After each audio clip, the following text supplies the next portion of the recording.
I want to get to where I want to go. That's kind of nice, and it's hopeful, and it makes you positive. But that's not enough. You also need to be terrified out of your skull. Yeah. And the only way to do that properly, well, I'm sure this must have happened when you decided to stop I'm going to do some organizing and continue with these fucking robots. They're doing the job that I need them to do by getting the attention. And I just got to keep ensure that they're running. How about you? What did you foresee happening? I thought I wouldn't be funny. I thought that people wouldn't like me. I thought that I wouldn't be able to meet girls if I wasn't drinking or how did that go? Or having drugs or right. So that was what you were afraid of giving up if you stopped drinking. Right. What were you afraid of happening if you kept drinking?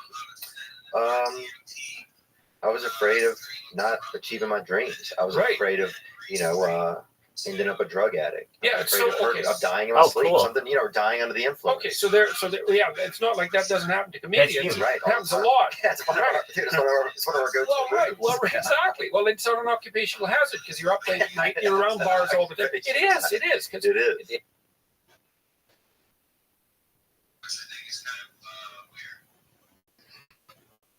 Pardon me, what do you think is weird?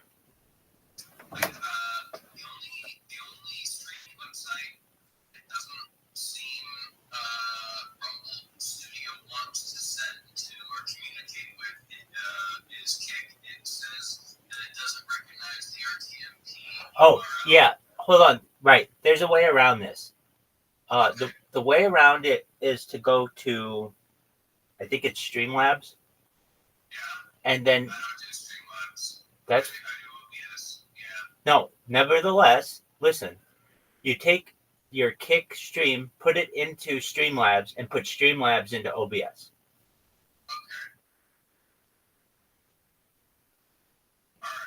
It works really nicely.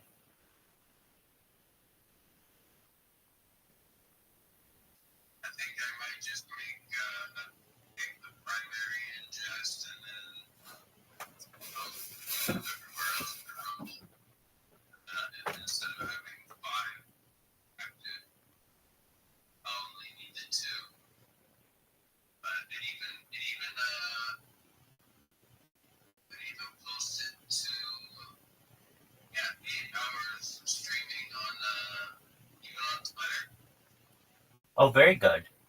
Yeah, even on Twitter, they make sure that the sound was there.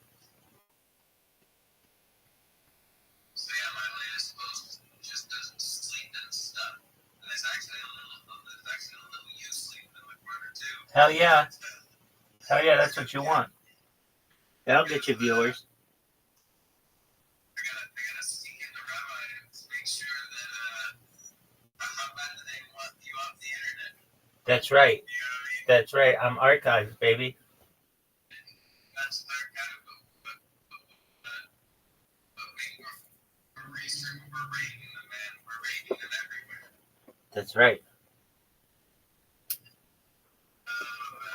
Yeah, there's just like arson videos and stuff.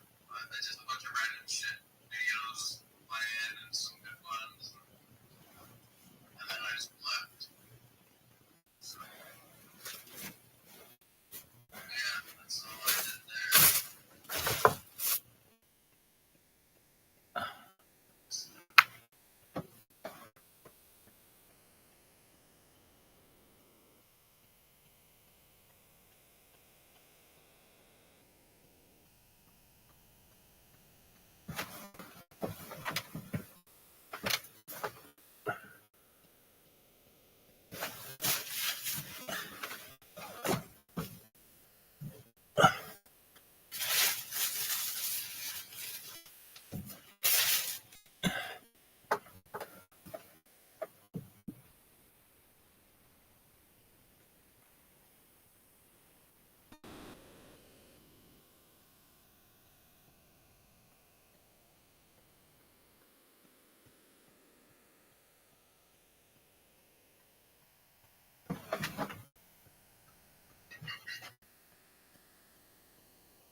Big catch.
Mike, baby.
This thing just streaming.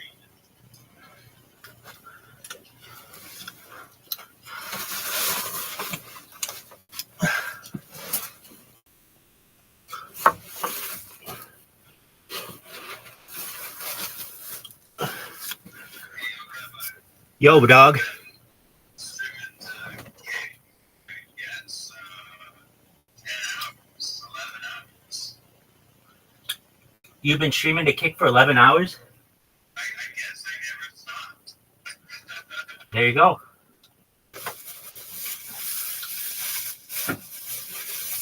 It's aptly titled Subathon. Just so you know, that's funny shit.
Yeah, Rabbi, why don't you spam my gig?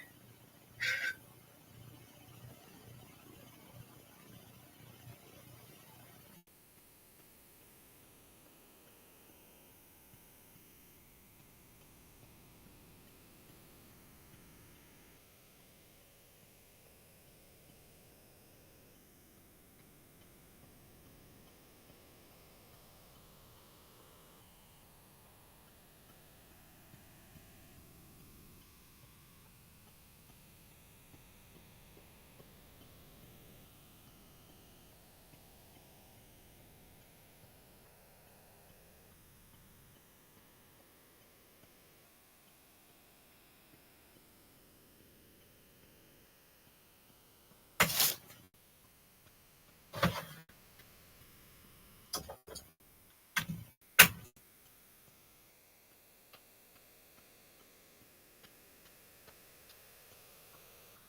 Yo, baby.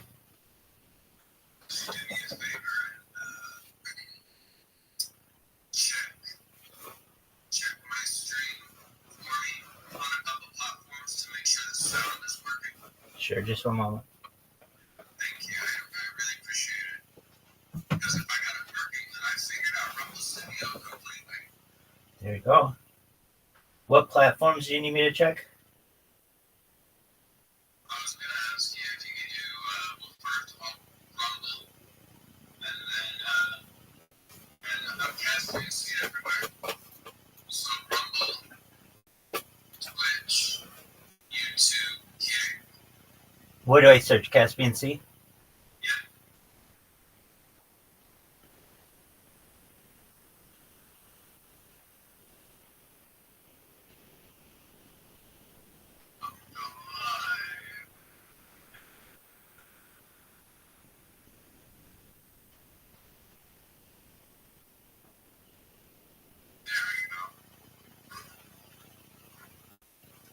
All right.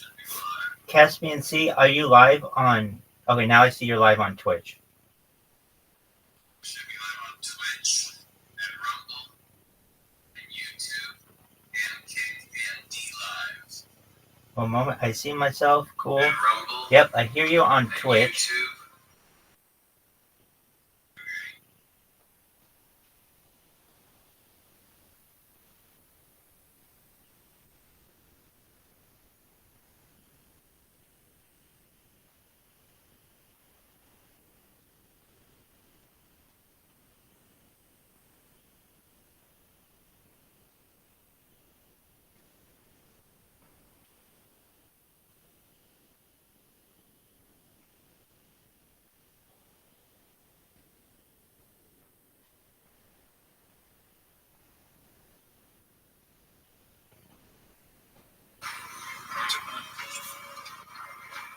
Can you say something, Caspian Sea? If you notice, anytime I take devices out, if you see like the little, like if you look on the left hand side of the menu, like you see by type show up. Can you say something? That's because I press BY basically. No, not just yet. Oh, there you go. There you go. I heard you. Nice. It's like All right, D Live works. D Live works perfect, and then Kick would be the only one because if it's working for Rumble Studio, then it should be working for everywhere, YouTube included. And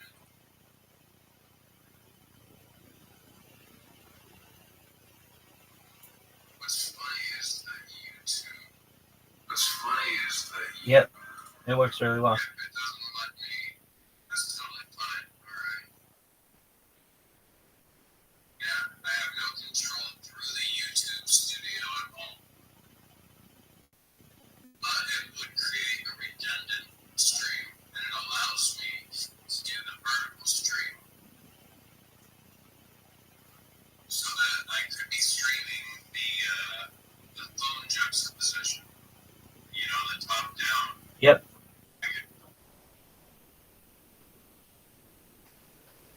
And right now I'm only setting up 2 streams, one to the Rumble Studio and one to Kick.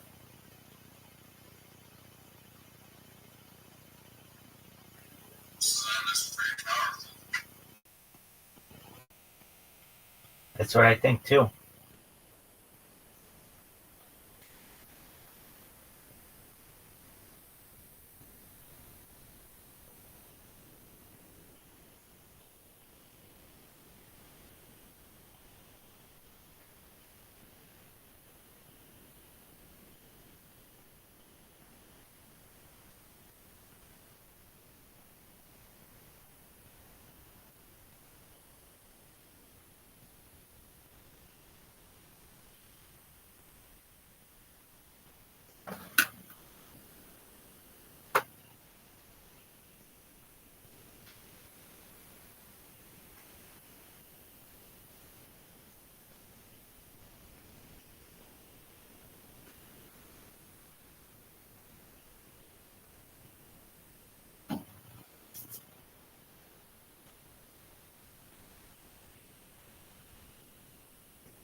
Watch whatever you'd like, my man.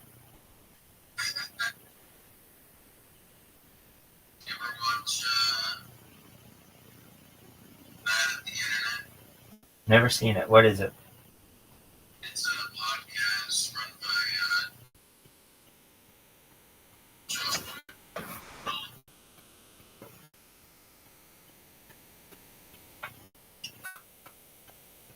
Just talks about a bunch of non-politically correct things. But yeah, interesting.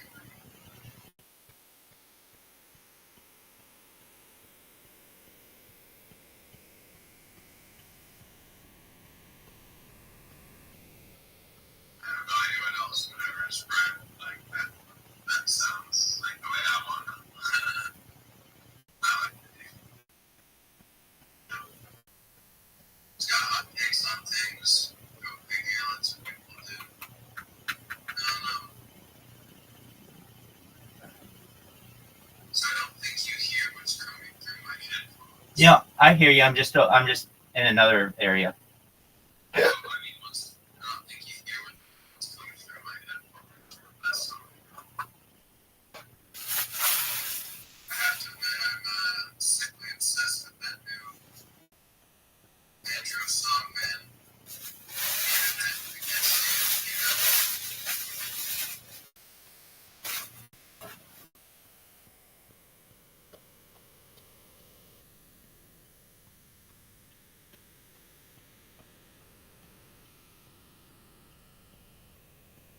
Hey, don't click that guy's link.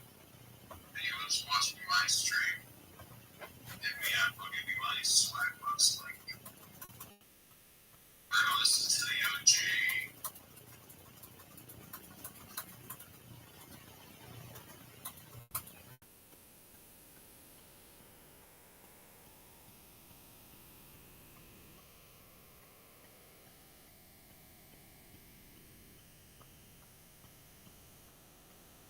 So I got that set.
Hey, if it gives you, here's the thing, I can hear you, I can't see you.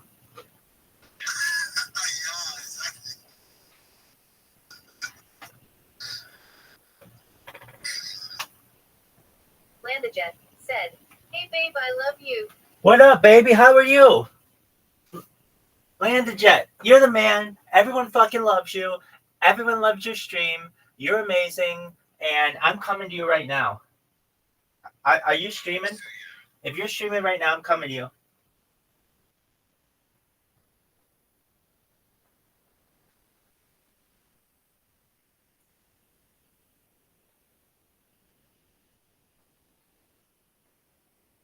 I love this guy. Orlando Jet.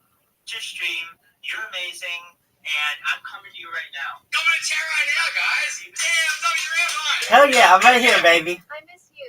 Landajet said, What do I get, "You're man? my goat." Where him? How much? Oh, is that him?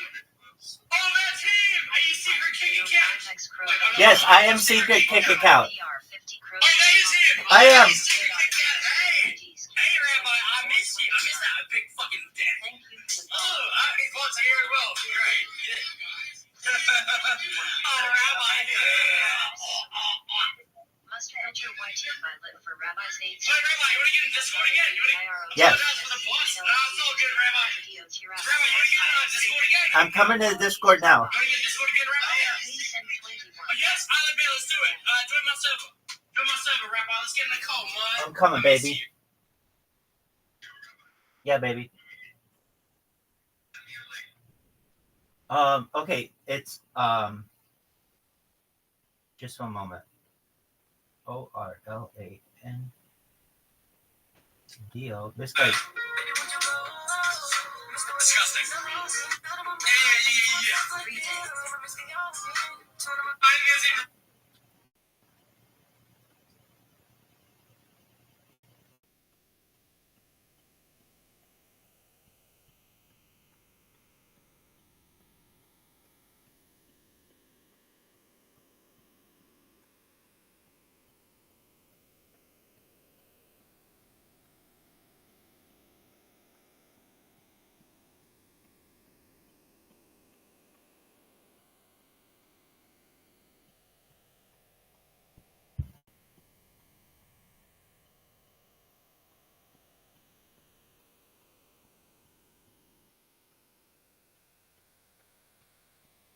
Rabbi Rothschild, fucking, where the fuck is this?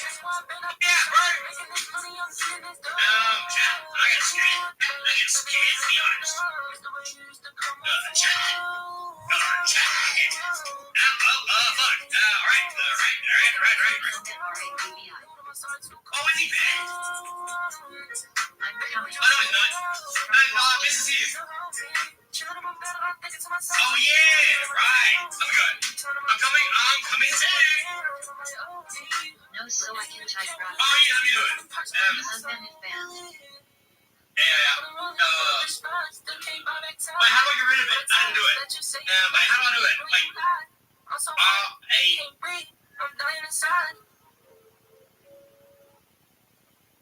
I did it. Wait, am I good? How's it going?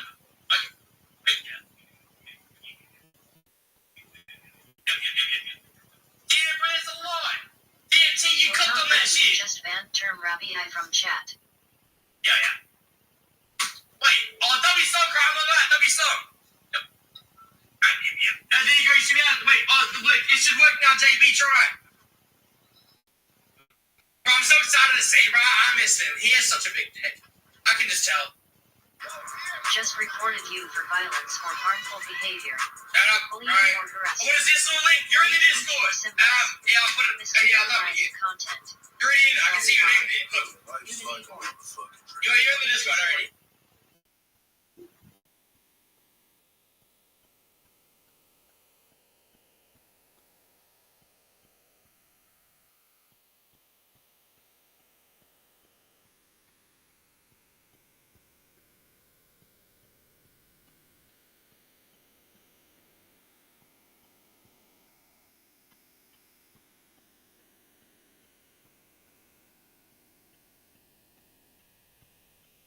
What's up, Pimp? How you living? I missed you, man. I missed you too. Hey, dog, I have been using these bots as incredibly as I can. Check them out. Here they're going. I got 1 there, 2 there, 3 there, 4 there, and they're taking over Kick. Sometimes they spam you, and I don't even mean for them to spam you. Like we're in the middle of a conversation. Hey, do you know who Action Man is? Yeah, I know Action Man.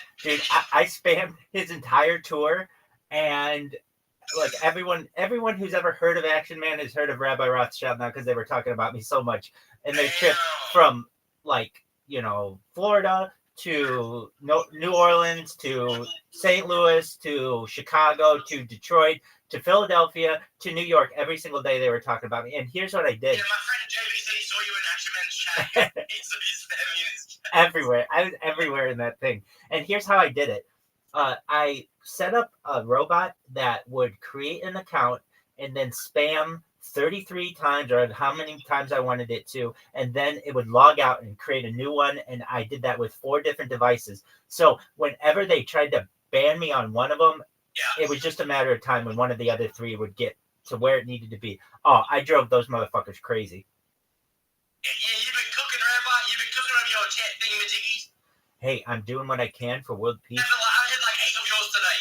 Excellent. That means that they're firing on all cylinders. That's what I like to hear. When Rabbi's happening, it's Rabbi Herpy, the goat, Rabbi Rothschild. Absolutely. Dog, it's a big deal. Hey, let's talk about some really incredible stuff that we might see over the course of our lifetime. Do you know where the Bering Strait is? Wait, hold up. I turned to the off. It's still going. What'd you say? Do you know where the Bering Strait is? It's the little area of water between Asia and North America. No. Okay, so you know where Russia is? Yeah. Okay, do you know where Alaska is? America. Yeah, so there's a little bit of water that runs between them. It's about 50 miles, and I would hope within the course of our lifetime we might see something called the Bering Strait Tunnel, which will connect Asia and North America, which would allow for a lot of transportation and goods to be traversed, and no longer do they have to take a boat. So you just like walk. Yeah, there could be certainly a walking way, but generally we're talking about taking a car because it's like 50 miles. So a 50-mile walk would be pretty long. But you could. Do you think there'll ever be a tunnel to Australia? Yeah, so there have been thoughts of discussions about that, Australia to mainland Asia. Yeah. And perhaps a tunnel from Australia to New Zealand. See, Oh, that would be pretty cool. could be baller. Yeah, definitely. And there are some other options that we may have. So there's an area called the Darien Gap that is between South America and Central America. It's about another 50 miles of jungle. So basically what I'm trying to say is that if we were able to clear that 50 miles of jungle just for a road and be able to put a tunnel from in the Bering Strait, then you'd be able to drive from Australia to London or Australia to Cape Town in a car. And that's a wild idea. And you can create that together if you down. Hey, dude, let's start working on it. I'll start collecting bricks, and it only take us. This is all good with you, man. I'm gonna shovel. Hey, I'm going to tell you this. I mean, with enough impressions on people think it's a good idea. I mean, it is. People have been talking about this for hundreds of years. In fact, that's how, for thousands of years, indigenous people made it from Asia to the to North America because of a land bridge that was there. Oh, wait, someone said in the wintertime it freezes, it creates a path. That was the reason of the cold. What does that mean? Not necessarily. Two separate things. It does freeze. It doesn't freeze all the way, though. It used to, and it used to be a land bridge. The reason for the Cold War, it's just basically a war that takes place without actual fighting, so it's usually through diplomacy or through threats. I thought the Cold War was Call of Duty. No, Cold War is generally referred to as the struggle between the United States and the Soviet Union between the years like 1945 and 1991. Oh, yeah, I don't know any of that shit is. I'm just being honest. That's All I okay. know is Call of Duty as the Cold War. Hey, dog, so long as you know about it somehow. So basically, what's the difference between a hot war and a cold war? A hot war, you are shooting at the enemy. A cold war, you are not. It's all diplomatic. Oh, I get it. So like, yeah, I get it. So basically, like what's going on in the Middle East and in Ukraine, that's a hot war. But perhaps what happened between the Soviet Union and the United States, where we really didn't go to war with each other, we didn't shoot each other, we just relied on espionage and stuff, that's a cold war. Oh, yeah, I get it now. Yeah, I thought it was like, I assumed it was like shooting each other in like ice, like Antarctica. Wouldn't that be baller? Dude, let's talk about that now. So there was a lot of this is USA based just because that's where I am, but there's something called in the 1970s called the Church Committee, where actually before Congress, there was testimony that the CIA had a heart attack gun. Basically a gun that you could shoot at someone and it would make it look like they had a heart attack. And they also disclosed a couple other types of guns that they had, one of which had a shot a frozen bullet, so an ice bullet that went into someone and then melted and didn't leave any trace. Damn, wait, when was that? Like ages ago? No, 1970s. So, I mean, it's 50 years ago, but that means that they had it 50 years ago. They could be using it now. Oh, damn. Wait, can I ask you a question? Absolutely. Since there's like wars and shit going on right now, like Palestine and whatnot, do you think if a nuclear bomb goes off, we're all dead? Well, one nuclear bomb would not kill the world, as we saw in Hiroshima and Nagasaki generally. It would just destroy an area. Now, if you had a large enough bomb, even the largest nuclear bomb that's ever been detonated was known as Tsar Bomba, and it was launched by the Soviet Union. Even that didn't blow up anything super large. So when we're talking about like a huge nuclear war, you'd have to shoot off multiple nuclear weapons at once. Do you think the war's going to end the world at some point? I do not think that world will end through nuclear war. If you really want to know what I think is, we're moving towards a one world government. We're moving towards a one world state, whether you like it or not. It started basically even prior to the League of Nations, but then moved into the United Nations and will only continue, where probably within the next 50 years, I could see us all basically under the UN Secretary General, if we aren't already. I know the UN doesn't seem like it does a lot now, but it will become much more powerful, especially when it starts to get its own force, a UN force, where it goes to every country and says, look, you have to give us 100,000 people every single year for conscription because we need a United States peacekeeping force. So wait, is the UN like government or some shit? Yeah, so the UN was started in the late 1940s. It had its original founding in San Francisco. Then the Rockefeller family donated the land in Manhattan for its current location. And there have been rumors that it will move again. I've heard a rumor that it will move to Shanghai, China, where Expo 2020 took place. Expo 2010 took place. And it's this area of land that basically they had this really big like World's Fair, and they haven't really done that much with it. And there's been discussions that they'd use that land for perhaps a United Nations in China. Oh, that's interesting as shit. Wait, my friend says he says he wants to suck your dick. Hey, get in line, dog. There are a lot of chicks who want that too. Exactly, you need to relax, buddy. Wait, what's your thoughts on Antarctica? Oh, dude, I love Antarctica. It's one of my favorites. Because one time I was banned on Kick, right? So I had nothing to do for like a week. Then I went for like a spiral on TikTok to like the edge of the world or some shit. Yeah. Antarctica. So I was basically stuck there for like a week. I wouldn't shut the fuck up about Antarctica. Right. So do you know who the first man was to go to the South Pole? Neil Armstrong. No, that's allegedly the moon. No, his name is Roald Amundsen. He's Norwegian. He actually isn't well known in society, but he was the first person to go to the North Pole, the South Pole, and traverse the Northwest Passage, which is the area of like really icy water north of and like within Canada. So he's like an amazing explorer, but we don't really know that much about him. And I mean, we do. I mean, if you study him, but he's not known like off the top of people's heads. Well, there's another explorer who was doing a lot down there named Ernest Shackleton. Have you ever heard of Ernest Shackleton? What's special about Ernest Shackleton is that he also was trying to go to the South Pole, but was unable to do it. And he just has a fascinating story of basically trying to see what would grow on Antarctica. So they tried to bring like cows, and the cows did not survive well. They tried to bring like nothing grew there essentially. But there's a lot of really secretive stuff that goes on there.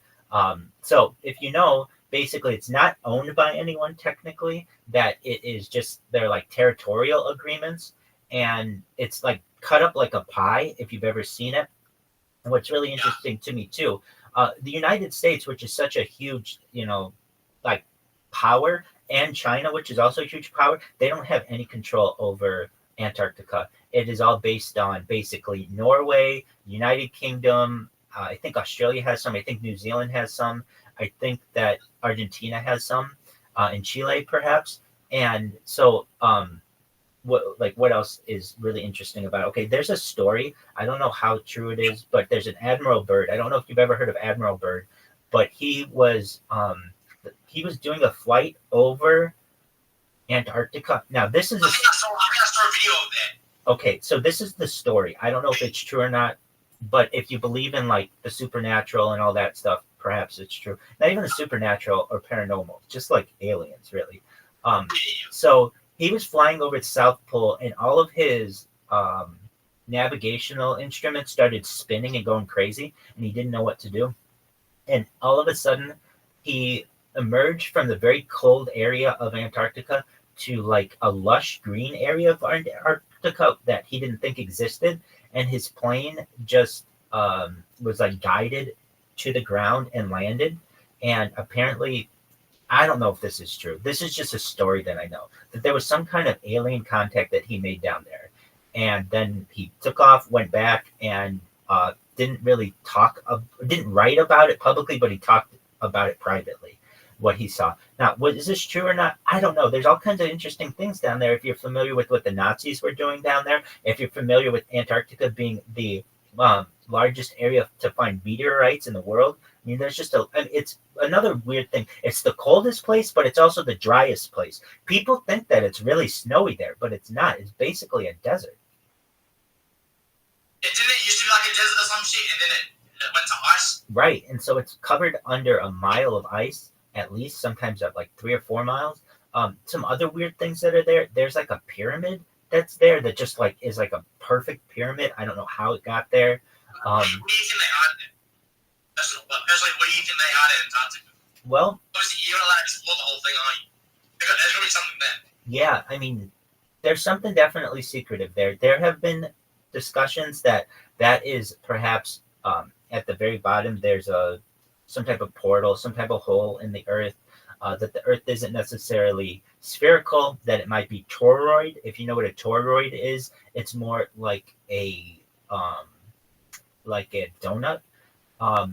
Whether that's true or not, I don't think so. Perhaps it could be like a sphere with a big shaft in the middle, like a big tunnel in the middle. I'm not sure. What I can tell you is that it is very secretive, that you're not allowed to build there. So no country's allowed to build there.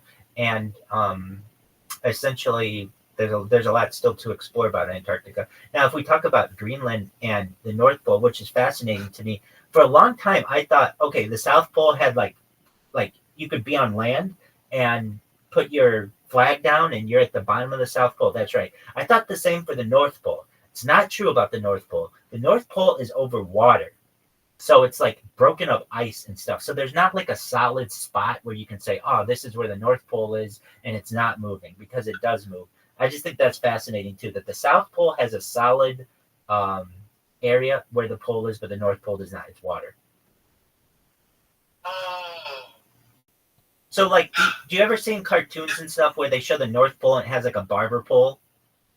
Oh, yeah. Yeah, that's like obviously fictitious, but also it would be over water. It would not be over, or ice perhaps, but it would not be over land. Someone wanted to ask you downfall of the ninja low taper fade me on your nose? Oh boy, please brief me on the downfall. I'm not sure what it is. It is that asking about the downfall of the ninja low taper fade me. I'm not all too familiar with that. I'd have to be briefed on it. I might know something about it, but it might trigger. Can you brief real quick in the chat? I'll read it out. Absolutely. Read it. Another question. This is like another theory thing, Imaging. Sure. Why do you think NASA or some shit, NASA, whatever the fuck it's called, stopped exploring the ocean and started exploring space instead?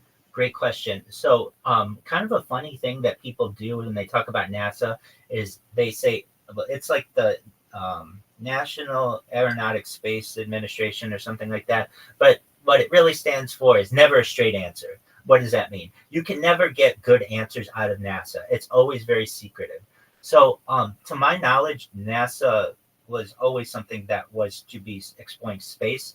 I'm not as familiar with them exploring the oceans. Usually that's done. They used to explore the ocean and less than start exploring space. Well, I can tell you this about the ocean. We know more about space than we know about the oceans, and what the oceans can perhaps hold, all of the secrets. So, like, what are we talking? Well, I mean, we know at least the deepest part is Marianas Trench, which is near Japan. And essentially, not only allegedly is it the deepest place in the ocean, but it's also the biggest landfill in the world, because all of the world's like trash eventually kind of can fall into that. I'm not saying it's necessary, but I've heard that. I know that we went down there in the 1960s. It's interesting to me that we don't continue to do this type of exploration. In fact, I've been an advocate for Google to create a submarine to map the ocean floor like they've done Google Street Maps. And I think that that would be very beneficial to society. And I think that they could probably gather a lot of data on it. Did you see that there's another guy that's creating another, that Titanic shit that exploded or something? Yep. Another one being created. Well, I think that type of tourism will only become more and more popular along with space tourism. So basically pushing things to the limit within the next 100 years will be very exciting, especially for those people who have the means to be able to do so. But would you do that? Would you go down to the Titanic and shit? Yep. You go with me? We can go on a police trip. Hell yeah. We'll bring a keg. We'll bring a keg. We'll make it a kegger down there. I'm down for that. But in reality, we should be exploring these things. We're too focused on, in my opinion, perhaps that which divides us as people and not that which unites us, and additionally some of the things that we can do to explore. Now, here's the issue that arises with all this stuff is you can't trust a lot of the information that we get out of it. So whether it's private industry that's doing it or a governmental group that's doing it, I think it's always good to have a third party who's verifying some of these results. But then again, it's very easy to just manipulate the third party into making everyone believe what you are trying to do is true. So I warn everyone with a little bit of skepticism whenever you hear, hey, there's been another moon landing, or hey, we've landed on an asteroid, or hey, here are the newest Mars lander. Here's the newest Mars lander footage. Be very, very skeptical of anything that you see. Do you think the moon landing was real or fake? I think the Apollo missions were real, but we can't get past the Van Allen radiation belts with current technology, and we still can't do it. So I am, in all honesty, I don't believe it. Leave it. Me neither. I'm trying to go to this. Basically, my end goal is for me to go to the moon. Make enough money, go to the moon. So the way that you could do that is you would need some shielding to get past the Van Allen radiation belts. Do you know what the Van Allen radiation belts are? Okay, so it's this area of our magnetosphere that basically is extremely toxic to humans because of how much radiation is there. So essentially the Earth, the sun is firing off all this energy, and the Earth has a magnetosphere around it that protects us from some of the solar flares and solar radiation. Well, all of that radiation builds up between 2,000 and 25,000 miles out above the Earth's surface. And if you try to go through that with conventional spacecraft, it will kill everyone on board. The Soviet Union did many tests in the 1950s and 1960s. They would send up dogs, they would send up monkeys, everything would die. And the reason why is because the radiation was so strong that it would pierce through the thin aluminum walls of whatever the spacecraft was. So, I mean, at least in the United States, what happened was President Kennedy had already made the goal for the United States that we plan to go to the moon, and so everyone was behind it. Well, what he didn't know is that there were these things called the Van Allen radiation belts. This is named after Dr. Van Allen. Van Allen is really one of the pioneers of rocketry. And what he would do is send up these things called raccoons. They were rockets that also had what's the name of them? Hold on. No, they had Geiger counters on them. So basically something that could read radiation in space. So they'd send these rockets up and read radiation. And as soon as these things would get to the Van Allen radiation belts, they would go crazy, and then they would stop because they would have radiation overload. So once we started learning that, it all became, okay, now we're going to have to fake this thing. And Kennedy, I don't believe, knew about it. Johnson, I do think knew about it. So there was there have been quite a few documentaries and books published on this, but essentially, as I understand, this took place and I can tell you, I got this information from Bart Sibrel on the most recent most recent Joe Rogan experience. You know who Joe Rogan is, right? Okay, so what they said, at least what he said, and I'm just telling you what his research shows, is that while we were supposed to have believed that the moon landing, the first one, so that'd be Apollo 11, took place July 20th, 1969, it was actually filmed June 1st through 3rd, I believe, in New Mexico, and President Johnson was actually there present. This is allegedly what happened. It happened at a small Air Force base there. And who's the president right now? Who's the president right now? Joe Biden. Oh, wait, do you want Trump to be elected? I honestly think that both sides are corrupt. So at least with the moon landing, we've essentially been lied to. This is something that happened 6 times. We brought up dozens or so people. No one died. There was never a failure, aside from like Apollo 13. But even all those guys came back. Lovell and all those guys came back. So what people think it might have been was just a psyop. And I'm in agreement that it could have been a psyop. And here's another interesting thing. All of the psyops that are generally done are negative. Like the Gulf of Tonkin, which got the United States into into the Vietnam War, or perhaps like weapons of mass destruction that got us into Iraq. These are all psyops. They're all negative. The moon landing is the one positive. It's the one thing that people say, look, for as bad as whatever the United States is, at least we've done this. At least we were the first country to make it to the moon. And it's a huge point of pride for many Americans. But the more and more Americans who actually research it, they realize, oh, this is all bullshit. How do you know so much about all this? Oh, dog. You research yourself? Yeah. So I don't watch television, but all I do is just watch documentaries. And I've been doing that for about 15 years. And particularly with the moon, I wanted to dedicate myself to something, to some issue, and really get behind it. And so I thought, well, at one point I was like, well, maybe the moon, maybe I'll make it like, I'll be like a huge proponent of the moon and doing space exploration.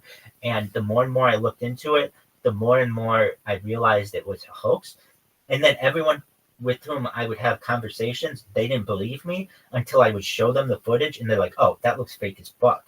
And I'm like, right, no one looks at it. The only time you look at it is like when it's on your TV and they're doing an anniversary, like the 20th, the 60th anniversary or whatever.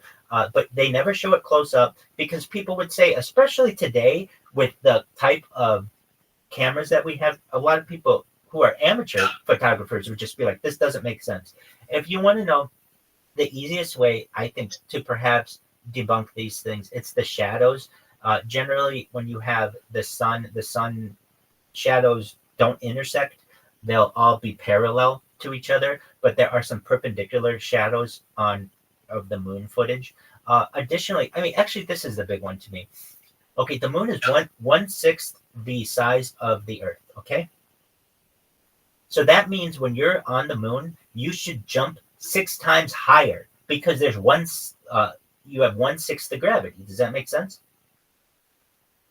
Yeah, that makes sense. Okay, so these guys, every time they jump, they should be jumping 6 feet in the air or so. If they can only jump 1 foot on the air on Earth, they should be jumping 6 feet in the air on the moon, and they don't.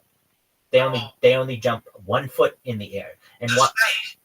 Well, and why do they only jump 1 foot in the air? Because they're on the Earth when they're taking the footage, and they just play it in slow motion so it doesn't look like they're going at normal speed. What if that spacesuit things like got lights in them? Yeah, so they do make that argument. Okay, that's fine if you want to say that. Then you're saying that it essentially makes it exactly the same distance that you jump on Earth as you jump on the moon because of the weight of these spacesuits. It's just not very believable. Literally, you can take a picture of them on the moon and just speed it up to normal speed, and it looks like they're jumping on Earth.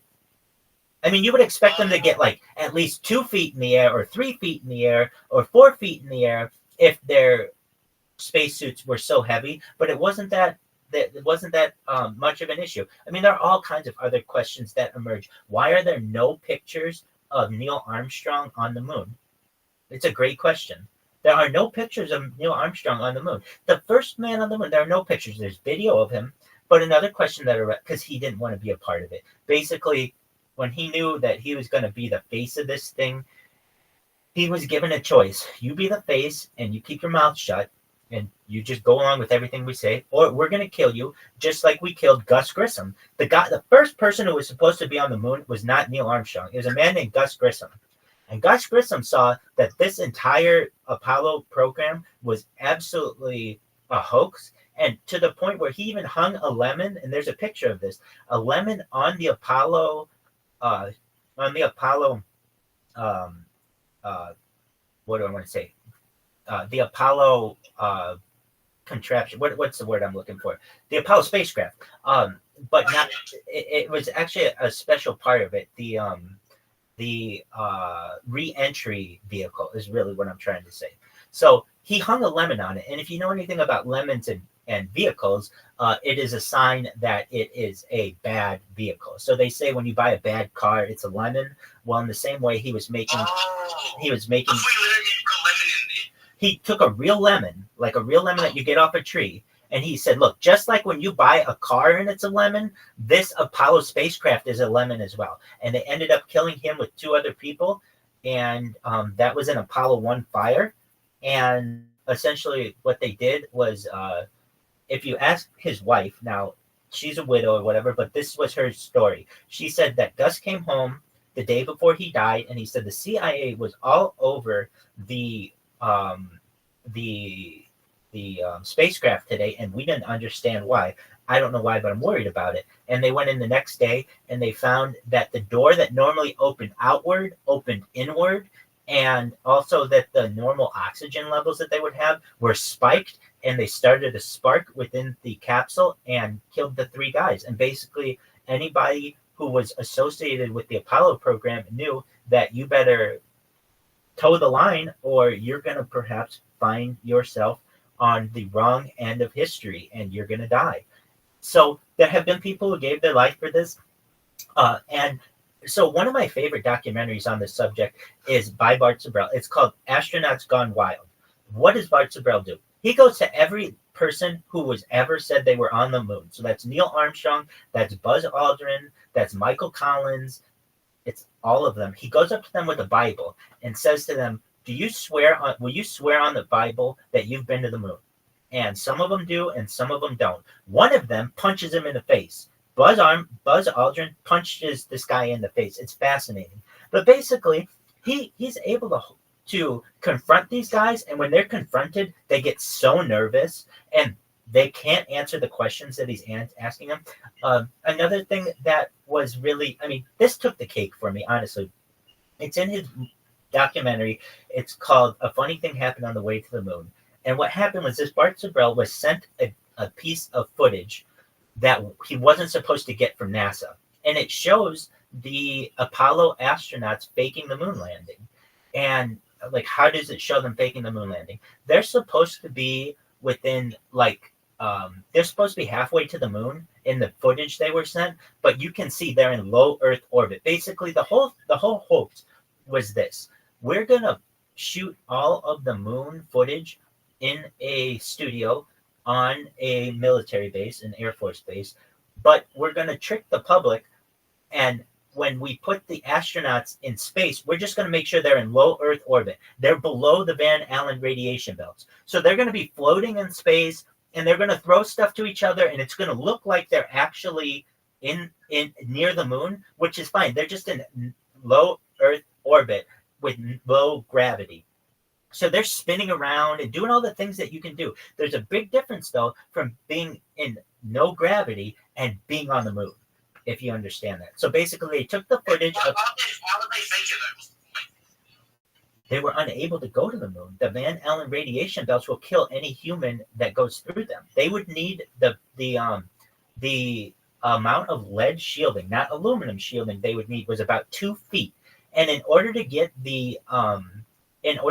a ship 2 feet with 2 feet of lead, the size of the rocket would have to be as large as the Empire State Building. It would have to be a really, really big rocket, and it's just unfeasible. Oh. There are other things there are other issues. I don't get why they would make it, though. What's the point? Well, so they'd already made Why do they have to go to the moon anyway? they'd already made the announcement that they were going to do this. And the United States was in a space race with Russia, or with the Soviet Union. Now, the Soviet Union was actually far more advanced in the space race than the United States was. What do I mean by that? The first person in space was a Soviet. The first dog in space was a Soviet. The first person to orbit the Earth was a Soviet. The first entire day spent in low Earth orbit, all of these were done by the Soviets. And the United States was being schooled, basically, in space travel. And so we made it our goal that, look, if we're not going to be the first person in space, we'll be the first person on the moon. And so basically what was able to happen is they were able to take a huge amount of money, a huge amount of funds, and start the foundation, or at least continue the foundation of the black budget. What is that? The group that basically runs the United States government through banking and through the defense contractors, and they're the ones who run the military bases. They run perhaps a tunnel system that goes around the world. And when I mean that, like, there's an underground maglev tunnel system, allegedly, that connects different military bases around the world, and it runs through like a tube system. All of this is basically very classified information, but whether or not it absolutely could be true. Well, in order to fund that, you needed money, and so they could use the money from the Apollo program to fund all of that. And then all they had to do was put out a couple videos and have some guys do a press conference that they've been to the moon and fool everyone. I mean, there are some like really major league red flags in the whole moon landing story. Like what? Some of the moon rocks they brought back that they gave to some diplomats around the world were tested, and they turned out to be not moon rocks, but they were wood, some type of like very old wood, and also, like, if you look at some of the footage that they have on the moon, it like, here's a perfect example. If you've ever seen on the moon, they play golf on the moon. They bring a car on the moon. Okay, like, It's really fake, right? absolutely, they brought a car on the moon. I mean, they're playing golf on the moon. They're hitting golf balls on the moon. And Like, if they have the time to do all of that shit, and yet we can't go back in the last 50 years, it's incredible. Like, where did they fit a car in that little Apollo moon capsule? I've seen it. I saw how they did it, and I'm just very skeptical of the whole thing. And look, I want it to be true. There's no person on earth that wants to be true more than I do, but the evidence just doesn't show. And if anybody out there is questioning it themselves, the best documentaries out there, one is called A Funny Thing Happened the Way of the Moon. That's by Bart Zabrell. Another is called Astronauts Gone Wild. That's another by Bart Zabrell. There are quite a few online that debunk it as well. I can't remember the documentarians at this current time, but there have been some British filmmakers who have done it. See, here's the thing. In the United States, to believe in the moon landing is almost part of American religion. Like, there are some things that we have to believe. Like, the founding fathers were really good people, and Abraham Lincoln, freed the slaves, and the moon landing was true. And if you break someone of any of these ideas, you start to break them of their patriotism, of their dedication to the country. And so in reality, the United States just basically doesn't mention the moon landing except when it is an anniversary event. And now they've just said, well, we're going to have private industry do it, which doesn't make too much sense, but I understand why they say that, so that they don't have to do it anymore. Wait, have we been to the moon since then? So this gets into another good question. Well, since the 1970s, no human has stepped foot on the moon. Even in their story, no human has stepped foot on the moon since the 1970s, which is very questionable. But on top of that, there's also some, like the secret space program, which perhaps exists, where they can fly through the Van Allen radiation belts, but they use craft that aren't available to NASA. So what kind of craft this is? This is reverse engineered alien spacecraft. And perhaps with reverse engineered alien spacecraft, by creating a wormhole at the very front of the craft, they're able to essentially travel in space and avoid that type of radiation. And it basically creates a force field around the craft. And so at least aliens who are traveling to Earth don't have to deal with that. And there's the theory that humans, specifically after Roswell in 1947, and the reverse engineering of the craft, have been able to create their own UFOs, their own crafts, their own discs, and perhaps fly those outside the Van Allen radiation belts, perhaps to the moon. But that is certainly something that is very a deep underground program. It's definitely a black project, and so the United States government isn't going to recognize that. I'm going to ask you questions from chat if you want to answer them. I'd love to. I would absolutely love to. That's one of the questions I can hear. It's what they wanted to know. While I go piss, I'll hear about it here on my phone still. I'm sorry, can you say that again? I know you're pissed. Can I ask you one of the questions they asked? Oh, yeah, I'm not pissed. Yeah, go ahead. They said, ask him, do you think George Bush set up 9/11? Yeah, so this is a good question. It was many more people than just that. If you remember, at the time, the people were called neocons. But yeah, 9/11 was, to my knowledge, had been in the works since perhaps the 1970s. Meaning, when they built the buildings themselves, they knew that these things were going to have to come down. If you see a lot of the foreshadowing in art and music and just a lot of media in regards to 9/11, there is a lot of evidence that this was foreshadowed. Just off the top of my head, like, here's something that you can see. If you look at the Supertramp album, Supertramp's a band. They had a band called Breakfast in America. And if you look at the cover, it's a woman holding, here, I can show you the cover of it. It's a woman holding like breakfast outside of New York City. So it's called Breakfast in America. I believe it's by Supertramp. And you're going to see, I mean, there's all, like, okay, here it is. Breakfast in America. Here's the picture. And this woman is holding like a smoothie right above the World Trade Center, and if you flip the image right above it where it's UP, it says 9/11. There's some other things too. If you look at The Simpsons predicting 9/11, Simpsons 9/11. You've got this with the World Trade Center. There are hundreds of these, and when I say hundreds, I've seen them in compilations of just build up. Another one like Neo in the Matrix. His birth date is 9/11, 2001, I believe. Just weird stuff like that.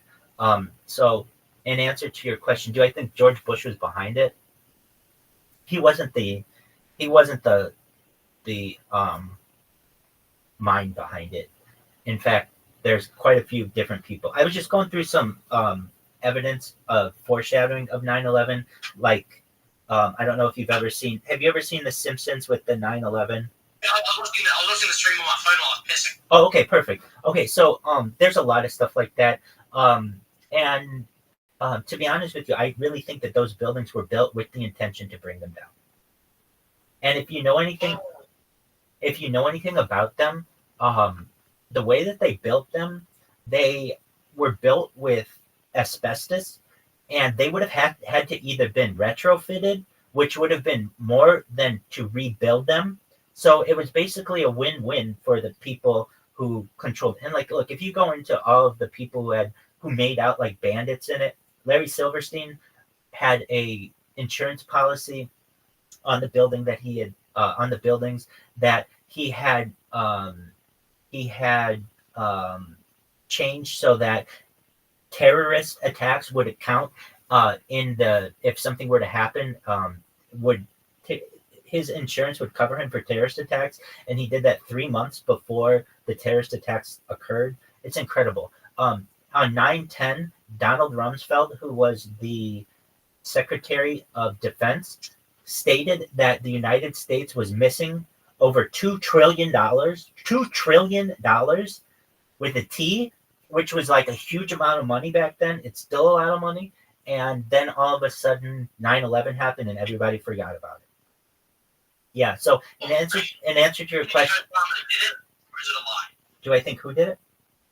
Osama bin Laden. No, I don't think he knew anything about this shit. To be honest with you, I think he knew he would be probably blamed for it. But if you know who his family is an incredibly rich and powerful group of contractors. They're the ones who built the Saudi Arabian the airport in Riyadh, like the biggest airport in Saudi Arabia. They build huge projects. This isn't some random ass guy who is a sheep herder in Afghanistan, like they want you to believe.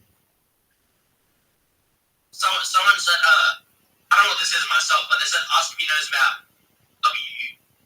WEC 7. Oh yeah, definitely. World Trade Center 7. So World Trade Center 7. Oh, so if you ask people how many buildings fell on 9/11, they'll say generally people will say 2. But there were actually 3 that fell. So the big one is, with World Trade Center 7, and I'm going to show you this, it falls at free fall speed. So this is it falling, and it's going to sit here, and it's going to fall at free fall speed. Now, this is the National Institute. National Institute of Science and Standards and Technology. So this isn't like edited. This is straight from the government. And when you the collapse, why the building fell, just show me the fucking video of it. Hold on. I just want to see. So, oh, excellent. Okay, so here it is.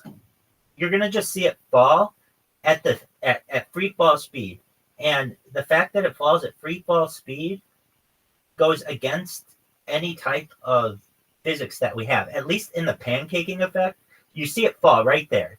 It just falls perfectly. And what was housed there?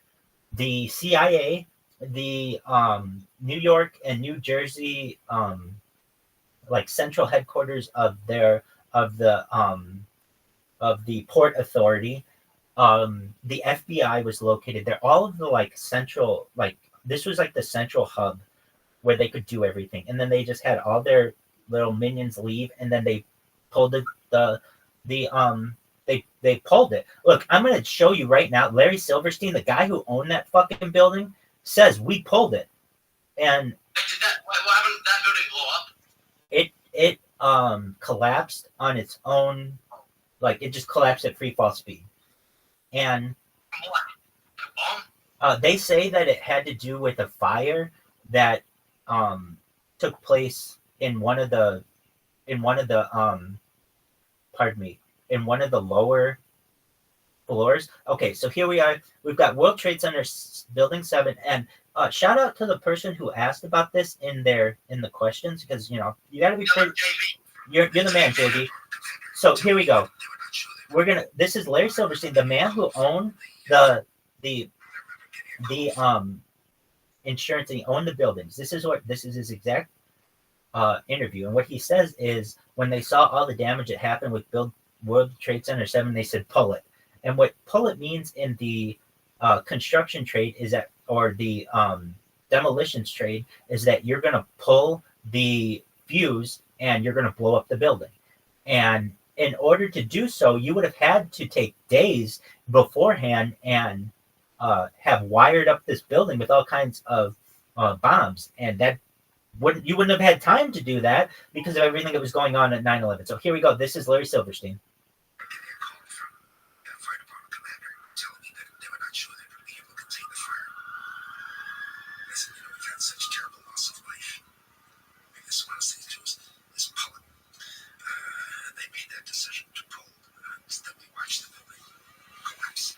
So he just says they made the decision to pull it because of such a large loss of life, and they had the building collapse.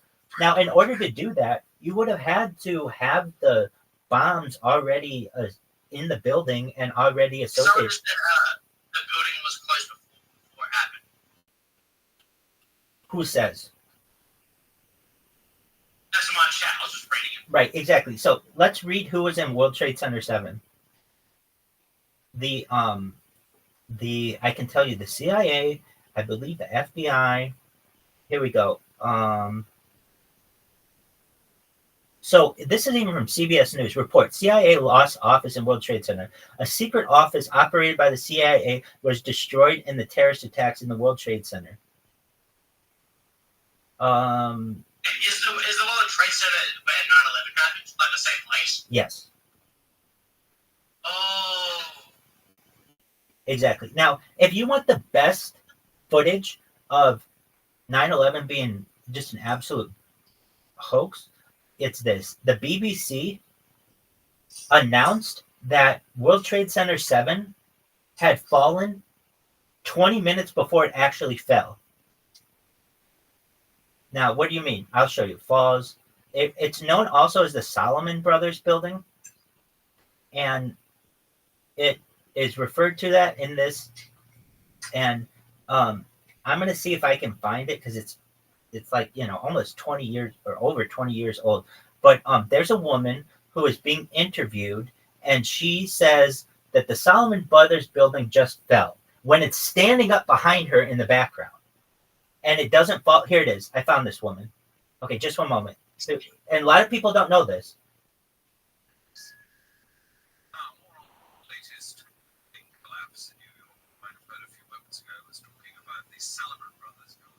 So you should know the Solomon Brothers building is the same as World Trade Center 7. Okay? Do you understand that? Yeah. Okay, so here we go. She's talking about World Trade Center 7.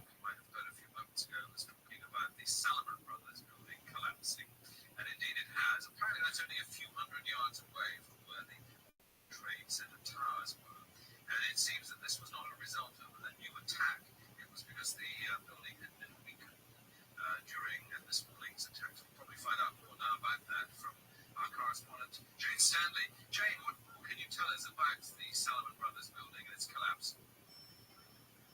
Well, only really what you already know. Details are very, very sketchy. There's almost a sense downtown in New York about Now, High Street, down by...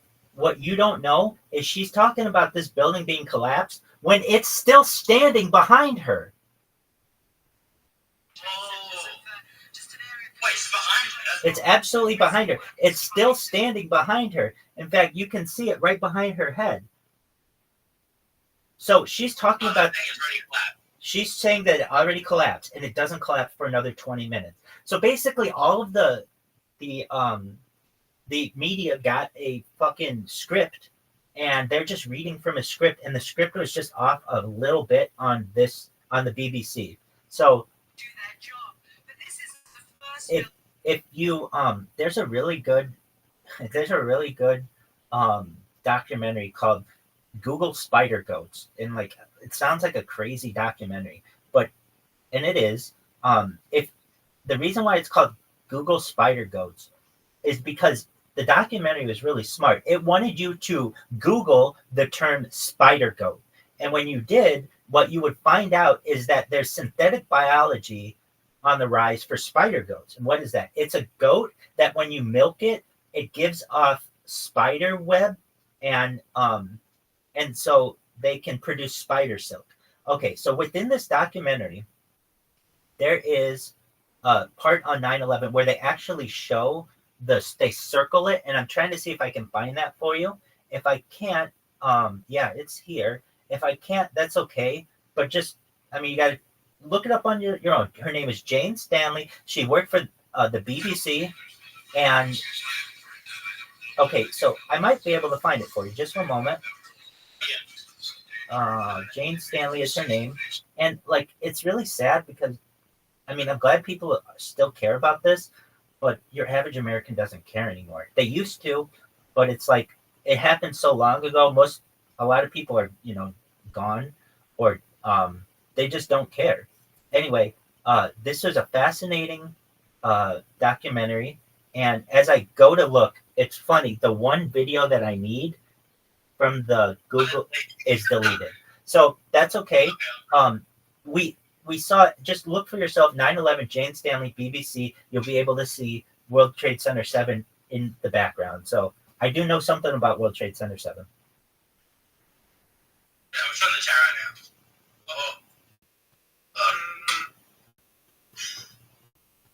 Is it true? I'll just show them. Is it true that, I don't know if this has got something to do with 9/11, or I've just mixed it up. Did they, like, the government essentially, like, lose a bunch of money and plan the 9/11 thing to distract everyone? Yeah, so they didn't lose a lot of money. They used it for the black budget. So what's the black budget? Basically, underground bunkers and an entire world on the underground. And so we've seen footage of this that has been leaked. But basically, they needed that money to be able to pay contractors to build an underground tunnel system and also other military bases, and also to just enrich themselves. So $2 trillion was the plan. Was this: hey, Donald Rumsfeld, you're the Secretary of Defense, tell everybody that we lost $2.1 trillion on September 10th. Everybody's going to be like, holy shit, that's a lot of money to lose. And then all of a sudden on September 11th, it'll occur and no one will remember it. And it's true. I'll show you right now. Donald Rumsfeld, he has since passed, but if you know anything about Donald Rumsfeld, he's the guy who pushed for aspartame to be in Diet Coke. If you know what that is. What's aspartame? What is that? It's a artificial sweetener that eats holes in your brain. And it was in Diet Coke for many years and would cause people issues. So here we go. Here is the clip.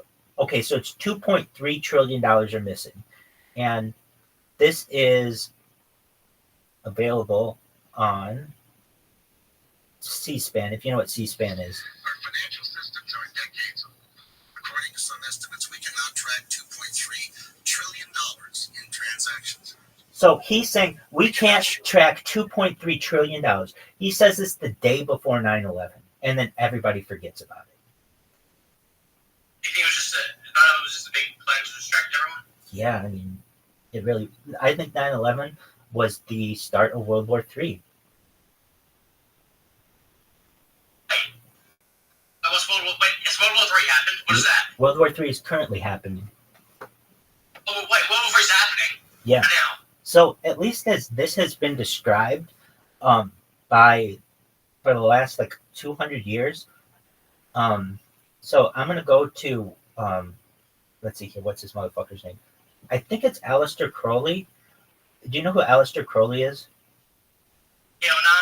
Hell He was like a seancer, basically like someone in the early 1900s who would do seances and do all kinds of things with the occult, and apparently, allegedly, maybe he might be the father of Barbara Pierce, who would become Barbara Bush, who was George Herbert Walker Bush's wife and George W. Bush's mother. So basically, George W. Bush's mother or grandfather could have been this person, Aleister Crowley. There's another question about this, perhaps with Albert Pike. If you know anything about Albert Pike, he was a high-ranking Freemason, but also there were some predictions about World War III that were made.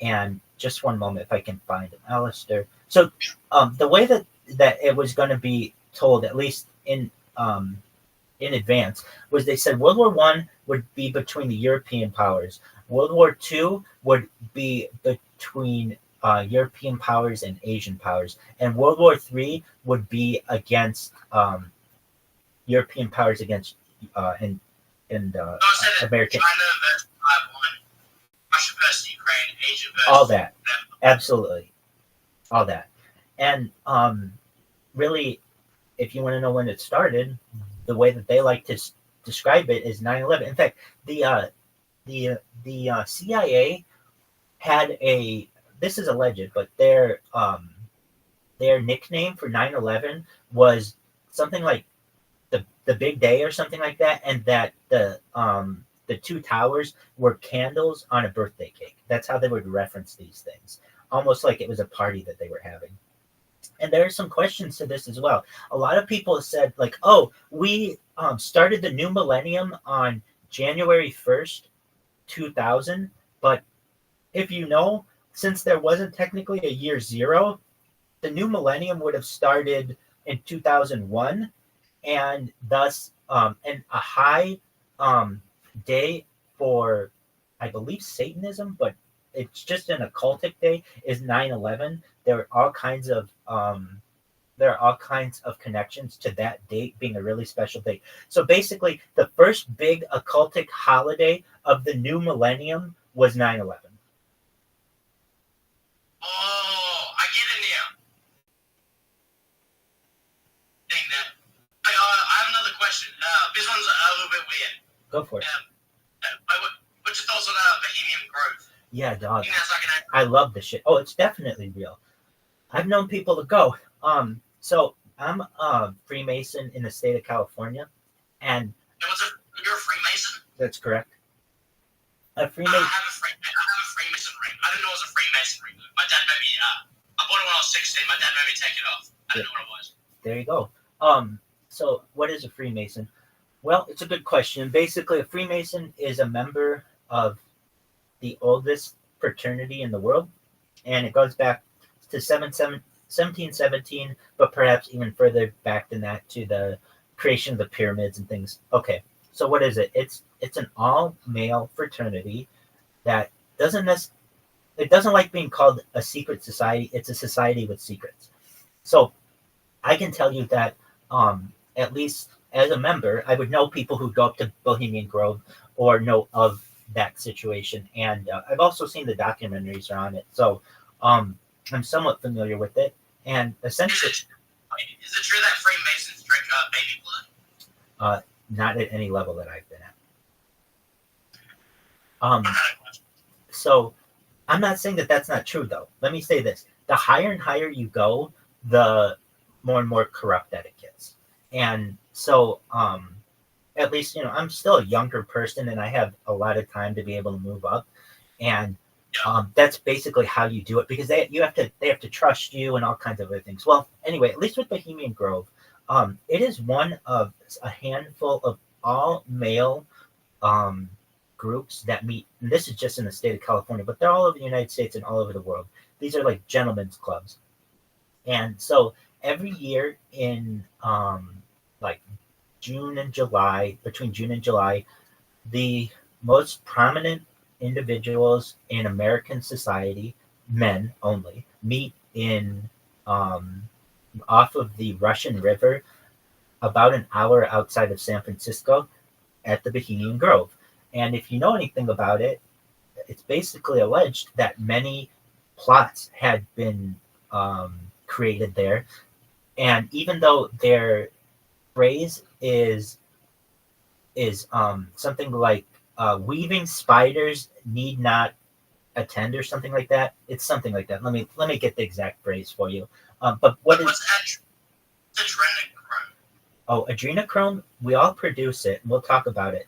Adrenochrome is also known as epinephrine.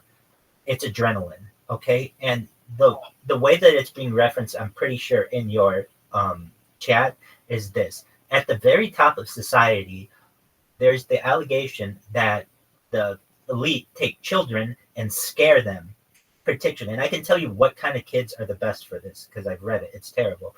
And what, Use it to stay young. yeah, exactly. So what they do is they find children and scare them. And what that does is produce a huge amount of adrenaline, or also known as epinephrine, in the body. And what they do is they stick a lot of times, I'm not saying every time, they'll stick a needle at the very stem, at the brain stem, right at the very neck, and then they'll drink the blood out of a child. And the blood gives some type of euphoria that is incredible and is very addictive. And Have you done it before? I have not, but I've looked at where to purchase it. And you can buy it on AliExpress. Do you know what Alibaba is in AliExpress? Yeah. And I think it's Uyghur or Uyghur people, which is absolutely terrible to say. But you know those people who are in China who are like the Uyghurs? It's spelled like Ugyer. You may not know this, but basically, like, there's a part of Western China that is being, like, there's like a genocide going on. And they take these people and they shave their heads, and they use the heads they use the hair for hair extensions, and they use their blood and they powder it, and then they sell it overseas. Have I ever done it? Well, no, not in the traditional way. Now, there are some ways that you can do it. How?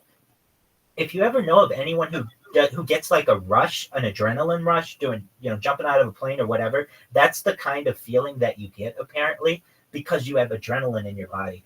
And so a way that you can get this in a synthetic way is through an EpiPen. Have you ever heard of an EpiPen? For like, Yeah. Isn't that when you're having like a speed or something? exactly. So an EpiPen is synthetic adrenochrome. So that's the same feeling. Yeah. So if you look at adrenaline, if you look at it on YouTube or on Wikipedia, it says adrenaline, also known as epinephrine. These are the exact same things. I used to always hear about adrenaline and epinephrine, and I thought they were separate. They're exactly the same thing. So do people at the Bohemian Grove like drink blood and shit? Great question. So I think that's too big of a I think it's too big of a function to do that kind of a sacrifice. I do know that they do the cremation of care. If you know what that is, it's basically a mock cremation of a baby, and they do this in front of a huge owl. And it's I think is that the thing that was on the video that Alex Jones took? it's absolutely correct. Yeah. And that continues to this day. I mean, they will perhaps at the end of this month have it for like the 170th time. I mean, the Bohemian Grove, to my knowledge, has never stopped, whether it was a world war or COVID or anything else. It just continues. And there are people who have snuck in. I've seen some behind the scenes footage, and it's really old. Like, what do I mean? like the lodges where the guys stay. I've seen where the guys stay in the lodges. Like the lodges are really old. It's not like here's the thing. These guys are like CEOs of companies and like really, really wealthy people. You would think that it would have like a 5-star, if I have 5-star amenities, but it does not. It's very much like, I don't know, a 1970s camping lodge, like, you know, where there's no Wi-Fi, there's no TV, it's just like a bed and that's it. But yeah, these guys go every year and it's all men. A lot of women are upset about that. And I can tell you this, just even as a Freemason, I've been someone who's about equality, and I certainly am. And so when people say, hey, why don't you allow women into Masonry? It's a good question. And it really comes down to this. If you allow women into a lodge, what is going to happen? People are going to start to date. People are going to get married. And then what happens when those people get divorced? Well, now you kind of are tearing apart the lodge because one side's going to side with the man, one side's going to side with the woman. So if you just have this as a fraternity where only men are and people don't get emotions mixed up, you can have much longer lasting lodges. So, wait, do they do actual rituals and shit, or is that like? Yeah, we do rituals. Is it like evil? No, actually, I always thought it would be. I thought it'd be like we were going to sacrifice a person or, you know, something like that. No, if you really want to know, it's very symbolic of the building of Solomon's temple. Just the 9/11. Where does 9/11 come into that? Yeah. It doesn't. It doesn't. So when we talk about the people who perhaps... That's how Solomon was building. Oh, okay. Sorry. Okay. So Solomon was a king of Israel who built Solomon's temple. Okay. And the Solomon Brothers building is just the last name of people who had the name Solomon. They're separate. So one was a king of Israel like over like 3,000 years ago. And the other, the Solomon Brothers, were like bankers of the last like 200 years. Now, if you want to know, how did they get that last name? They trace their lineage perhaps to Solomon, King Solomon. Oh, I get it now. So, wait, Solomon is a person, not the building and shit. Well, so King Solomon was a king. He was the son of David, and you should know as well that he's the one who built the temple in Jerusalem. Now, it was knocked down not once, but twice. Most recently in 70 Common Era, so like 70 AD. Okay? Now, all of the fighting that has been going on since then in the Middle East over that area between the Crusades and the Muslims and the Ottoman Empire, all of that has been fought over one little area where that temple stood. The only thing that still stands of that temple is the outer wall that was built by Herod, and that was essentially built like 500 years after Solomon, and it is the thing that eventually we Jews want to rebuild our temple again. So there are plans to build a third temple, and when that third temple is built, it will be on that piece of ground where the current Dome of the Rock stands. Wait, what God? Wait, what's the God for Jew? Sure. We use the term Hashem, Hashem, which means the name. And is that a God? So it's what we refer to as God, so that we don't take God's name in vain. So I'll show, since I don't say what God's name is just because I don't, it's, taking the name in vain, perhaps. I can show you. This is one of the names of God. Oh yeah, I've heard of that before. Yeah. So very religious Jews will not say that. I won't write it. You're a religious Jew. I have been in my life. I've been very, very religious. In fact, I put my religiosity up there with the best rabbis of all time. And when I say that, I mean, on Shabbat, I walk everywhere. I don't drive. I don't use, and I've gotten to the point where, I don't cook. I don't do anything. I do everything that a standard Orthodox Jew does. I would say, though, that I have more of an open mind towards the future. Like what? In the future, I think that perhaps people may be more inclined to want to have a more, I would say, welcoming religion than what we currently have. And I think that perhaps religions will move away from their standard doctrine and more towards something called monism. Have you ever heard of monism? M-O-N-I-S-M. What's that? It is the combination of the major religions of the world into one religion. And I think that people will be very positive towards this in the future. So technically, there are two things that I really like. Wikipedia is one of them, and ChatGPT is another. Monism attributes oneness or singleness to a concept such as to existence, but it can be used in terms of religion. And so, what would this be? Well, essentially, Christians, Jews, Muslims don't really believe the same thing, but they don't necessarily believe all that much differently. Okay, so they're all monotheistic, meaning they believe in one God, and they all tie themselves from Abraham, and they're just different branches of perhaps the same tree. So what do I mean by this? Muslims trace their ancestry to Ishmael, who was a son of Abraham, so they connect themselves to Abraham. Christians certainly connect themselves to Jesus of Nazareth, who could connect his lineage to King David, who could connect his lineage to Abraham. And we Jews, we connect ourselves to Abraham. So what people don't realize is we're all not that different, that we all kind of started from the same branch. And that doesn't mean that Jews were the ones that started either, because Judaism is based on ancient Canaanite religions, Hittite religions, and also Egyptian mystery schools. Oh, hey, I got told that Muslims and Christians even the same God or something. Is that true?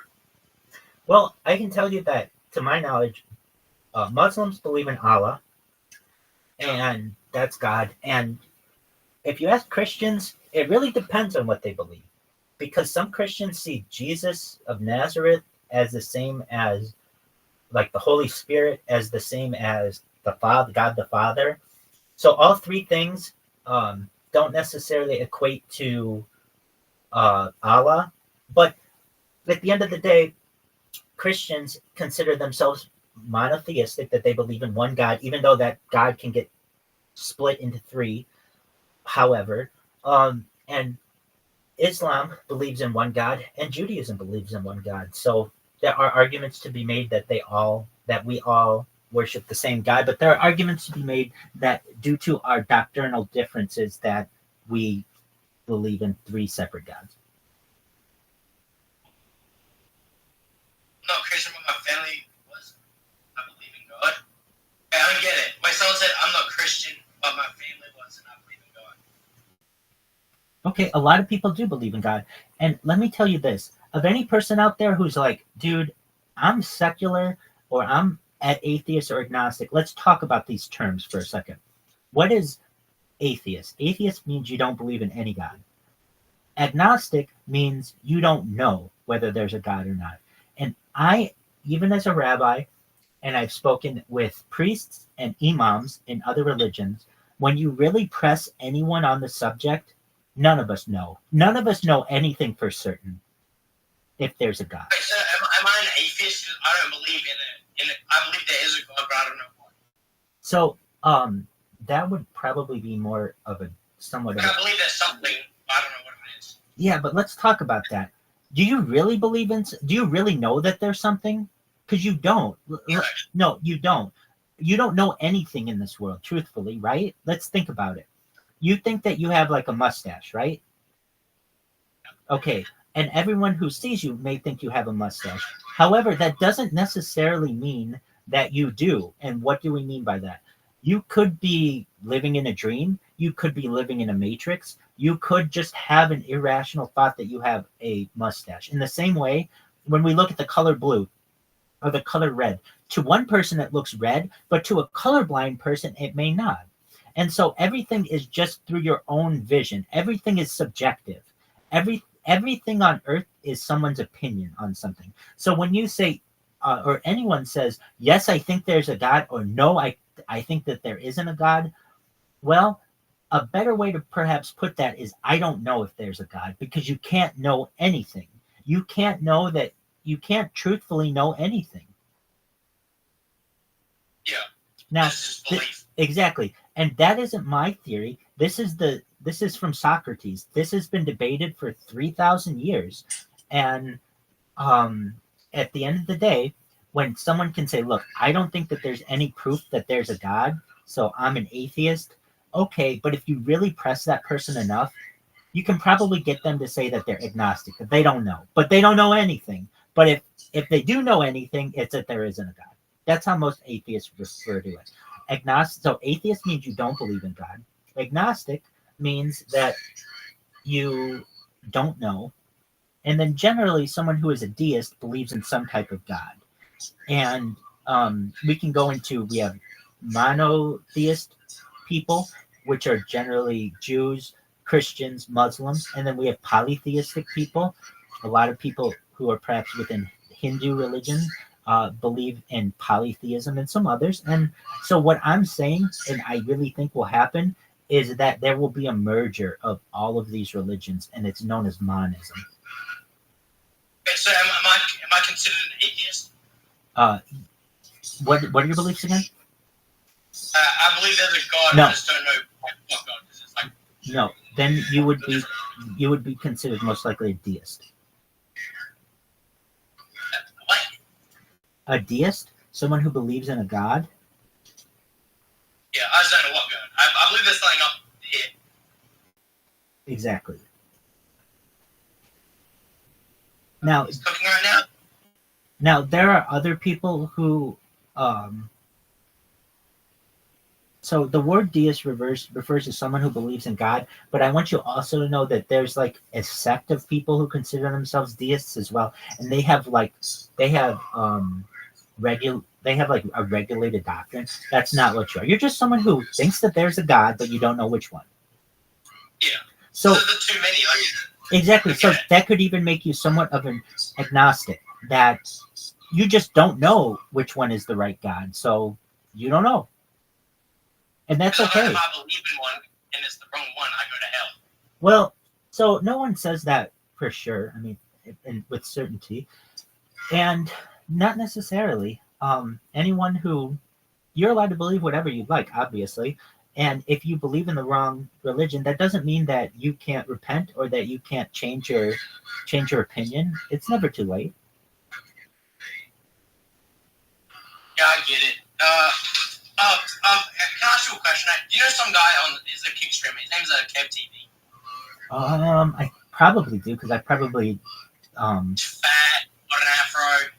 I've probably spammed him. Let me look at his page. I've got it right His now. name's Kev TV. I'm looking it up right now. Did you stream on Kick? I'm looking for your Kick profile. I can't find it. Yeah, I got banned. So basically, what I ended up doing was, in order for me to spam one of the platforms, I had to sacrifice the ability to stream on it. So I could have sacrificed Twitch, I could have sacrificed Rumble, I could have sacrificed YouTube, but I use all of those a lot more than I use Kick. So I figured, you know what? I'll sacrifice my Kick account.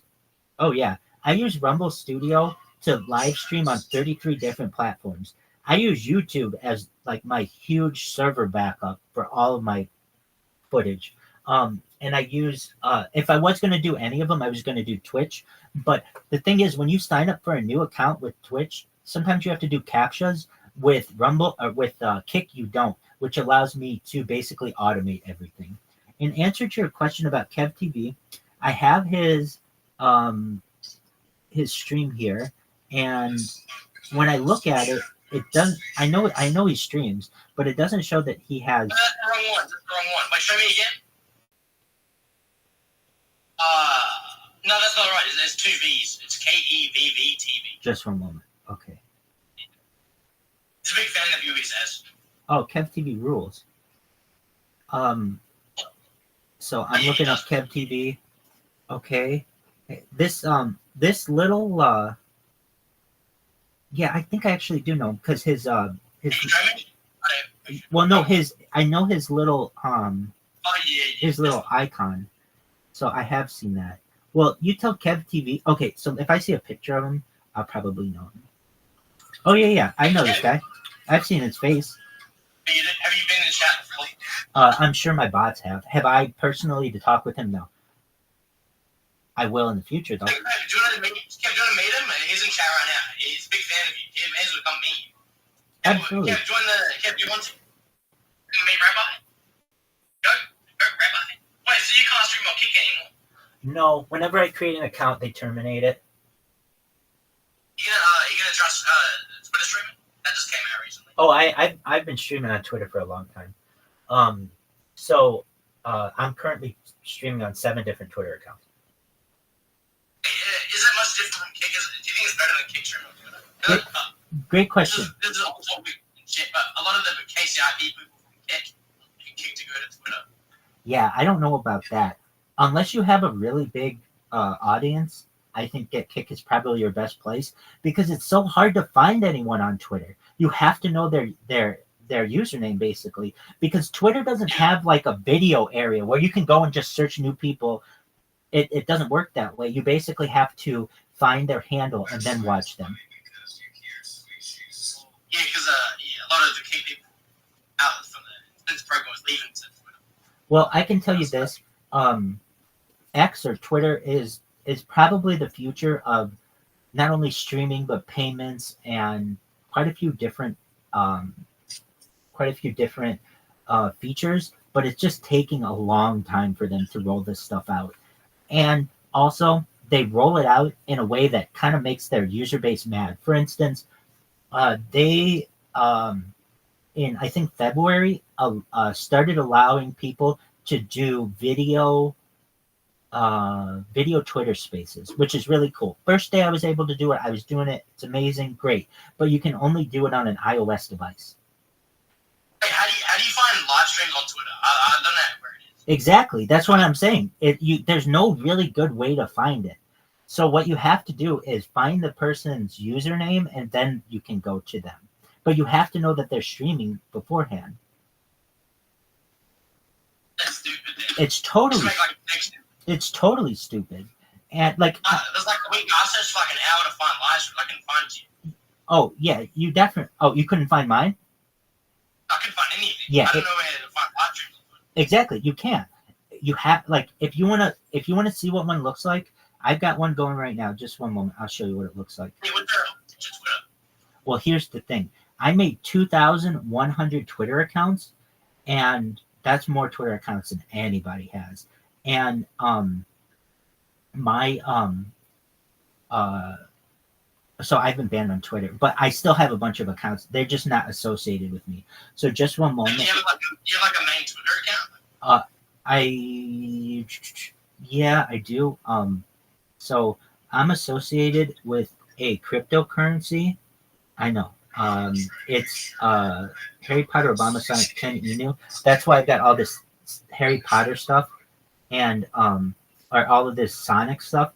It's a cryptocurrency that I met on Twitter. And just for a moment, I'm going to pull it up. What my name? Is that the BitG? Exactly. Exactly. And do you put money in crypto? People usually give me it. They literally give me cryptocurrency. But yeah, I got a few $100s in it that people have given me. Okay, so if you want to find one of mine, just to see what it looks like, back just one moment, and I'll do my best to find one of them for you. Okay, I've got one that's live right now. Okay, can you see this? It says, I'll just read it to you. Backup X. It's backup BACKUP X video VIDEO 001.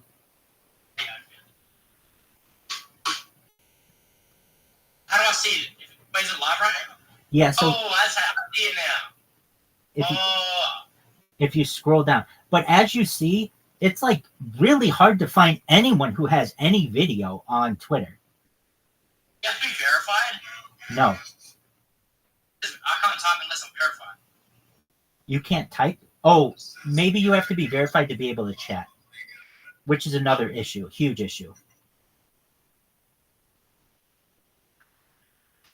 But as you can see, it is possible to stream on Twitter simultaneously, but it's just so hard to find anyone. So anyone I know who's leaving Kick to go to Twitter, they're nuts. They're absolutely dumb. What I don't understand is why don't people multi-stream so they can stream? The thing with the if you're on KCIP, you're not allowed to multi. Oh, okay, then that's why. I'm not allowed to stream on Twitter. People on K2A have been streaming on Twitter. Yes. I gotcha. Well, that makes sense. Do you make money a good amount? It's okay. Okay. It's nothing crazy, but it helps and shit. Yeah. Yeah, absolutely. Well, essentially, I mean, with my platform, I'm on 33 different platforms at once, and yeah. So I'm on Twitter, I'm on DLive, I'm on Trovo, I'm on Bilibili, like all these ones that no one has heard of because they're all in like Asia. But my plan is to have as much data online as possible. That's the thing, and eventually I'll be able to write my own way once people know about it. So I'm not too worried about being verified or anything like that. I tried years ago on YouTube. Like that was my bread and butter, YouTube, trying to get verified on YouTube.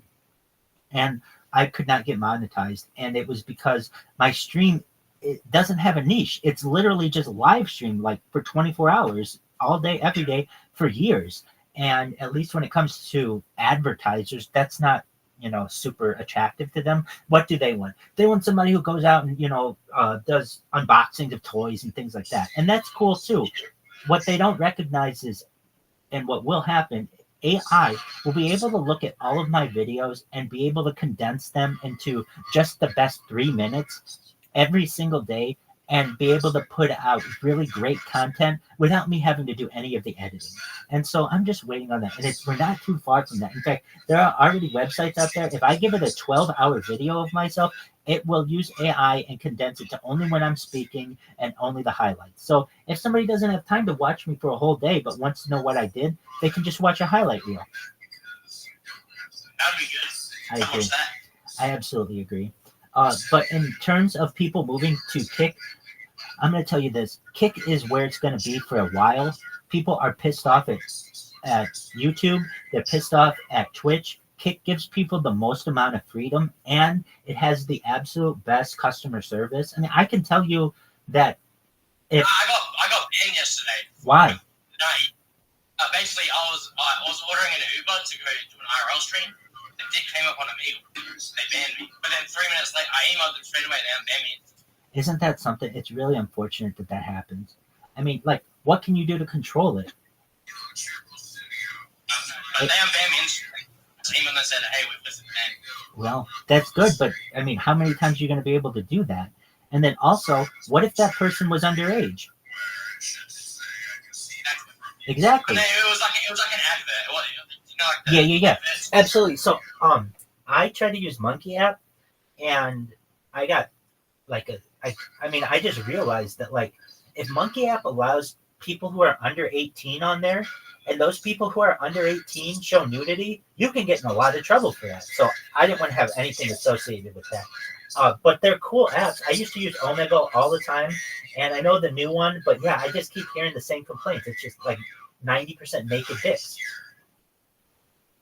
It's like been sort of like adverts, like website. That too. When do you do Monkey app? Yeah. Okay. Have you ever been banned? Monkey app? Yes. And what do you do? Just create a new account? Yeah, I'm on VPN from Monkey app. So I'm using Oh, you have to use a VPN? Yeah, a VPN and then incognito browser because they're VPN. Oh, okay. I gotcha. The same thing happened to me, but I only ever saw 3 people on the Monkey app. The first person I saw was a dick advertisement, just like you're saying. The second one was just a blank screen. And the third one was somebody who did not like me. I didn't say anything wrong to them.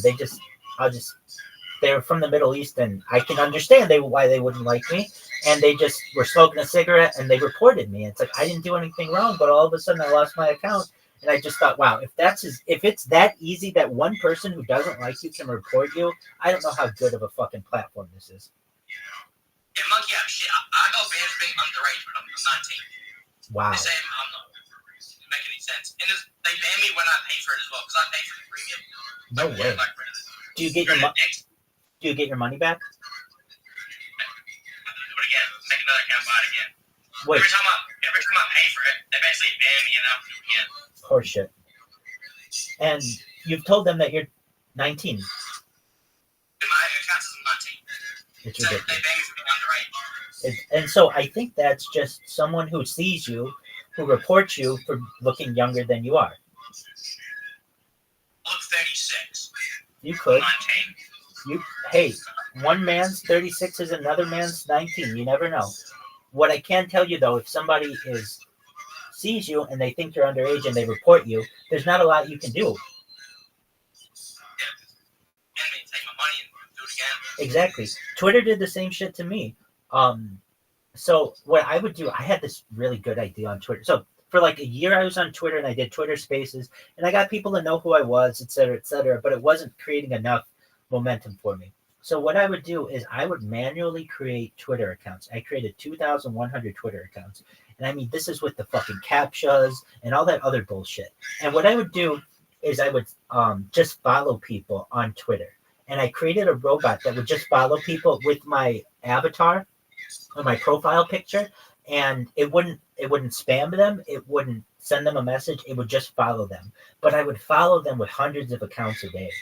And you can imagine when you're like a normal person and then all of a sudden Rabbi Rothschild's following you, Rabbi Rothschild's following you, Rabbi Rothschild's following you, and you have your notifications on and your email on, when you get these things in an email, it becomes overwhelming how much shit I would put in people's inboxes.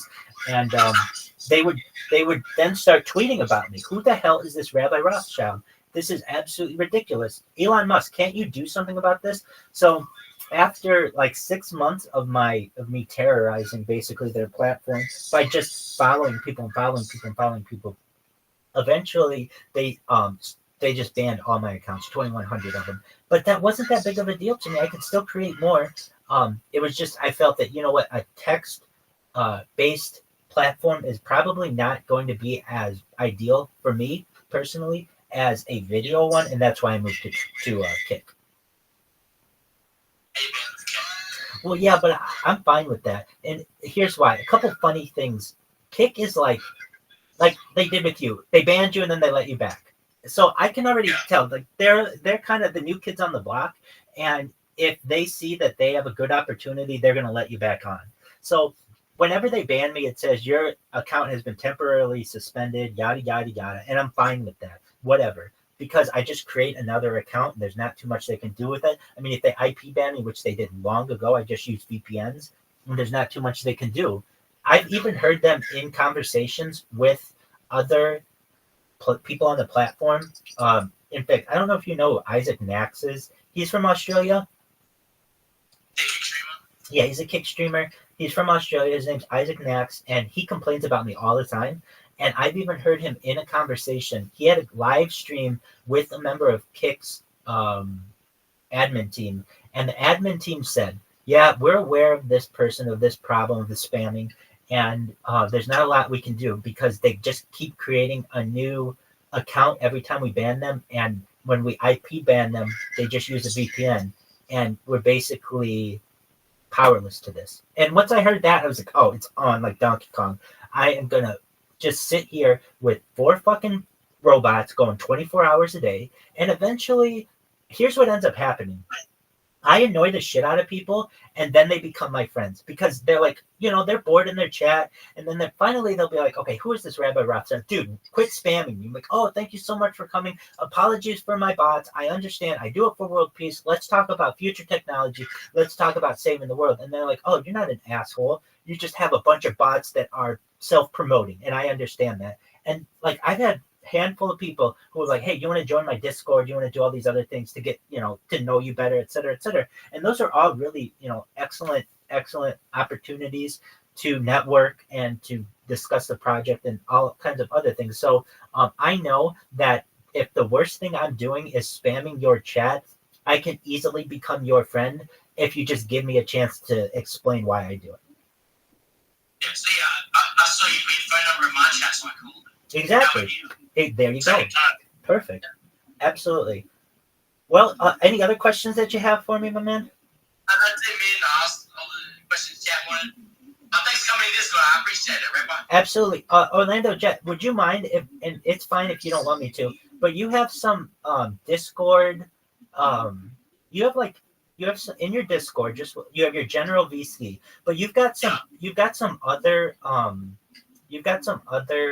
VCs. You know what I mean? There's one. Can I stream in there? Sure, man. Go crazy. Excellent, dude. I'm just gonna live stream. You're gonna have a little portal into my house whenever you want.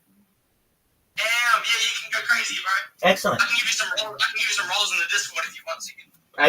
All I need the ability to do is stream, and I'm just gonna stream, and then whenever you want me, you can say hi or your fans or whatever, and we're gonna get this movement going, my friend. I bet, yeah, go crazy. You can stream the Discords and the VCs and shit. Excellent. Well, I'm gonna do so right now. For sure. I go crazy, man. Thanks for coming in. Thank you so much. Take care, Orlando Jet. Take care, Orlando Jets team. Bye, everyone.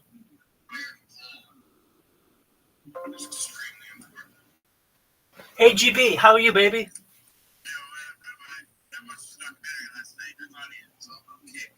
Oh, no shit. I haven't seen it. I'm gonna watch it. So, what is it about? It's like 2.5 hours, so I fell asleep like halfway, but it gave me inspiration for you, because there's not, well, first off, Kick doesn't really have terms of service. Right. It does, but it's a joke. Because, yeah, it's also how there's not much Ian Ross in it, but not really much about Ian Ross, so really focused on him. But it made me think that if we could get you like a dedicated channel granted to you by Ian Ross, that would be the most bullish thing, like a channel that is the rabbi channel. And you're not going to be having to make a million accounts, you know? Right. Well, you know I was streaming in his Discord, right? Yeah. Okay. And so he was in my stream like 2 weeks ago, and yeah, he definitely knows about me. It's just, it's hard because it's like, what do you do with this person?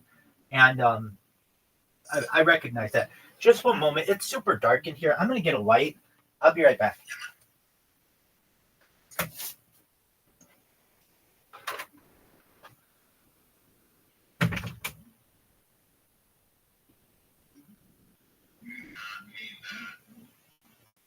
And the Dragon Bone shield has some interesting applications when you are wearing an upgraded bone outfit.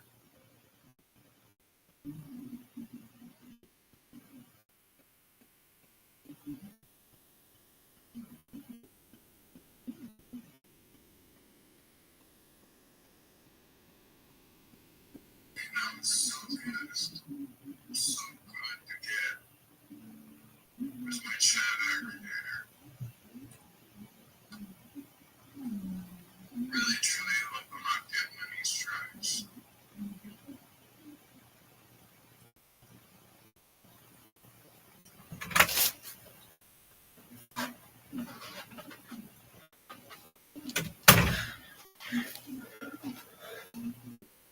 GB, what's the name of the documentary? Yeah, 1 second. I'm just gonna find it here. How are things going for you, GB? Yeah, pretty good.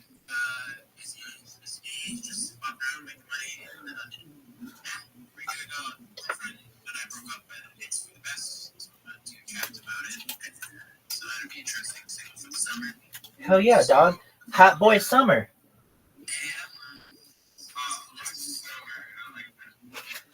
The documentary on YouTube is called The Endless Depravity of Kick. Oh, cool. Okay. Who's from Derby Tom? From Jay Aubrey is the Jay. I think.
One of Orlando's fans just made a channel in the Discord. Gave permission and everything. Dude, you're amazing.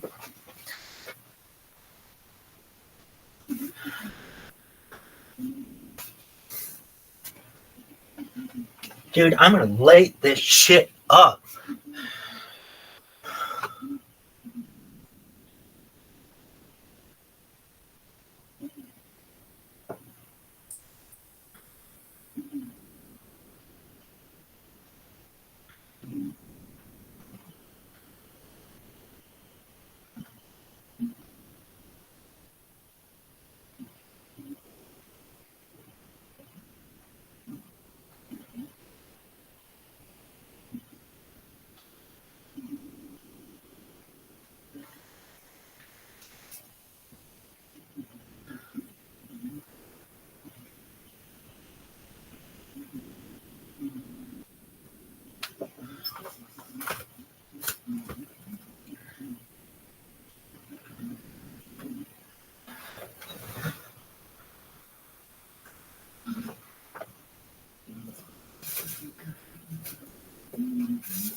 I'm back, baby. Apologies. In that documentary, his name's Neon. I've never heard of him. But Neon, yeah, like N3ON. Like, it's recent. I know that guy. I know that guy. You know, Yep. yeah, he's like, it's a weird mix because like he's pretty popular on Kick, but then you look at his other socials, and they're like, there's nobody. Maybe he's botting his Kick account. Dude, everyone on Kick bots. Yeah. Everyone. Like it's like not even a secret.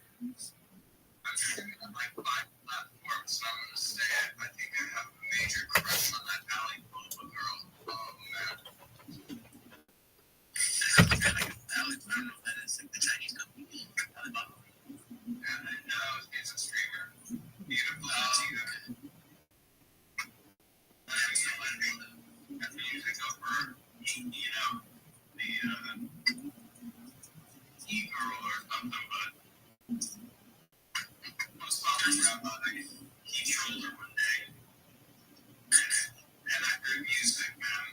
I'm joking.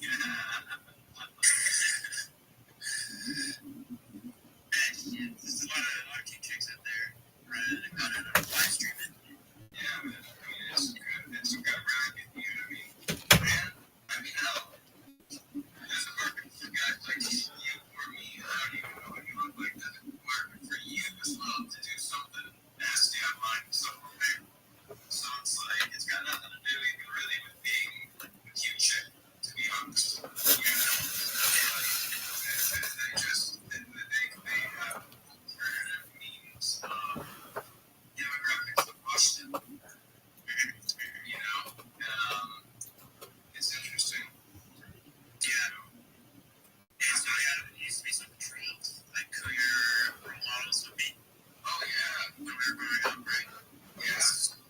Completely not controlled anymore. And that's the power of the internet. Like you can spot these people, you can dox them, like people who get crazy, like just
about 2 years ago, but these guys figured out that a lot of Kias are super cheap to steal. Oh, no way. Yeah, it's like the whole, just go post people's cars.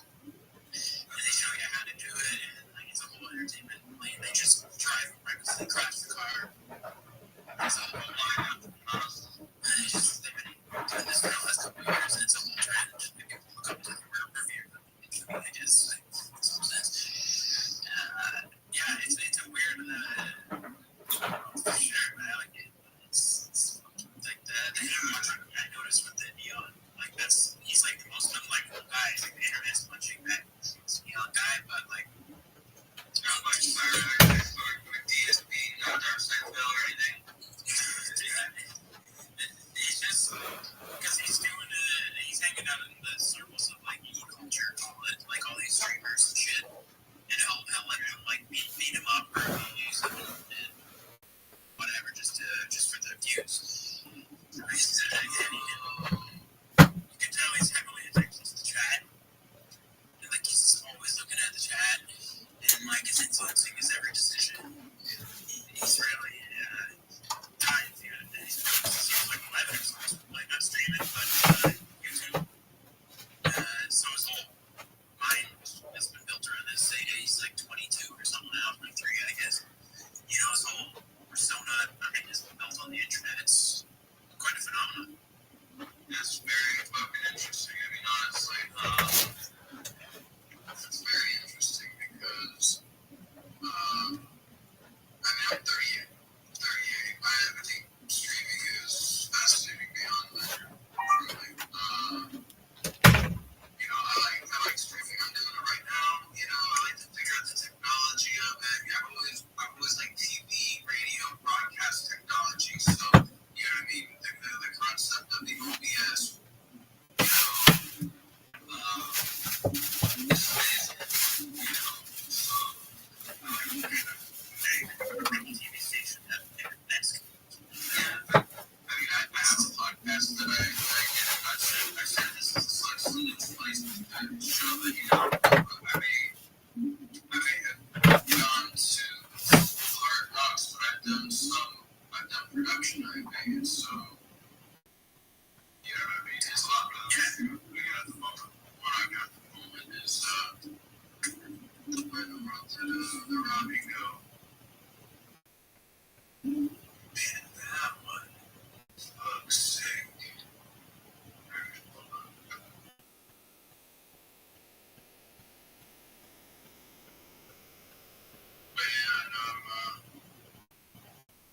I enjoy streaming. I think it's just something really cool. You know, you never know. I met Rabbi because, you know, he streams himself. And that's how I found this chat for Rabbi. No, I actually don't even have enough money to even invest in the coin, man. But I hang out here all the time. Thanks. I do too. You're not the only one. It's true. Yeah, I got it out. So that you guys would have rich. I only got 100,000. It could be a lot of people got millions, but I got 100,000. I'm happy with that. It's all I can afford. You know, I got here for like $100 the last year. I know. It's not always hard to be like I was not in a position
a chain, right? Or if there is, it's not developed or anything because they're just not ready yet. They're just not ready yet. What is? You know what I mean? Yeah. Yeah. It's a crypto's funny thing. We're still. I just started explaining again, right? The same way. There's one way to look at it, but how it's like a compounded bet. You know, the first bet is that cryptocurrency is going to have a store of value. There's going to be a digital store of value. You know, and then the second bet, like Ethereum says, that there's going to be like smart contracts. Really, smart contracts are where focus needs to shift to, like for the sole purpose of getting the sour taste of blockchain out of people's mouth. You know what I mean? Like the concept of a blockchain should be absolutely smart contracts. Yeah, the smart contracts. That's what I mean. But because of the blockchain, like imagine a smart contract that was your it is your driver's license, it is your passport, it is your, you know what I mean? Like it's unrevocable. So like, oh yeah, someone's got a screenshot. Well, that's not verifiable. You know what I mean? Like now that's a separate kind of a blockchain. I'm thinking of one that doesn't revolve around like free market. Obviously, it's more of like a socialist use for a capitalist world, right? And so I think that's where the problem with going completely digital for the governments are, is because it kind of socializes something that most of these countries still revolve around the capitalist American market, right? So it makes it more free markets, the wild, wild west, but that's not what they want. They don't want to return to that. That's kind of the major pushback.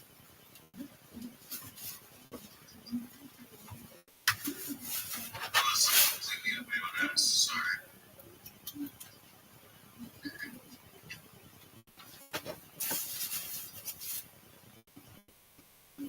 I hate that I use like that general big day events. Oh, yeah, sorry, I think I got something.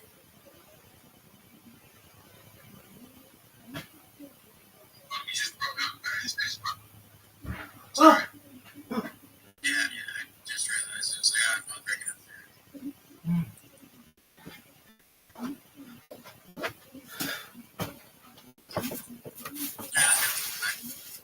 Smart contracts. Yeah, right now it's all like talking about retail and one part of them is, guys, that's not what it's about. I don't care about retail.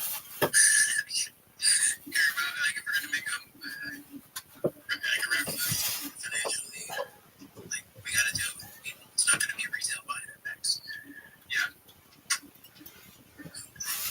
Just fundamentally, that's how it used to be. Like the focus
Hey, GB, do you know why Americans hate Canada? Because it's cold. No, it has nothing to do with that. It has nothing to do with the people. In general, Americans like Canadians. Here's why we don't like Canada. Because if shit hits the fan and we know you have to choose an allegiance between the United States and the United Kingdom, you'll choose the United Kingdom, and we fucking hate that. That's not true at all, man. I definitely go with the United States. Dude, but your government will go with the United Kingdom. Maybe the people will go with the United States, but the government is still like a commonwealth. Yeah, that's true. That is true. But lately, well, not that I really like Trudeau at all, but he has been giving the stiff arm to the Royals, and like we haven't even printed the money with the king's face on it yet. We're kind of doing some little fuck yous. Oh, no way. That's really interesting. So, yeah, there's a perfect example. Your money has their fucking monarch on it. Yeah, that's wild. Eh? Yeah, still got the queen. They're still printing the queen right now, definitely. So So, we'll see. so on what bills is the queen on? On what bills is the queen? Oh, she's on all coins, every coin, and I think I know the 20 for sure. She's on the 20. I think just the 20. Damn, so they have to change a lot of shit. Yeah, the 20's a big one. Yeah, the 5's like some Wilfred Laurier dude, I think. I don't even know. I don't even know these guys' names. I promise you, just like we totally expect you guys to just, if shit hits the fan, just take over Canada. That's where we're at here.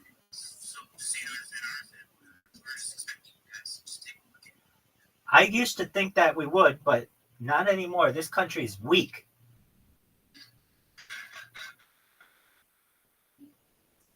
Yeah, you guys got a lot of weapons, but I don't know if you have the like force anymore of the people. I think people aren't interested in it as much anymore, right? Consciousness has changed, especially after the 2000s.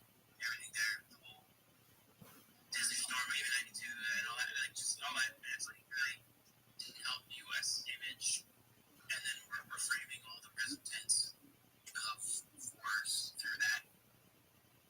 Like U.S. is kind of now they're like trying to be like, oh, okay, we can step up and do stuff, but there's been like a while of like, okay, we should probably not be countries. Like that's That's true. to the benefit of our country when it's not doing so hot in some areas and so on. I think people aren't as interested in like, yeah, if China was to do some shit, it's Oh, dude. rally the guys. And China practically owns Western Canada. Oh yeah, in the U.S. Yeah, of course. Yeah. So all these ports. It's wild. You're- I fully expect. Like I could wake up tomorrow and it's China here. I joked in the chat. Yeah, for real. It could happen. Dude, you're absolutely right. I've read about this theory. It's like, okay, so China doesn't need to invade the United States. All they have to do is tell any person who was Chinese that, your allegiance is to us, not to the United States. And basically like 10% of the whole West Coast automatically is like invaded.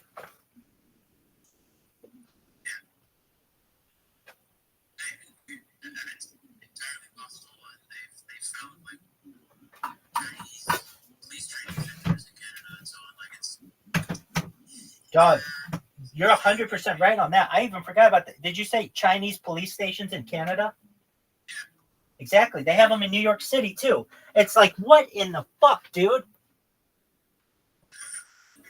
I mean, like literally, I'll just fucking come out and say it. You could not do a better job at fucking up the United States than has been done.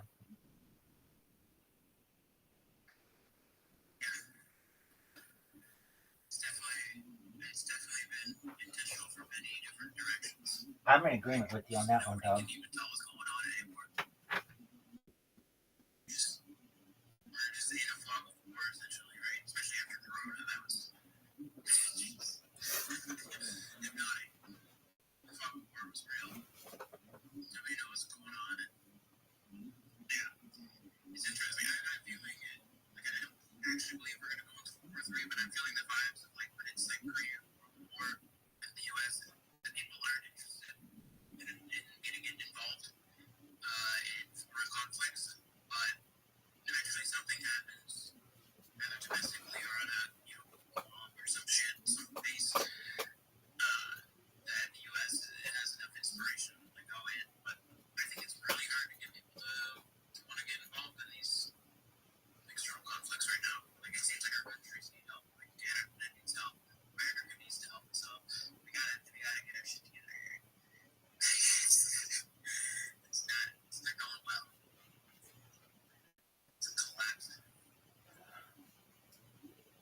I'm in agreement with you, GB. But we got it. I know we got it. I know there's going to be some technological breakthroughs as well as like white hats. I know there's people working in the background. We don't know their names. But there's people working on great things right now, right? Yeah, one of them is known as Rabbi Michael Yisrael Rothschild. Biggest dick in the West, baby.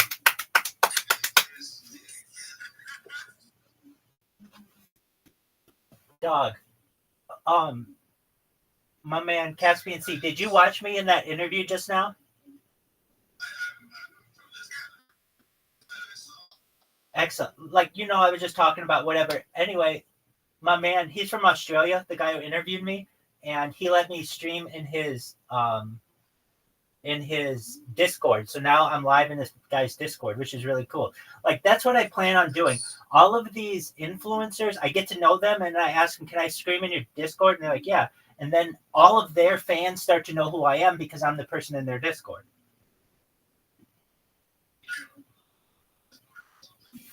I'll send it to you guys right now. They're so nice. They made me my own room in the Discord. Yeah, how cool is that? Hey, GB, are you on Discord? You want it? That's okay. Hey, Caspian C, I just sent it to you.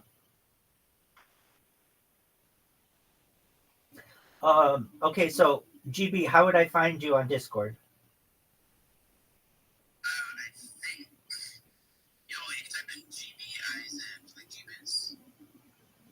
But I just want list. It's a screwed up picture. That helps. Yeah, no, that'll help. GBIZ. That's it? Yeah, that is it. It might have a period of front or a period at the end or something. It has a period at the end, but it's not a Sproto. Is that cute? It's like an anime. Here's what it looks like. Oh, it's like a face or something. No, I only ever had a Tesseract or a Sproto.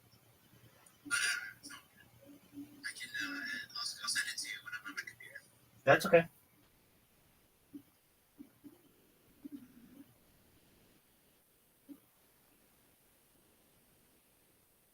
Dog, I love being able to stream in people's Discords. It's like one of my favorite things in the world. And he, Just do camera angle here. heyo, You're still at the same place, yeah? I had to change rooms, but yeah, same spot. Nice. I changed rooms at the end of May, and in exchange, because like I have no money, and to both of you, I've had discussions about living with both of you. In exchange for me living in a storage room, which is what this is, and doing some caretaking for the person who owns the house. He's an older man. Actually, he doesn't technically own the house. His son does, but his son's in Iran, so like he doesn't have anybody to look after him. I get reduced rate, so you can't beat that. All I need is just the internet, and so basically That's awesome. yeah, that's the deal that I made. And if I hadn't have made that deal, I don't really know what I do. But so what does that mean in my life? Like, at least in this spot, it's a little louder. Meaning like I can hear the other roommates, and occasionally I'll get a call or like a knock at the door to go help the person who lives here. But aside from that, and I just check on them every once in a while, which is like the most minor shit of all time. And aside from that, I get to live here. So it's not forever, it's temporary, but maybe for the summer. And that's, all I'm saying, like I explained to them, all I need is just the summer to have these bots work. If these bots are just allowed to just go for like 3 months, they're unstoppable. They'll annoy the shit out of everyone. You should invite me on your house. I would love to, GB, but even I was barely able to survive. We have 11 people in the home. which is way more than the city of Irvine will allow. Oh, yeah. That's a good amount of people there. When I started, there were 5, so it's really expanded. Yeah, which is fine, you know. But yeah. So, hey, GB, are you still working at the dispensary on the weekend? Yeah, man. That's tight.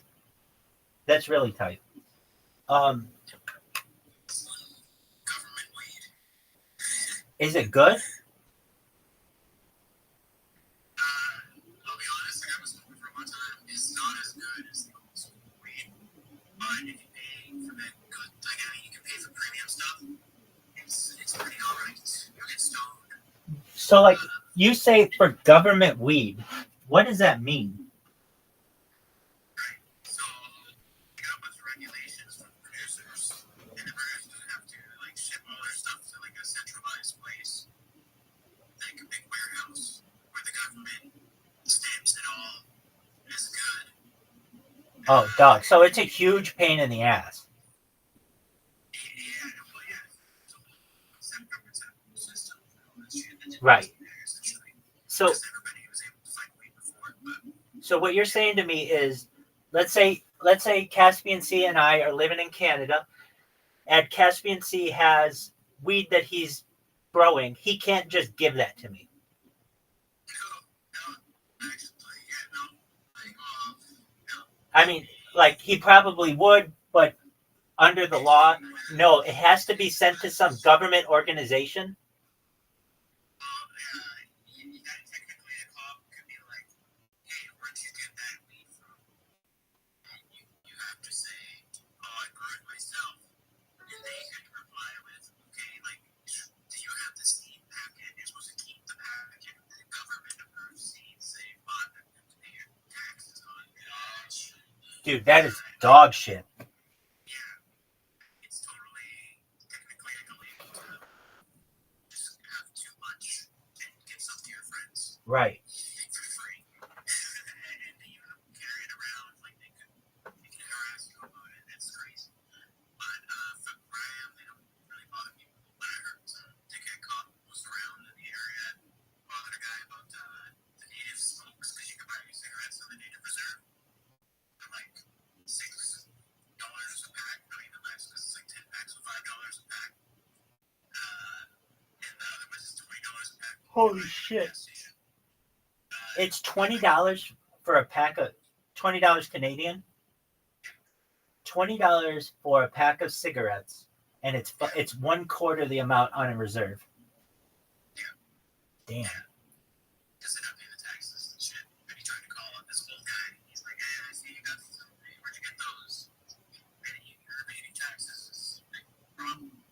Cops giving the guy who brought it like trouble, but it's crazy. Dude, that is crazy.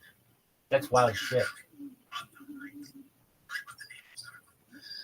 Right. But that's where the good weed is. So the natives have filled in the blank of the market because they can kind of do whatever they want. Like the reserves, a lot of reserves overlap with more like cities and stuff. So there's just like a trailer that you can go inside the nearest city that they have all the weed. You can smell it. You can like look at it like how you used to be able to. But if you go to a government store, it's all in packages. You can't see what it looks like. You can't smell it. No shit. You're buying just by the name. Essentially, is all you got. Wow. So there's like no guarantee of what you're getting. No, yeah, and like the curing quality is really bad for the first year. It's like so dry you can bust it up with your fingers. It's just like a powder. And it was like, what is this? Weed? This isn't real weed. They just didn't know how to cure it properly because they had no experience in it. So they're fast drying it. There's all these standards about fungus detection, bacteria detection. Everything had to be clean. And some companies, like the big ones, they irradiate the cannabis, like in X-rays. They blast it with X-rays to kill all the fungus before putting it in the bag to sell to you. No way. It's wild. Oh yeah. At least in California, you have to have like there's this little sticker they put on it that says it's like paid the tax in California and everything. But I've never heard. Now I'm not I love it, but I'm not like the biggest 420 person of all time. Actually, I probably am in my heart, but like I'm not somebody who's in the industry, so I can't tell you like, oh yeah, there's this case, but like generally, I don't know if you had that in another state that's legal, if they're going to be too hard on you for that. I guess like if you did it, and I guess it all depends on the amount. Like if you sent like between Nevada, like if Caspian Sea sent me a bunch of Nevada weed in California, I could see how California might get pissed at that.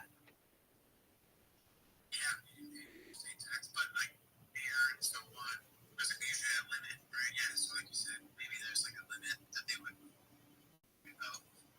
Right. But like the chances of being caught, like geez, like the mail delivery service right now, or UPS, USPS, all of it, it's just that's the biggest drug dealer in the world right now. You're 100% right. They're not taking all these packages. You can mail order weed as well. That's another great market in Canada here. That's like the best thing too. So you just buy it online. It just shows up at your door. And no one asks any questions. They probably know the office, but they don't care. Yeah, I mean, They're intercepting. I tried that. I shouldn't say I tried that. I don't think I've ever ordered it like that.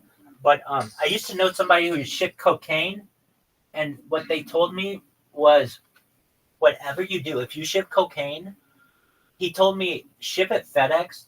Whatever you do, ship it FedEx, USPS, or DHL. Do not ship it through the post office because it's a federal offense then, of like interstate narcotics trafficking, which is a huge thing, as opposed to like just possession, which is what you get the other way, something like that. So basically, I don't know how pertinent it is nowadays, but if you can avoid it, quit use it. Don't use the United States Postal Service. So for you, it would be what is it? What's it called? The Canadian Post? Canada Post. Yeah. Canada Post. So Yeah, we got FedEx as well. UPS. you don't have DHL? DHL is in some places. Okay, More in the cities, like Vancouver and stuff. I've never seen it out here. right. They would contract out smaller delivery people. So every company slots those out here. Small little warehouses. It's nice. So, hey, GP, do you know who Action Man is? Like the action figure. No. Good question. No. He's somebody on Kick. Oh no, I don't. I just like familiarize myself with space. Exactly. No. And if you would ask me 2 weeks ago, do I know who Neon is? I wouldn't know. These names, after enough seeing them, then you start to know who everybody is. And so I think this is a cool story. I don't know. Actually, this story sucks. But hold on, I'm going to tell it to you. How does it go from a cool story to this story sucks? Just a moment. I have that thing, but I'm going to see if I can get a better view because I want you to see my beautiful face. Just one moment.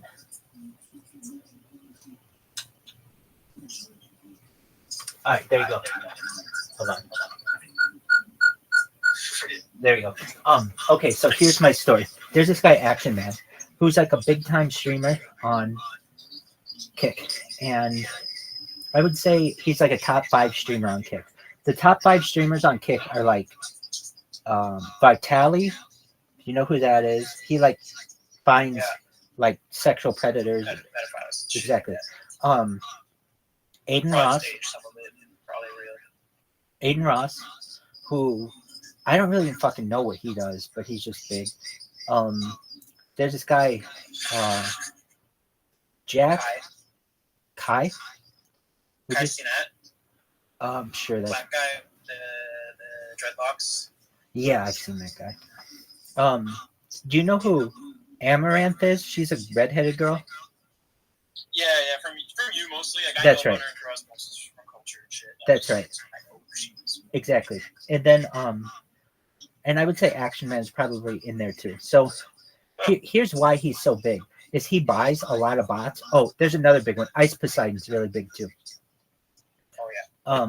Okay, so but they all buy their users. And not only will they openly talk about it, but I can tell you that they're buying their people because I'm in their streams and I'm spamming them, and I can tell you the rate at which a really popular stream is going versus like one where a lot of people aren't there. So some of these like international streams that are like soccer games get tons of people, and the stream is really, really fast. And let's say that stream has 4,000 people in it. Okay, I'm willing to believe 4,000 people in there.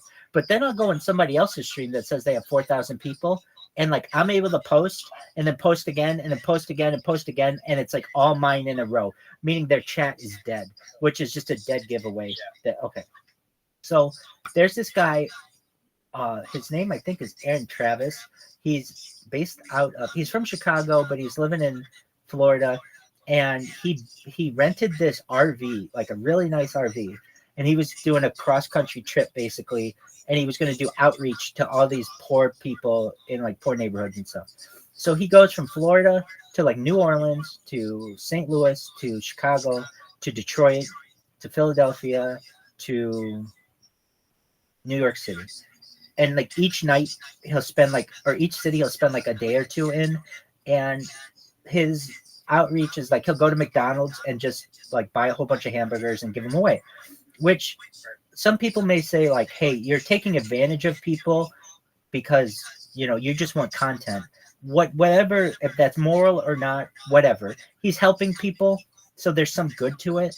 But I understand that you're doing it for the views. Okay, so he goes with this group of like 5 to 7 other kick streamers, and I recognize that these guys are going to be doing 24-hour streams. So here's why that's important to me. When I'm creating a robot, normally no one streams as much as I do. So if I create a robot to just focus on the GB stream, and I want GB stream to just get fucked up, well, eventually GB is just going to go offline and my bots aren't going to work anymore, and I have to reprogram them to somebody else, and it's kind of a pain in the ass. So what I normally do is just spam every single person just like equally. Well, in this case, I made 3 of my robots focus on this guy's channel for like a week straight because I wanted him to know who I was. So what I ended up doing was creating the robot to create an account, go to exactly to this guy's stream, spam 33 different times, just bullshit, and then create a new account, go to this guy's stream, spam 33 fucking times, then go to create a new account. So like it was just a perfect loop of this. And I also did it so that I had it so that it was automatically connecting to a VPN for me and clearing all my cache. So basically like I could run this fucking robot on this guy 24 hours a day for as long as he was going to be streaming. And it was so cool because his streams are like in really like he was, you know, doing all kinds of IRL streams, and he had like on average I'd say 14,000 people watching him. But again, those are bots. 14,000 of them are bots. He probably had 15,000 watching him, 14,000 of which are bots. And he's willing to say it. He's like, look, everybody's doing it. I'm the only person who's going to tell you that I'm doing it, but everybody is using bots. It's like there used to be a saying, I'm sure it's a saying in a lot of things. The way I heard it was in college football. If you're not cheating, you're not trying. And it's kind of the same way. If you're not buying bots, you're not trying. Now, the question arises, Rabbi, why don't you buy bots? Oh, I've bought bots. I don't have a lot of money to buy bots, but even with the little amount of money I have, I've bought bots. Do they make a difference? Yeah. You'll get a few more people in there when it looks like you've got 100 people in your space or whatever. So anyway, I was spamming this motherfucker in every single city, and I wasn't just spamming it, but I was spamming in my telephone number. Like, hey, call me. And I was getting people to call me just randomly. It was absolutely hilarious. And so I spammed him in every major city he was in, all the way up to when he was in Times Square. And I was spamming him. Okay, so then today I'm in this other person's stream, totally unrelated to that Action Man, this guy from Australia. And people were telling me in the Australian guy's stream, they're like, hey, we know Rabbi. He was the guy who was spamming Action Man for the whole fucking time. And it's hilarious because Action Man would talk about me and the people on the stream would talk to me, God damn it, this Rabbi, shut the fuck up. Nobody cares. No one cares, dude. No one cares. Like, that's all they would say to me. And I would just get such a kick out of it because it's in front of at least 1,000 people, but they're saying it's in front of 15,000 people. All the shit that I'm doing. So I thought that was hilarious. My favorite meme is the guy who's spamming because he has TTS. Yeah. And it just keeps saying, have you heard of Rabbi Rothschild? And the guy starts screaming, I know! Exactly. I love that guy. And it's getting to the point, as I said to a person earlier who interviewed me, that people hate me and hate me and hate me, and then I eventually wear them down to the point where they are neutral on me and they just ignore me, and then they start to like me. It's like a process that people go through. In psychology, it's known as the mere exposure. Hold on. Mere Yeah, that's what I was thinking. exposure effect. Hold on. I may be saying this incorrectly. Mere exposure. And what is the mere exposure effect? Basically, the more and more you see anything, the more and more you're going to like it. Just over time, you'll just associate things with it. So, yeah, you may see it as annoying as fuck, but after a while, it'll start to wear on you. So, I just am utilizing the mere exposure effect to the best of my ability and just trying to make waves that way. And like, can you see if I flip my? Let me see if I flip my computer. If I flip my screen, I'll show you. Can you see all of the devices I have, like, all set up? And I just set the. Even better in the storage room. Exactly. I agree because it's all like one fucking line, and but I'm able to watch them and tell when anything's wrong with them. Like, normally they were in my room, but like in different areas, and I kind of have to look around. Now they're all fucking in front of me, and all I have to do is just see if any of them aren't working, and for whatever reason, like, here's what I can tell you, at least on this stream. If somebody says they have 400 watchers, like whatever, like, I hate to say it, but unless you have thousands of people watching you at once, if you are someone who has like 515 viewers, chances are you bought 500 viewers and you really only have 15 people watching you. If you have someone who has 359 viewers, they probably bought 300 viewers and they have 59 who are watching them. I can tell you that I had this friend, and Caspian C knows him too. His name's Wappy Flanker. He used to go online every single time. Now, he had a stream that wasn't impressive. It was just like him sitting at a computer, and every single time he started up this stream, every single time he would get 56 people. Like between 50 and 56. And I got to watching him, and I realized that he's buying 50 people, and then only 6 people are in there chatting or whatever that are real people.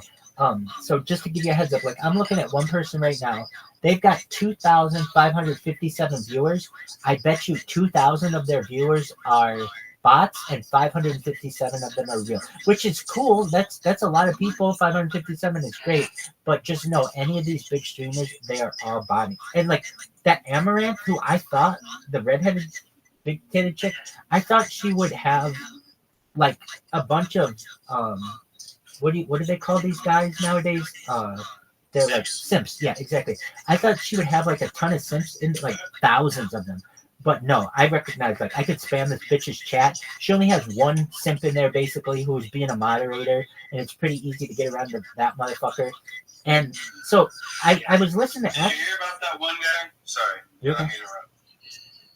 Go ahead. The guy who was the editor or the mod for Pokimane. No, what happened? I guess he ended up telling her, like, the dude's been like on her team for a while. Like, he's the guy who watches all of her videos, but he says to her something to the effect of like, "Hey, I need to come clean. I can't stop touching myself watching all of your videos. Oh, And she's just, and, like, this is the person who watches every single one of her videos and edits them together, right? What a weirdo. Yes, that's That's like the easiest way to lose your job, dog. That's the easiest way to lose your job. Tell your boss that I can't stop jerking off to you. Right. Exactly. No, I didn't know mean, that. Whether it's true or not, no one ever should have found out about that. No one ever should have known about that predilection of his. Right. And now absolutely. Like, nobody should have known, especially not her first. She And- told everybody. Now He's fired. Now absolute randos are talking about it on the internet. Of course. Who the hell am I? I'm nobody. I don't even know who the hell she is. I found out about her because of this whole thing. Exactly. Apparently she's very popular. She's a very popular person because apparently she's very pretty. Too damn pretty, apparently. Yeah, exactly. Fucking terrible, man. The I don't know. It's like the one good thing I'll say, if there's any kind of male privilege, it's like I've never had someone randomly tell me that they've been jerking off to me. I'm like, I'll call that male privilege. dude, I have had 2 girls tell me that, and that's off the top of my head, and it's off of that video that I have on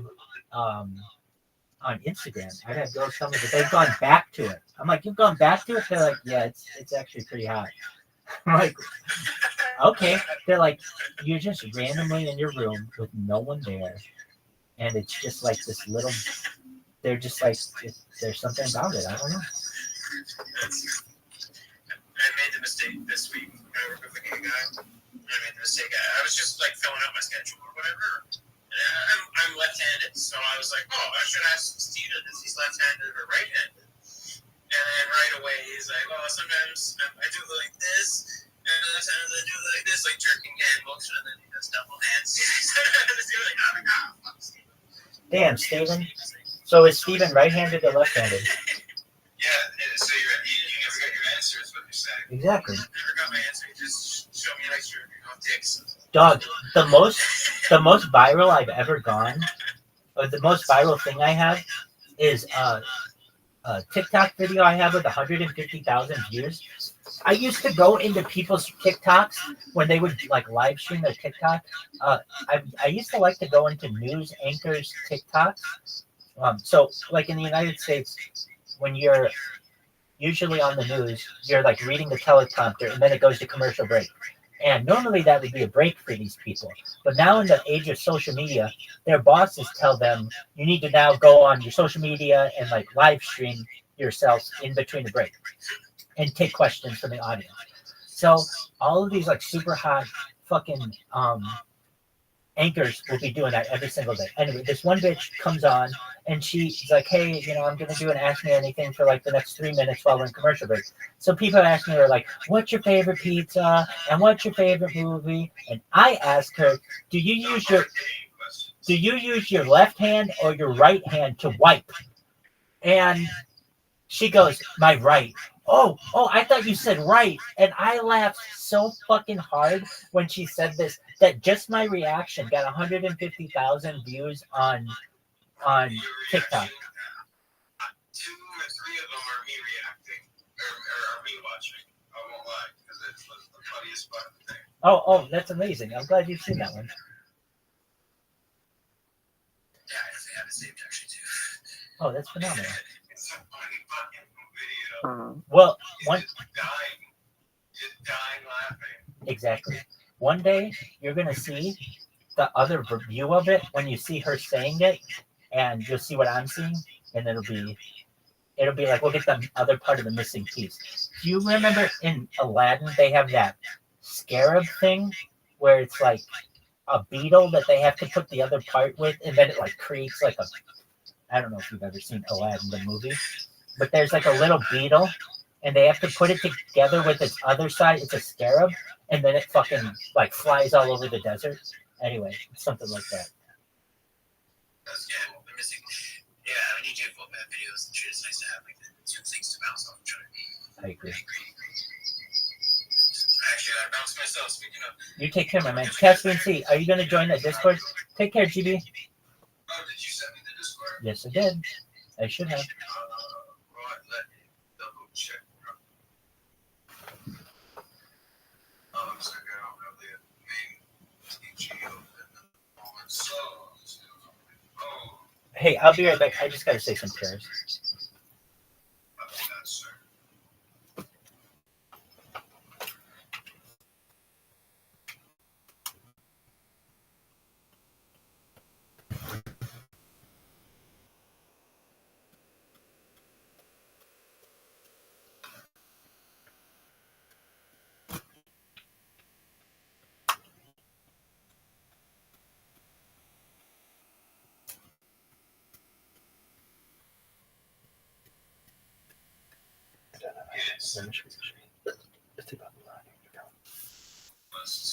Yes.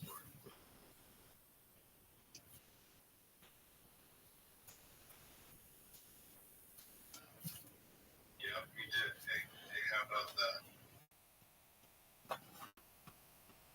Never call your friend a liar in the age of technology.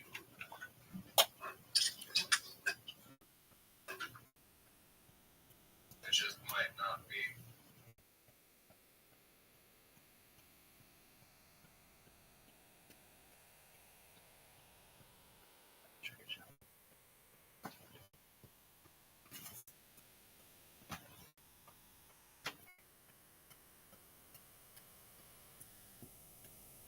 Show that.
Sad.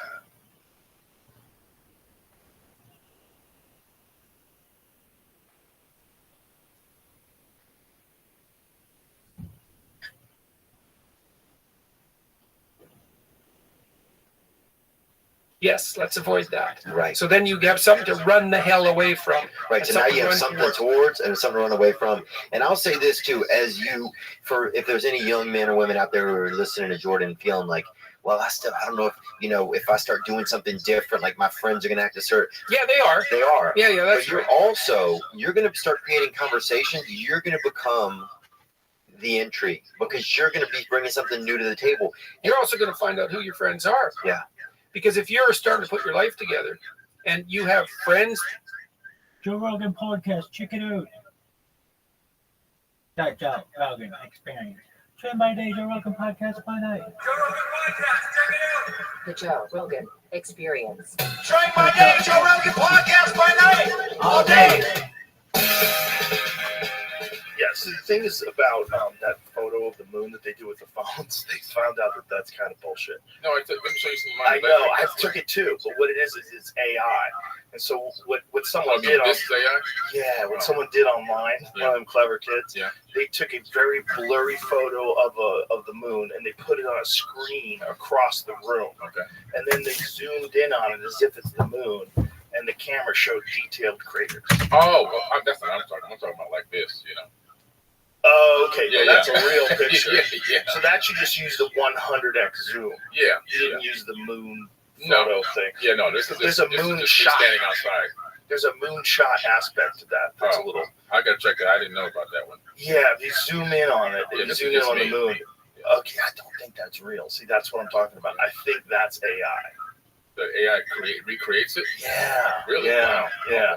I know. I was showing off to my Pretty incredible. family. Yeah. Listen. I have the 22, I think the S22 Ultra. Yeah. I had the older one, Okay. and I would take photos of the moon. I'm like, look, iPhone's bullshit. It can't do this. But it turned out it looks like I got fooled. Oh man. Yeah, because you can't hide stuff like that on the internet, technology stuff. Right, Those right. guys are too good. They know everything. They know everything. Yeah.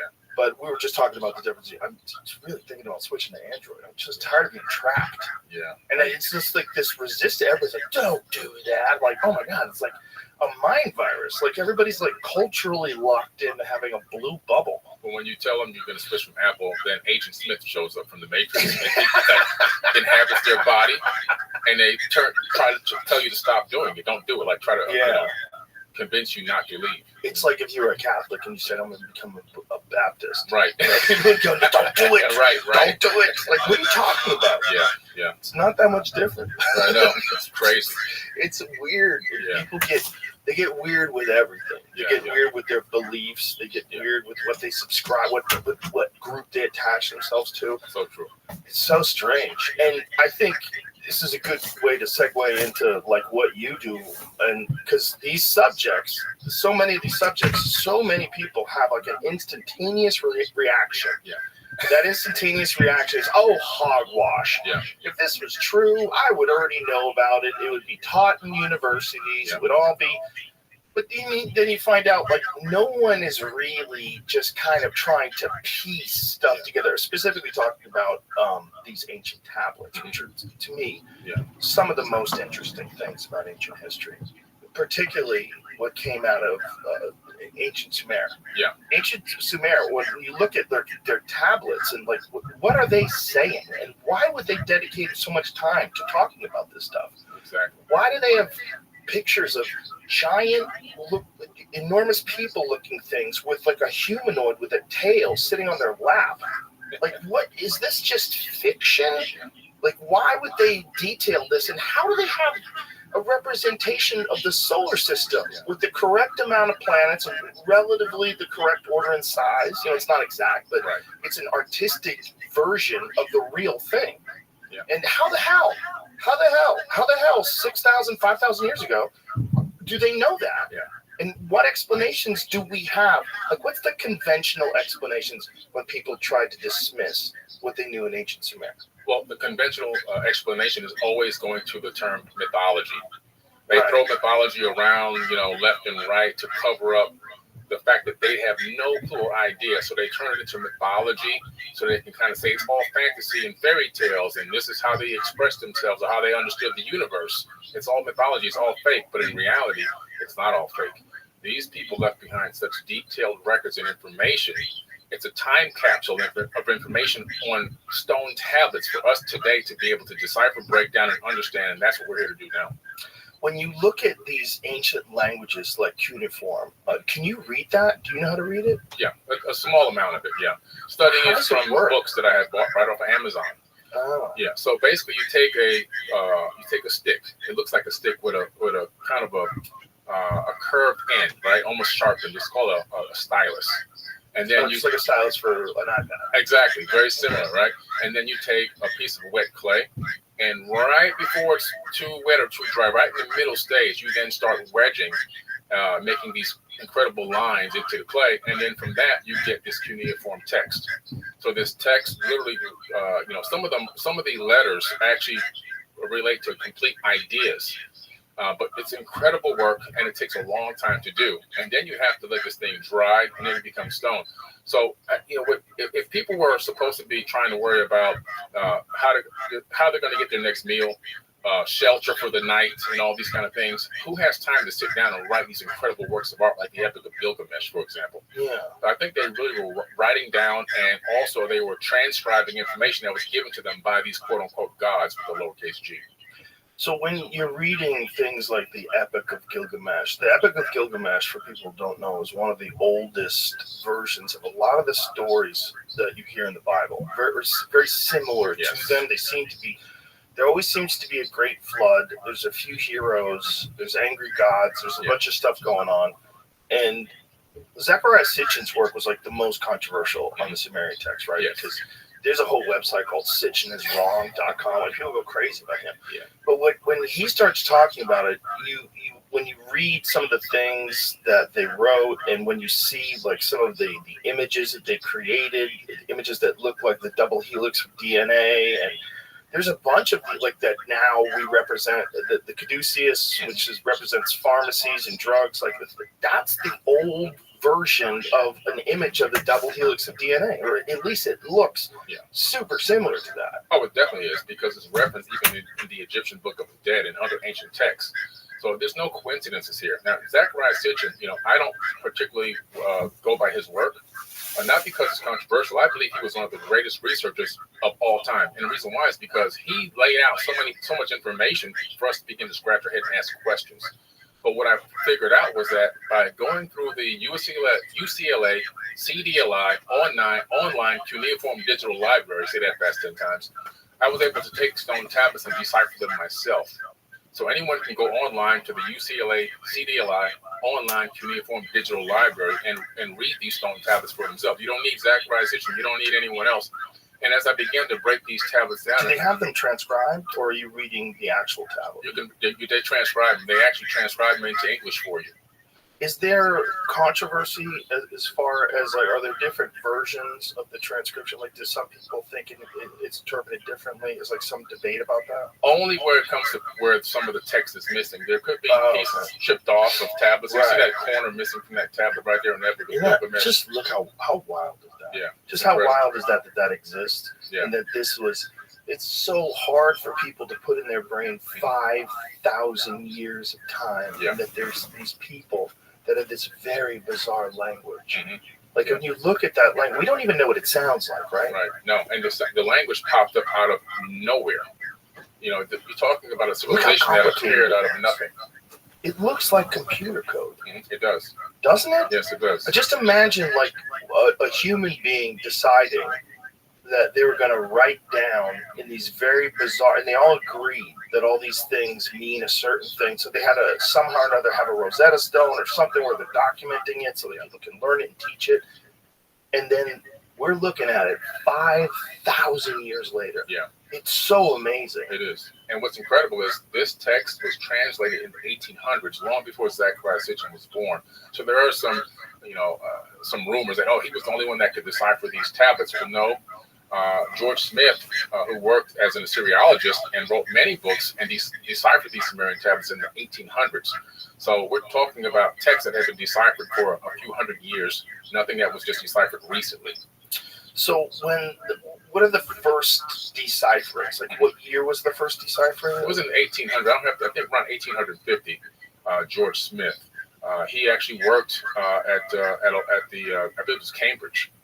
And what was his take? Like, when he's reading all these wacky stories and all the Anunnaki stuff, like, what's his take on it? He is literally subscribing to this information the way almost that you and I see it today. These people saw something, experienced something, interacted with something and he cataloged it, and it inspired him to write a complete translation of the Enuma Elish and the 7 tablets of creation. And he talks about the fact that that information was copied right from those tablets and put into the Old Testament of the Bible. And so, not exactly like it's going to go from here to the Bible, but it went to other ancient papyruses and scriptures and so forth. And then later on, when it was discovered in caves, people took those and then said, okay, we got to put this into a book. And then it became the Bible much later, around 100 AD. But he subscribed to the theory that these people interacted with beings in some way, shape, or form, and that also this information is so incredible that it became part of the biblical text. Did you ever read the Dead Sea Scrolls? Yes, yeah. So the Dead Sea Scrolls, was it found in what year was that? It was in Qumran, right? They found it in Qumran, but I think again this was also, I believe, in the late 1800s or early 1900s. Is when they found it. So these things are written on animal skins, and this is this is a very old version of those exact same stories, or some of similar stories. Yeah. There's a lot of weirdness in the Dead Sea Scrolls. I haven't read it, but is there any references to anything that's similar, like Anunnaki type characters, the Nephilim, or anything like that in the Dead Sea Scrolls? They show up everywhere in the Dead Sea Scrolls, in the Enuma Elish, and the Epic of Atrahasis. Of course, even in the Bible, they're known as the Anak, A-N-A-K. We were grasshoppers in their eyesight, it says in the biblical text. So no matter where you go in any culture, you're going to discover that these beings, in some way, shape, or form, engaged mankind, brought knowledge, teaching, building techniques, and just so much more wisdom and information, esoteric wisdom, alchemy. All these things came from these people. So the craziest version of this story is that they genetically engineered us out of lower primates and put us here to mine gold. Right. And then established different types of civilizations and taught us how to build things, taught us all these different things. And enough time has passed that we've kind of forgotten. Enough time has passed. That's the wackiest version of it, right? Right. That's the bare bones minimum. Yeah, the wackiest versions that they made us, which is we've talked about this a couple of times, but how bizarre it is that human beings have this incredible fascination for gold. We're fascinated with gold. This fascination with gold is really weird. Like, why back when it was basically useless? You couldn't make a knife out of it. You couldn't, it didn't make sense that this would be so valuable. Just because it's rare, you're barely alive. We're going back to full-on hunter and gatherer, our ancestors with spears and stone chipped, and then after that, gold emerges, and it stays. Yeah. It stays forever. Now, when you read Zecharia Sitchin's book, he talks about this in the 1970s. His description of it was that they needed to suspend gold particles in the atmosphere because their atmosphere was being destroyed. Right. Then you move to like somewhere around the 2000s when climate scientists start proposing this idea of suspending reflective particles in the atmosphere. Right. And then when you realize the unique properties of gold, how unusual it is in terms of like a building material, you can coat things. The reason why things are like coated in gold, silver plated, gold plated rather, you can take a tiny piece of gold and cover an enormous area with it. It's a strange metal. Yeah. Like really weird. And what the supposed story is, it's very common on Earth, very rare on Nibiru. Right. Yeah, that's the story. And then when I started looking into this gold thing myself, and here's what I came up with. So when you start analyzing the text, you discover that there was an encampment in a place called South Africa at Adam's Calendar. Okay. Now, at Adam's Calendar, there's actually the very first gold mines discovered. They're dating them back to about 200,000 years ago. And that's incredible because there's a building there that looks like a worn down structure. Now, in the tablets, it talks about the fact that the Ijiji, who were the working class Anunnaki beings who were cleaning out the Euphrates and Tigris River so they can create irrigation and create a bustling civilization. Also, they were doing the actual construction themselves. No people needed, just them working. They were like the construction workers, and Anu and Enki and Enlil, these leader gods, were like, the foremen, the master architects and so forth, right? The boss. So these people were working, but they weren't supposed to be enslaved. They were volunteers. They got tired of doing the work, according to them, for about 250,000 years of labor on Earth, and also, according to them, on Mars. This is in the text. They call it Lamu.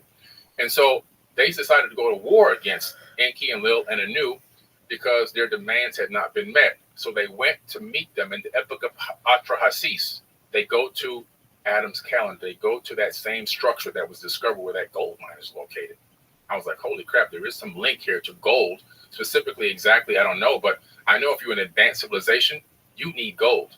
And the people that you have working it for you probably think, you know, it's to adorn or to adorn yourself or in recognition of the gods. So they'll wear it and they'll utilize it, but not for technology. But what's crazy is they go to war, they go to get ready to go to battle.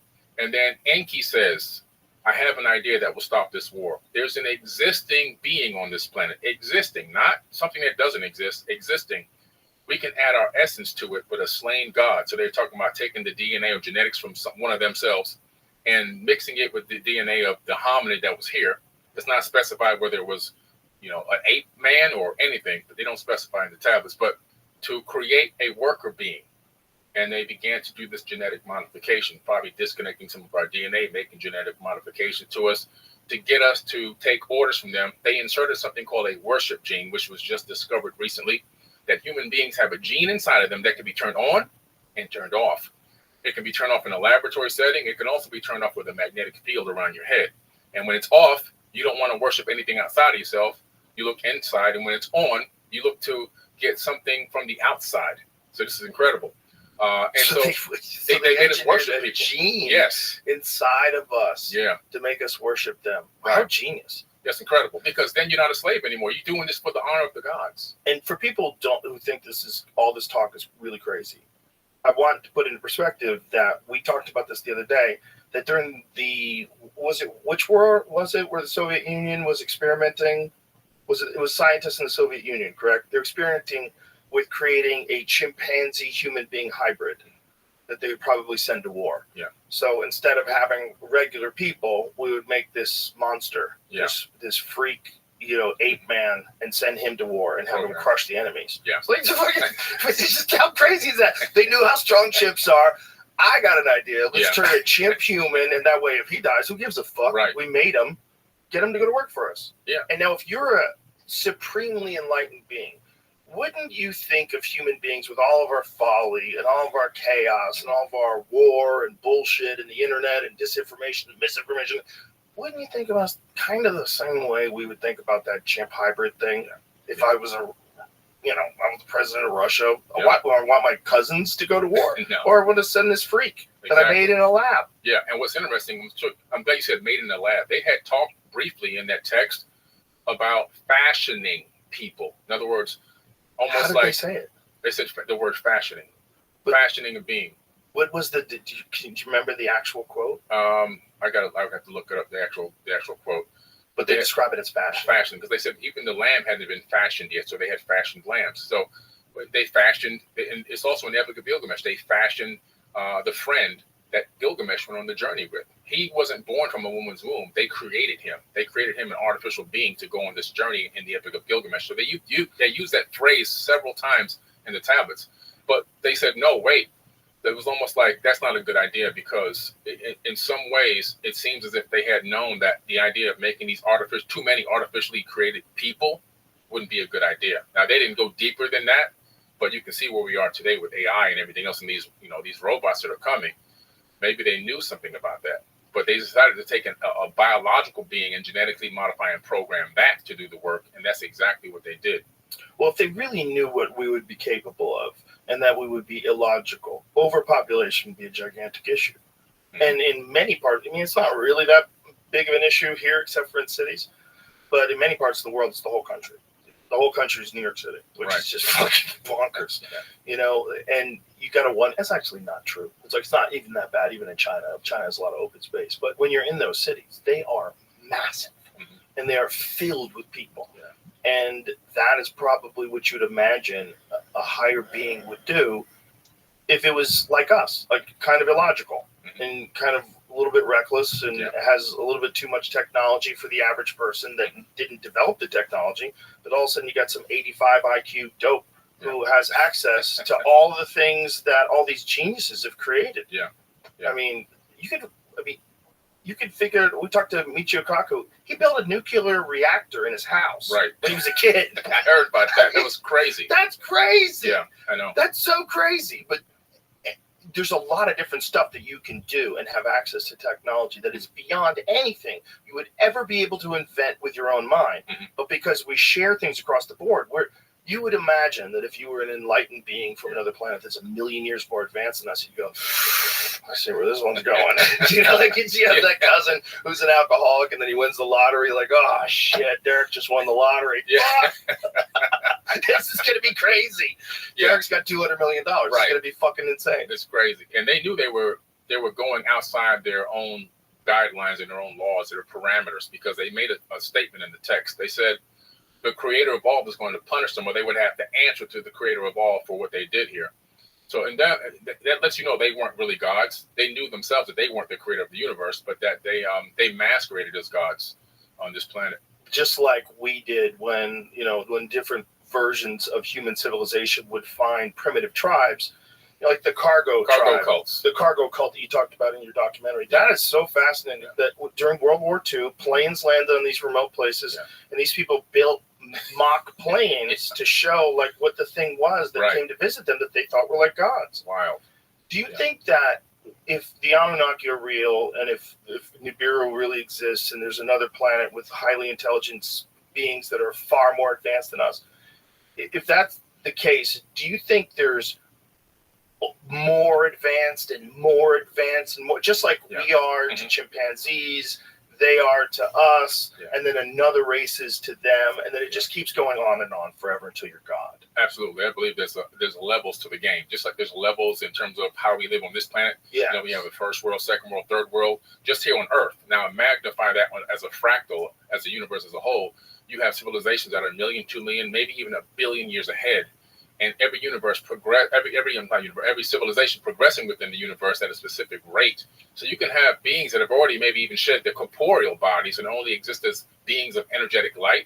And then you have everything all the way back down towards us. In the Emerald Tablets of Thoth, he actually says that he has achieved the ability to incarnate at will on and in the plane he desires. He claims to be able to incarnate whenever he wants and even into other dimensions, which is wild. That's next level. Yeah, that's next but level. It does make sense that if we're capable of doing what we're doing, we were talking about your phone, the Samsung Galaxy S24 Ultra with zooms and all this different shit.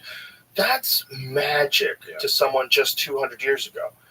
And if it keeps going and you keep like playing this out as far as possible, it kind of makes sense there would be levels to the kind of intelligent life that exists in the universe beyond our comprehension. Yeah.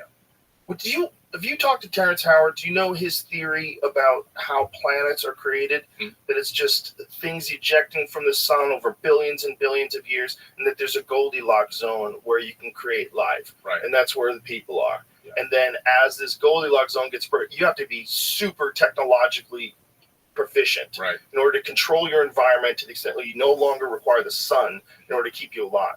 That kind of makes sense if the Bureau is out there past Pluto. Oh, it makes a lot of sense. It makes sense that Howard, because I just talked to him a couple hours ago. Oh, okay. Yeah, I mean, so we were talking about word conjugations and everything. Fucked me up for like 3 days. I left this podcast for 3 days. I was like, God damn. First of all, how the fuck is he so smart?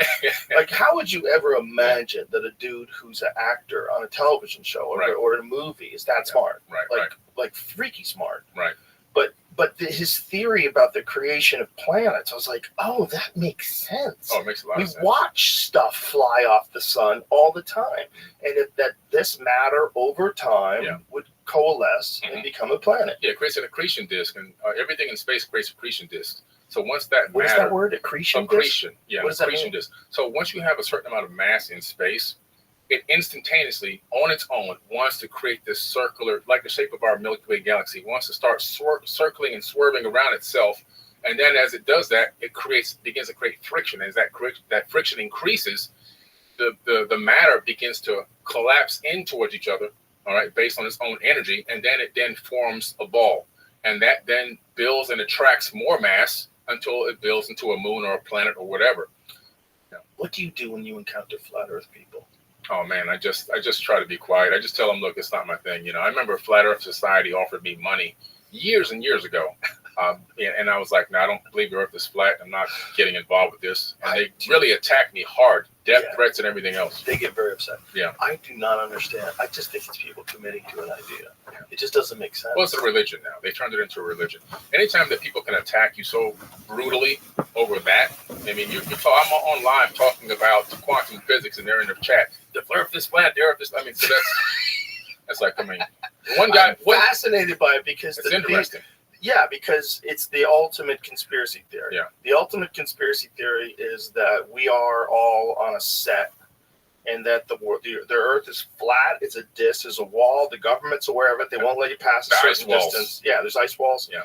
And that space is just lights in the sky. Right. That's it. And the sun is a bulb, and all this kind of stuff. It's wild. And it's attached to a version of Christianity, which is very interesting. It is. It's tied into Christianity. The 6,000-year-old theme. The Earth is only 6,000 years old. The reason why people think the Earth is 6,000 years old is because most of the tablets are 6,000 years old, and the Bible was written from the information that came from tablets. So that's as far back as anybody's quote-unquote knowledge seems to extend.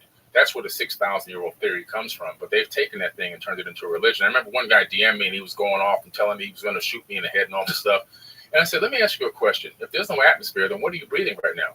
He goes, what do you mean? Well, I'm breathing oxygen. I said, well, that's a gas. Gas doesn't exist. I said, well, then you should be dead then, because you're breathing a gas. And what else are you inhaling when you breathe? He goes, oxygen. I said, well, no, you're breathing in, helium, krypton, mostly nitrogen. Nitrogen. I said, you're breathing in all these other gases. Oxygen is only about 21% of that. Otherwise, you'd be dead. So he couldn't tell. I said, did you graduate from high school? He said, no. I said, I stopped talking. That's when I realized, don't waste your energy on these people. Well, there's a lot of dudes, unfortunately, who just get on YouTube and they listen to very charismatic people talk that don't know what they're talking about, which I do all the time.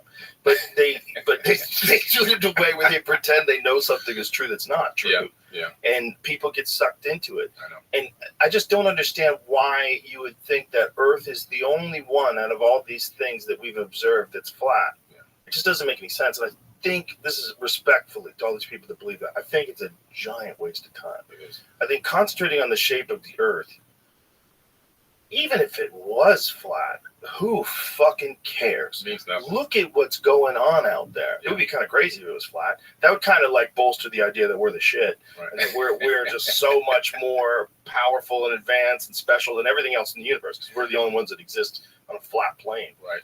But the whole thing is just so insane. Yeah. Just what we know about the physical universe itself and about atoms and just what we know about all the matter that exists in our lives is insane. Yeah, it's insane. I mean, obviously they haven't tapped into even forget quantum. Standard physics. They don't comprehend it, and so because of that, they're lost. I mean, satellites don't exist obviously to them. So.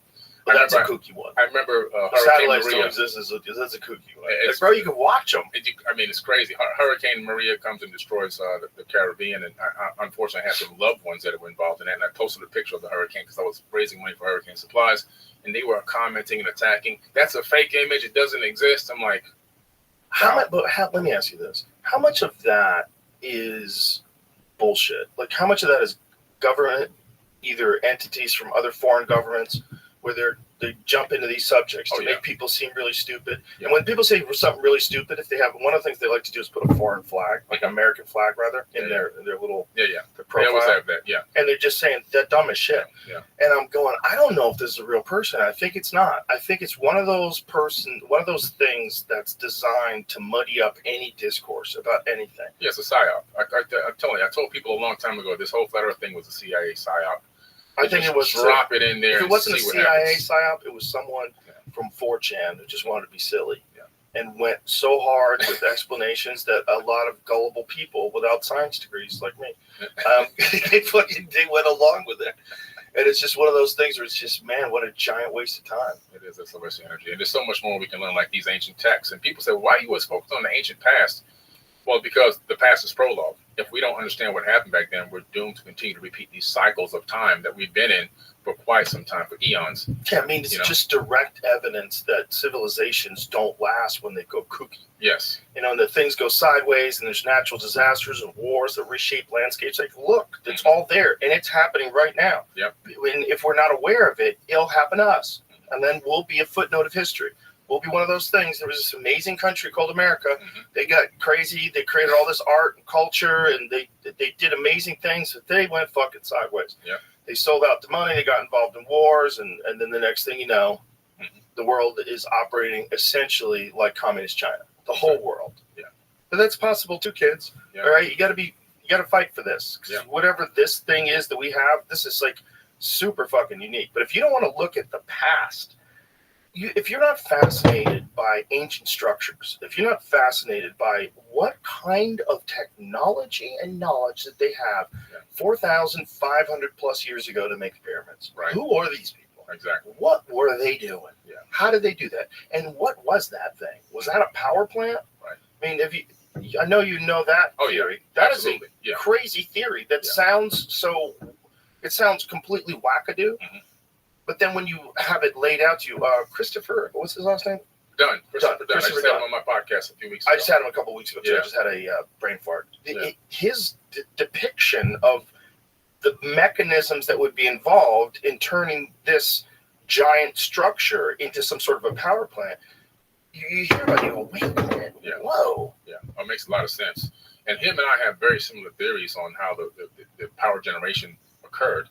And I believe that the Nile, it used to run up close to the pyramids, and the water would run underneath the pyramid, and that would create something called physiostatic electricity. As it ran underneath that magnetized crystal granite, those ions would pour up into the chamber, move up the grand gallery where there used to be resonating rods, but you can see the slots where the rods used to be. They're removed now, but the slots are still there. Then it would be pushed into the king's chamber where it would be amplified and some type of fusion would take place, then forced up through the apex, and then the crystal granite obelisk around the region would capture that ambient wireless electricity. And then if you had something called a jet, which looks like a Tesla coil, you can capture that energy and you can transfer it into a device for gold electroplating, for any other electrical tools you need, like some of the tools they had to have used to create some of these incredible works of art. We can see the tool mark, so we know they had the tools. But they had wireless electricity way back then. That's insane. If that's true, that's insane. Because you would think there would be some kind of physical evidence of a device, like something left over, some sort of a, ancient chainsaw, Right. like something. Yeah, they did a great job cleaning up. I mean, they poured sand over Giza to bury another couple of hundred pyramids there at Giza. Do you think they poured sand? Do you think that's just natural erosion over time? Because when the pyramids existed, it was a very different place, right? Like if you go back before the pyramids, like 9,000 years ago, it was a lush rainforest, right? Yeah. And then over time, it became sand, and the same with the entire Sahara Desert, which is really crazy. We're talking about the other day. They find whale bones. Yeah. In the Sahara Desert. Yeah. I'm going to the Valley of the Whales in a few weeks in Egypt. Actually, it's incredible that there's whale bones out there also. So we're going out there to the Valley of the Whales. Whale bones. Yeah. Whoa. Yeah. But so the point being that this place has changed radically, like absolutely radically over time. Yeah. So who knows do you know why those things were covered up? Is it possible that it was just sand over time? Well, if you look at the tablets again, they talk about this war, right? And this war that occurred, there's a lot of wars, obviously, but this one particular war, it seems like the same one that damaged the area or the region of the Giza Plateau, also Mohenjo-Daro in the Indus Valley up there by Pakistan. And the reason why it's interesting is if you look at the war in the text and then go to those areas, it looks now almost you can begin to see, oh, wait a minute, it looks like war. Mohenjo-Daro, Indus Valley, the buildings turned to glass. The sand turned to glass, and the bodies are still laying in the street right now today, holding hands, never been scavenged by animals. So Wait a minute, where is this? Mohenjo-Daro. Are there photos that we can look at? Oh, yeah, look it up. Mohenjo-Daro, Indus Valley, dead bodies still laying in the street thousands of years later. And Nobody guess what? they just lay there? No one's lay covered there. them up? Nobody's covered them up. Yeah, when you What? put a Geiger counter over them, higher than background level radiation. Okay. Really? Yeah. And if But aren't stones higher than background level radiation? some stones are, especially like diorite and crystal granite. But these bodies, these are just bones. How come they're higher than background level I can't wait to radiation? see this. Yeah. Why haven't I ever heard of this? Mohenjo-Daro, Mohen. There you go. Whoa. Yeah, this is evidence of a nuclear war or nuclear Go type back of to the war. other that one there. That one's insane. Yeah. There's bodies that are sitting on the edge of steps next to their own buildings that they lived in. The building is turned to glass. That's 3,000 plus degree temperature weapons fire. So there's a bunch of people that seem to die all at once, just scattered around? Yeah. And what's the conventional explanation for how these people died? They have no idea. They have zero idea.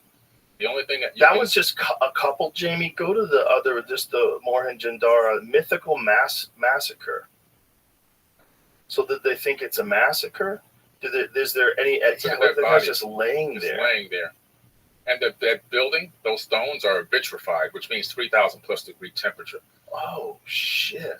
What kind of, what could have caused that level of temperature, an energetic release? Well, it could have been a low atmosphere asteroid. It could have been. I mean, just that's possible. Tunguska. Yeah, it could have been a lot, but then their bones would have been splattered apart and broken into pieces. Good call. Yeah, that's a good call. Yeah, because they don't seem to be broken apart. No, they're not broken apart. Right. That impact would have shattered the bones and spread them out over a great distance. But without impact, even if you just look at the one that burst in the atmosphere in Tunguska, it just flattened trees. Flattened everything. I think it's some insane, like 1 million acres or something crazy. Yeah, it's incredible. So how big was the Tunguska explosion? That one's, so those bodies would be toast because the trees were ripped apart. The buildings would have been flattened. The legs would have flown off. Right. There's no way they would just be laying there like that. Exactly. That's interesting. And they don't seem to be like chopped up. No. Did they have any evidence of stab wounds or anything on them? They don't have any evidence of any injury, of any kind of attack or any cutting or like swords or anything. They just all got cooked. Right. And then in the tablets it says that the evil wind moved over the land after they released these weapons. And then Enki goes to his father. Enki goes to his father Anu and says, "Hey, can you stop the evil wind?" Because he had fallen in love with some people, and down there. And he's like, "There's nothing I can do." He said, "Get in your sky ship and forebode." That means get the hell out of here. And he said the people's hair was falling out, their eyes were bleeding, their nose were bleeding, their fingernails were curling off. That sounds like radiation sickness. So do you think it's radiation sickness that did this to all these people, or was it an impact that did this to all these people? Nobody knows. Nobody knows. But they're not blown apart. Right. They're not blown apart. It seems like whatever struck or whatever energetic weapon it was, it could have been might not have been a weapon. Whatever it was, it seems like that shock wave reached them at some point, and whatever was in that wave just killed everybody. That's what it did. Yeah. And they just don't know what it is. So how does a conventional archaeologist describe it? Do they just say it's a massacre? They just call it a mythical massacre, and they stay away from it. When you look in the other texts, the Mahabharata and the Bhagavad Gita, you find out about these wars also. They're recorded. They have weapons called the Brahma Astra and the Brahmahanda weapon, and these weapons, they do what they describe them as doing, duplicate what you saw there.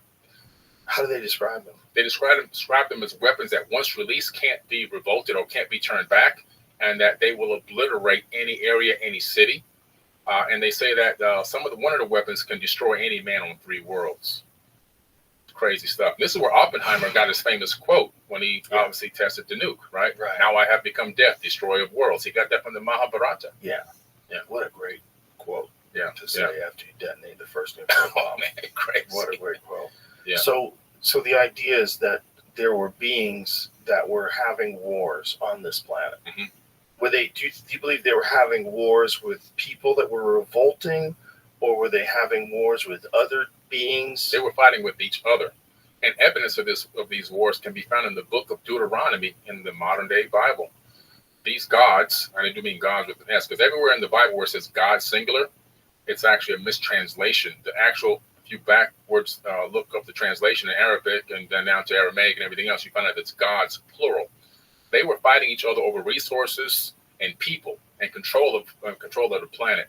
And so that's why in the book of Deuteronomy, God tells people, go to this city, and it's like a far city where they don't even know that these people exist. They go over there to kill them. He says, kill the women, kill the children, and bring the spoils of war back to me.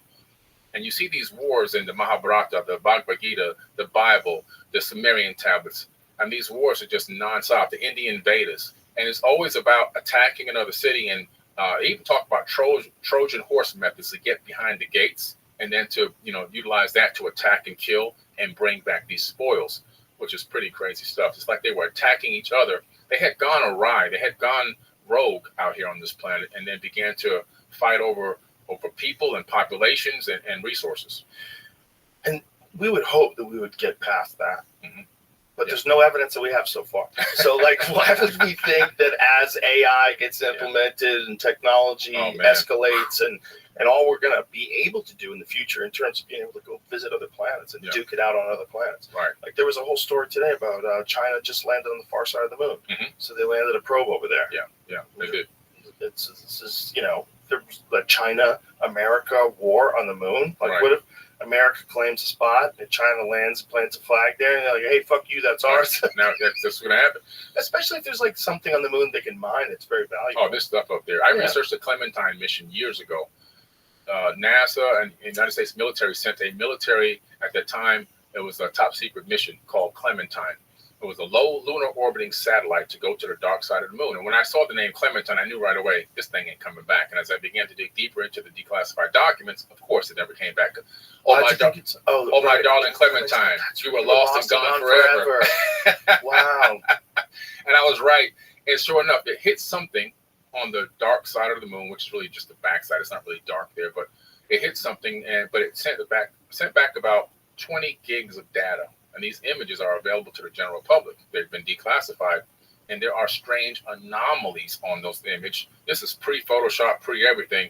Things that shouldn't be there that look like broken structures and junk and things that just seem to be laying around.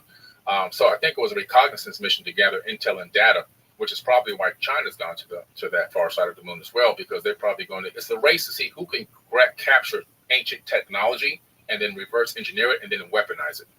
Well, that's the most fun theory ever. The most fun theory ever is that there's bases on the moon and the dark side of the moon that aliens have abandoned. Yeah. Jamie, are there any photos of these anomalies? That's the most fun. I can provide you some with links to the sources too. Okay. Yeah, that'd be cool. But Jamie will probably find something cool. So what do these structures look like to you when you look at them? Just dome structures there. A dome? Just domes. As a matter of fact, one of the astronauts, I think it was Neil Armstrong, if you get the declassified from the Freedom of Information Act documents that are the black box audio and the black box redacted text statement from NASA, which is available to the general public, Neil says, look at those convex structures down there. I bet the people in there never get out. And he's talking about dome structures on the moon. And this is an exact statement that was made that's in the black box audio, which I can provide you to the link to that as well. Okay, so where are these structures? Do you see any of these that you find? You need to look for anomalies on the backside of the moon. We utilize a lot of these on our Facebook groups. On Facebook, we have these groups, anomaly hunting groups. We formed the United Family of Anomaly Hunters, and we've cataloged about 60,000 anomalies now. A lot of them are on the dark side of the moon. But type in Clementine moon photos anomaly. You may be able to find some. If not, I'll send you the link to some resources where you can look them up, and you can take a look at some of these crazy objects that are there. So is that one right there in the upper right-hand corner? Yeah, that one's there. Some structure. Those kind of look like two pyramids onto the left of it. And then another structure which almost seems like has geometry. Now, underneath that, you see the blur? That looks like obfuscation. Directly, if you go back up to that top right. Top right? Yeah, top right, B. Okay, you see that where his hand is? Now move to the left going down slowly. See that? Go back up again. See that? Oh, where his hand is over right now? Mm-hmm. It looks like obfuscation. Sometimes you can take these images and put them into a Photoshop and take away the contrast, and all of a sudden structures pop right out. But right above that, you see those shadows of those pyramid structures? Right above that. Yeah, you see those pyramids? You can see this dark shadow. See this? I see two lines. Okay. Well, I see the arrow that's pointing to that one straight line, and then I see what looks like two superimposed arrows. Okay, do you see? Yeah, those things. Okay, yeah. Those are superimposed, right? Like no, those are shadows. But look, those are the same things that are in the bottom. Aren't they just pointing at something? Aren't those pointers? I think they may be highlighting something. Right, I think it's a cursor mark or something. So what they're saying, I see what they're pointing to. They're pointing to that thing in the upper right-hand corner that kind of looks like a pyramid. Yeah, you see that? You see that right there? Yeah. Yeah. It kind of looks like a pyramid. It's cleaned up a little bit there in C. C is more clean. But those things don't look like they belong there. Well, it's hard to tell. Yeah, it's hard to tell. Now, we have really that pyramid right there is very famous. That's a very old image. That's on the moon. There should be a link to that. There's a lot of that particular one's been around for years and years and years. It's kind of hard to think that were formed by natural. Now, and what happens is we're not saying we know exactly what these things are. We're just saying that we feel like they don't belong there. Jamie, go back to that image that you were just looking at, the thing that looked like a pyramid. That one, yeah. Yeah. Yeah, get that one big. That one's crazy. Yeah. That one's very strange looking. Because the way it points at the top and has flat sides, like, you're like, yeah. Right. So if that's real, that's interesting. Yeah. But How tall that is? that's a good question. There's a measuring tool. We don't have it, obviously, access to it right here. So But there is a measuring tool. You can see the shadow, which gives you an idea of the height. I'd like to see it in real life, though. You know what I Yeah. mean? Like, sometimes things fuck with you. It's just, but the angle is so unnatural looking. Yeah, definitely looks unnatural. We just try to catalog things that appear to be anomalies, things that appear to be out of place. Right. It could be anything. And if in the Sumerian tablets, there's this time where Enlil takes his son to the moon, and he says, "Well, grab your eagle's mask because you're going to need it." They were referencing that the atmosphere was harsh. Oh. So when you see the Anunnaki with the eagle's head, that's actually their helmet. It's a helmet, so they can breathe their air. Exactly. They talked about it twice. Once to go to the moon, and the second time to go to Mars. Yeah, and there's been other depictions of ancient gods and people that look like they're wearing some kind of mask too. Right. Yeah. Exactly. Yeah. I mean, one of the cooler ones is the bubble space head looking guys in the cave. Yes. And you're like, what did you guys see? Right. Like, what did you guys see in the middle of like hunting gazelles, trying to stay alive, trying to make a fire, and then you decided to draw that thing? Right. What is that? And we know they can draw because they can show you what a gazelle is. They can show you what cattle is. They can show you what a person looks like. Yes. But then they draw that, and you have to think, well, why? Right. Why is that the only thing you drew that's fake? Right. Exactly. It looks like like the waist, and it looks like a dude in a suit with a helmet on. Right. And here's the question: how many different things are visiting us? Mm-hmm. Like, and from how many different places? Oh, a lot. If we can't just think everything's going to look exactly the same. That seems just as silly as thinking that all of our animals should look exactly the same. Correct. I think we have 3 different levels of visitation going on simultaneously. One is corporeal beings in a physical body, most likely anatomically similar to us, bilateral, bipedal organism, but 2 forward-facing eyes, maybe Do you 1 or think 2 sets of it's hands. what we eventually become? It's what they are? It's possible that maybe we already are them. Just Earth could be an abandoned seed colony.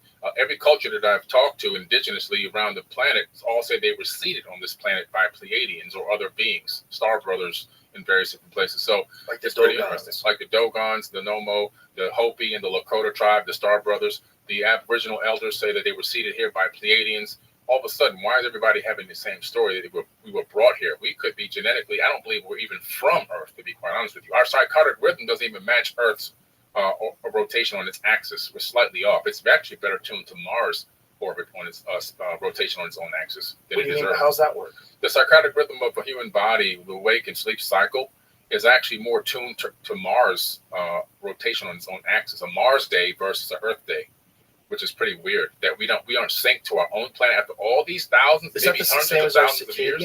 circadian rhythm, right? So how do they calculate it's more tuned to Mars? Like, how does that work? Well, it's just they geneticists and scientists discovered that our perfect wake and sleep cycle is more tuned to Mars' rotation on its axis, which is about 23 and something minute hours, and versus Earth being 24 hours. And so they said, wow, this is incredible. And the more they tested it and the more they studied it, they realized we're more tuned to the Mars than we are to Earth, which is pretty strange. We are weird. We accept shit like leap year. Right. Like, what kind of whack calendar do you have where here's make up stuff? If some years the month is longer, what the fuck are you doing? I know. Make a better calendar. Isn't there a better calendar? Yeah. Shouldn't there be like a digital calendar that represents exactly what's going on and not go January 5th? Come on, get the fuck out of here. I know, it's so pretty bizarre. But you know what's interesting? If you want to say, well, human beings could be aliens, well, actually, every person on this planet is an alien. Even our planet itself is an alien. Scientists just discovered something interesting. I've never talked about this yet on the podcast, and you guys can look this up. So our Milky Way galaxy is pretty interesting because it's absorbing another galaxy at this exact moment called the Sagittarius Dwarf Galaxy. Not the Sagittarius constellation. That's something totally different.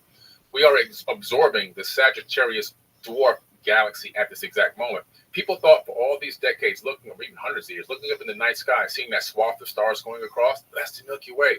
Guess what? We've been wrong the whole time. This is now being taught in universities in astrophysics.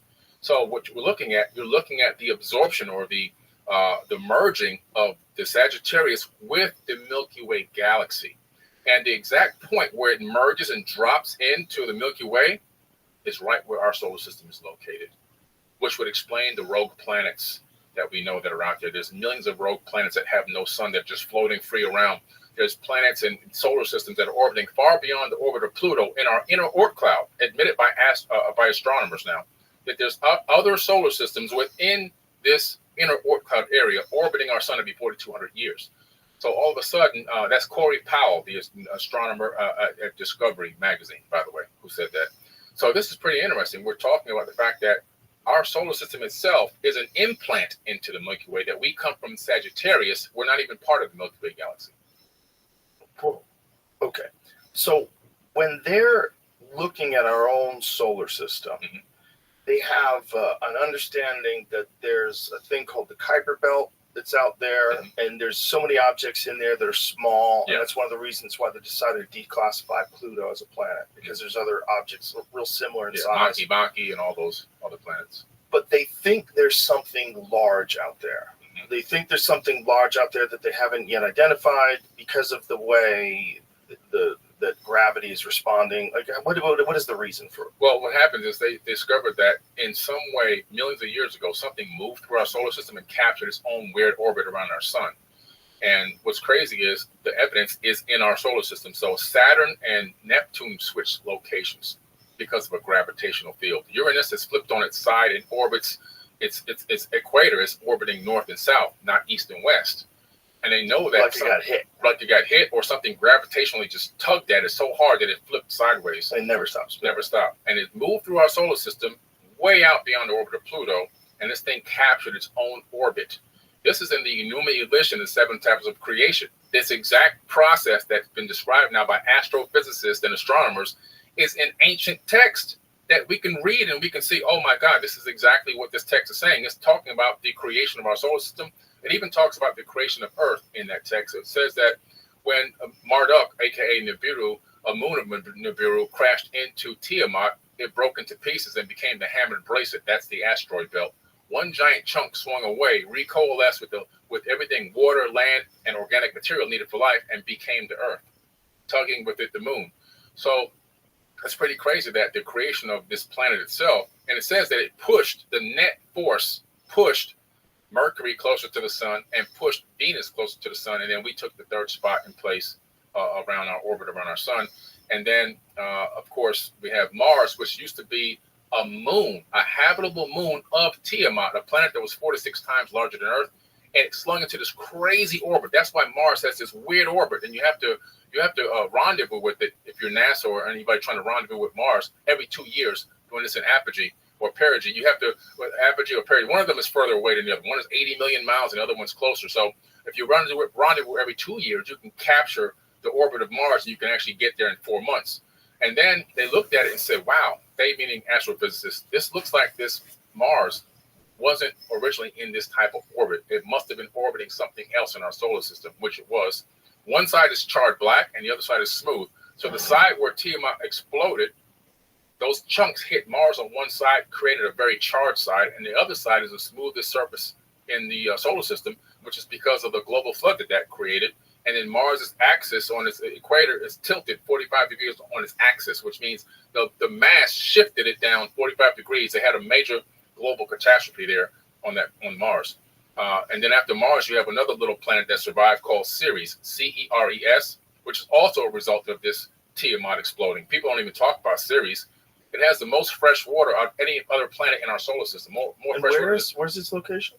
That's the next planet after Mars, Ceres. Really? Ceres. How big is it? It's like Pluto size? It's about maybe 2/3 smaller than Mars.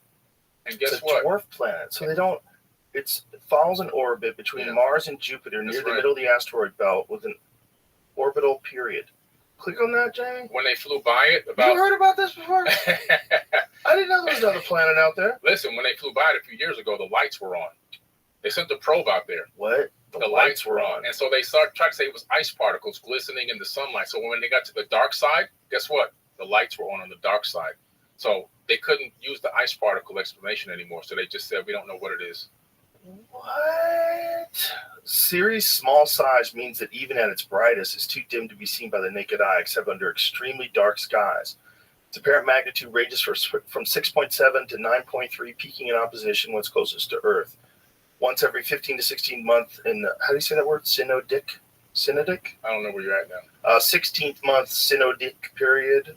Do you know? Oh, yeah, synodic. Yeah. Synodic period. As a result, synodic. Synodic. As a result, its surface features are barely visible even with the most powerful telescopes, and little was known about it until the robotic NASA spacecraft Dawn approached Ceres for its orbital mission in 2015. And we have high-resolution images of the surface. There are strange things there as well, which is pretty crazy. So, what are the images of the surface?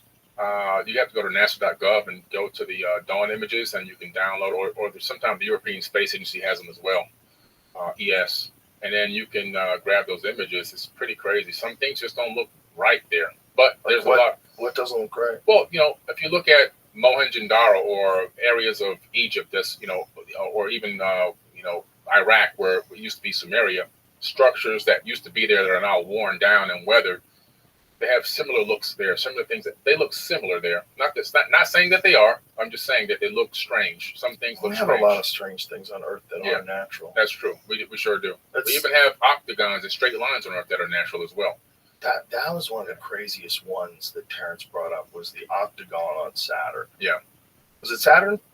It's Saturn. Yeah, Saturn. That when you look at the octagon on Saturn, that it's mimicked in the model that they created by using the whole idea that he really blew my mind with was the Goldilocks zone idea. Mm-hmm. That planets reach a certain distance from the sun, and that's when life starts happening. And this is a normal force that happens everywhere in the universe. And as time goes on, that planet's going to get further and further from the sun, and then it's going to lose its ability to do that. And then a new planet will move into the Goldilocks zone. Right.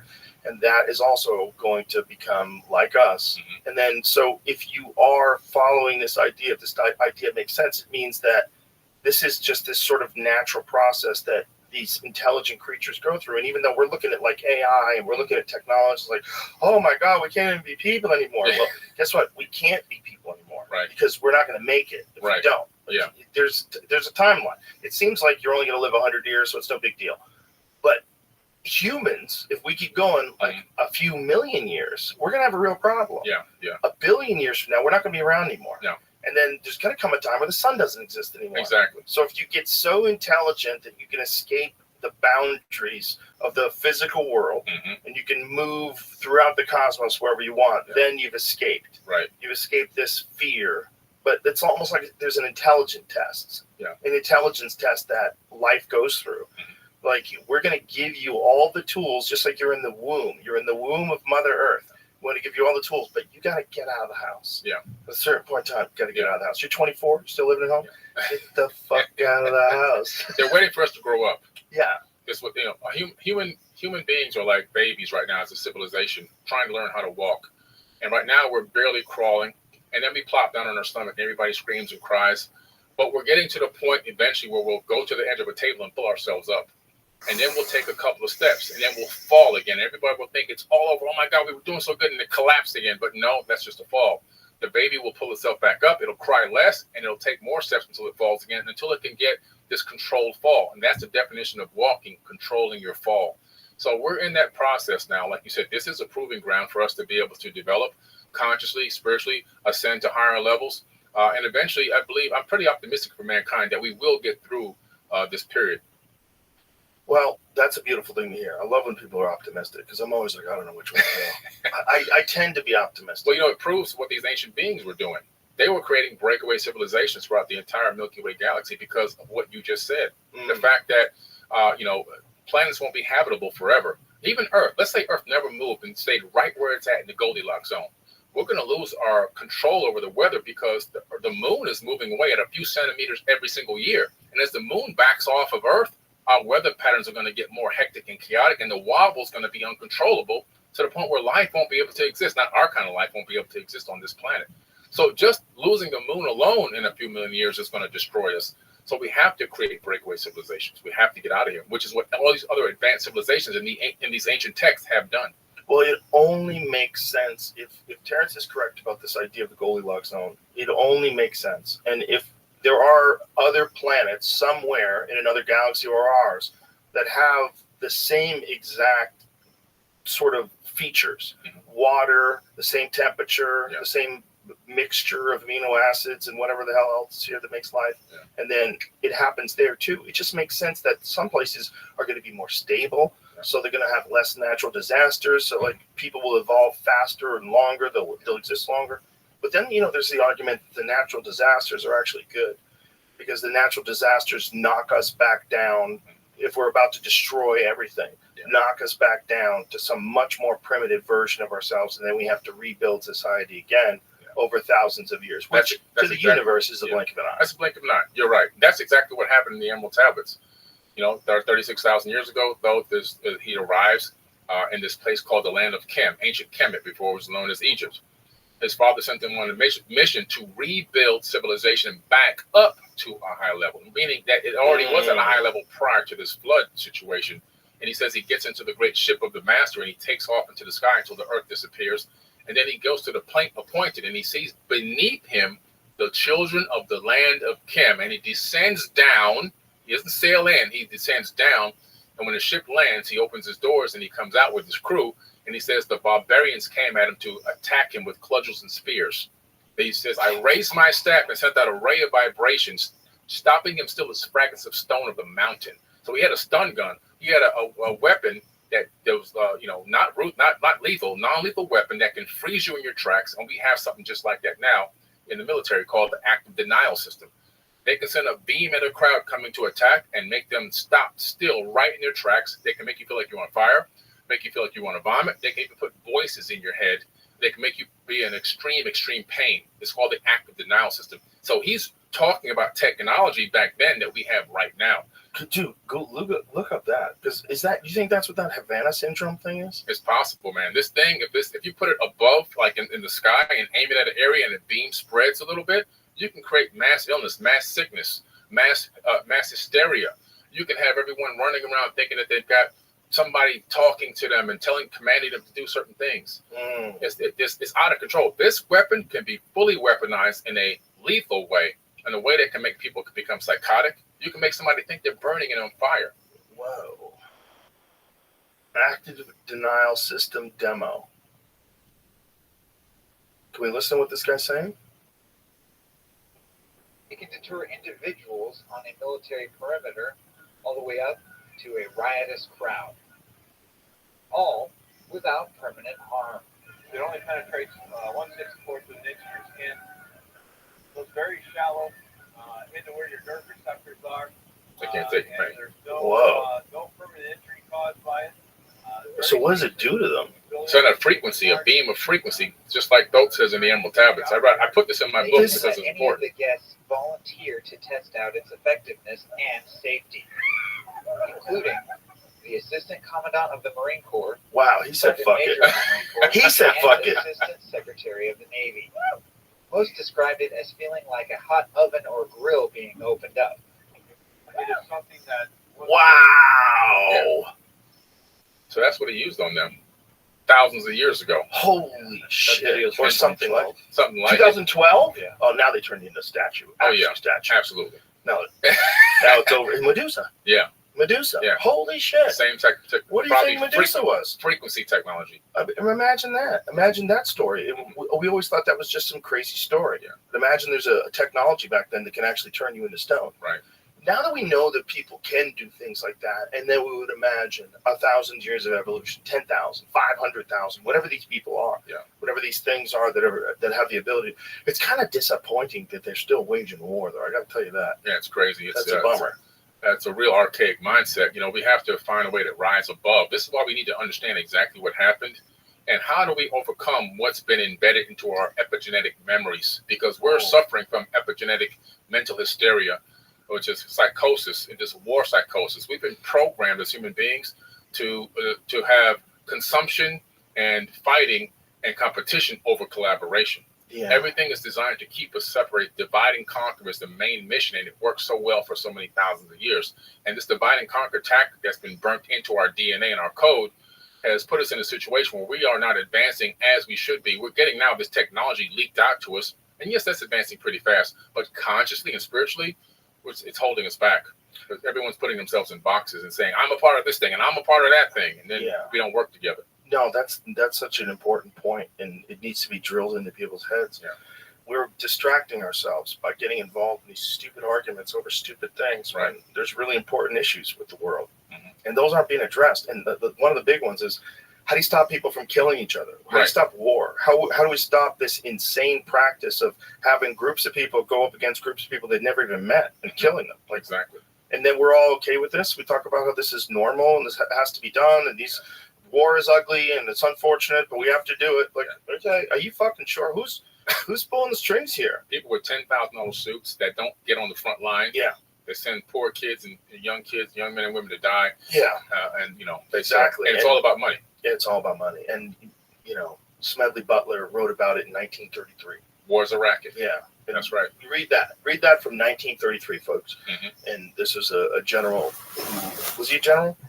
Yes, general. Was his rank? Yeah. General. Who was retiring, and he wrote this piece about how he thought he was preserving democracy. He was really just making the place safe for bankers. And it's an ugly business that Eisenhower tried to warn us about in his leaving from office speech. That's right. When he stepped down, or when he was no longer the president, he left office and gave a speech about warning about the military-industrial complex and its influence. He sure did. And I don't think they knew back then that people would be able to have YouTube and just watch that. Yeah. if that's how they did it back then, imagine how good they are at it now. Oh, man, they're masters at neuroscience. Applying neuroscience to the general population, they are masters at it.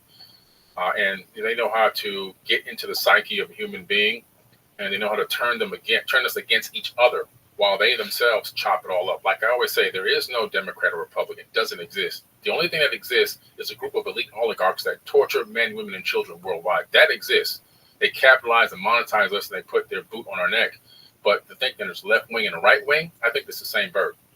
Yeah, it's all just money. Yeah. It's all money. And they use social issues, whatever they are, whether it's Christianity or abortion rights or whatever it is, they just use those as like little moves that they put in their little game. Yeah. And really what it's about is enriching themselves and staying in power. And the best way to stay in power is control narratives and to control influence and make people believe a very specific thing and drill it into their head. But the problem is, like, I think human beings are more awake now than ever before, and they know this game now. Yeah. At least a large number of us know this game. It's shifting so fast. Yeah. It's shifting like incredibly fast, which is great.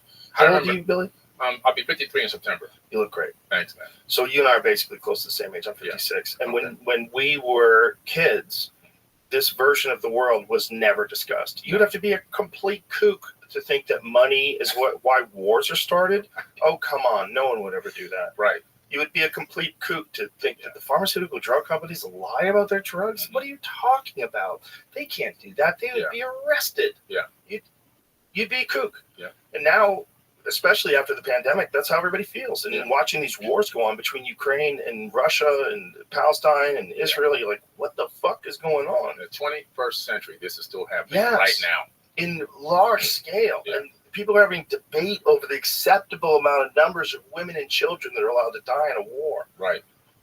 It's insane. It's insanity. Insane. Earth is, partly is a giant mental facility. Mental health is a major issue on this planet. Yeah. When a person can look at someone and say they deserve to die because of their beliefs or their non-belief, that's a major problem. That's a sign of mental illness.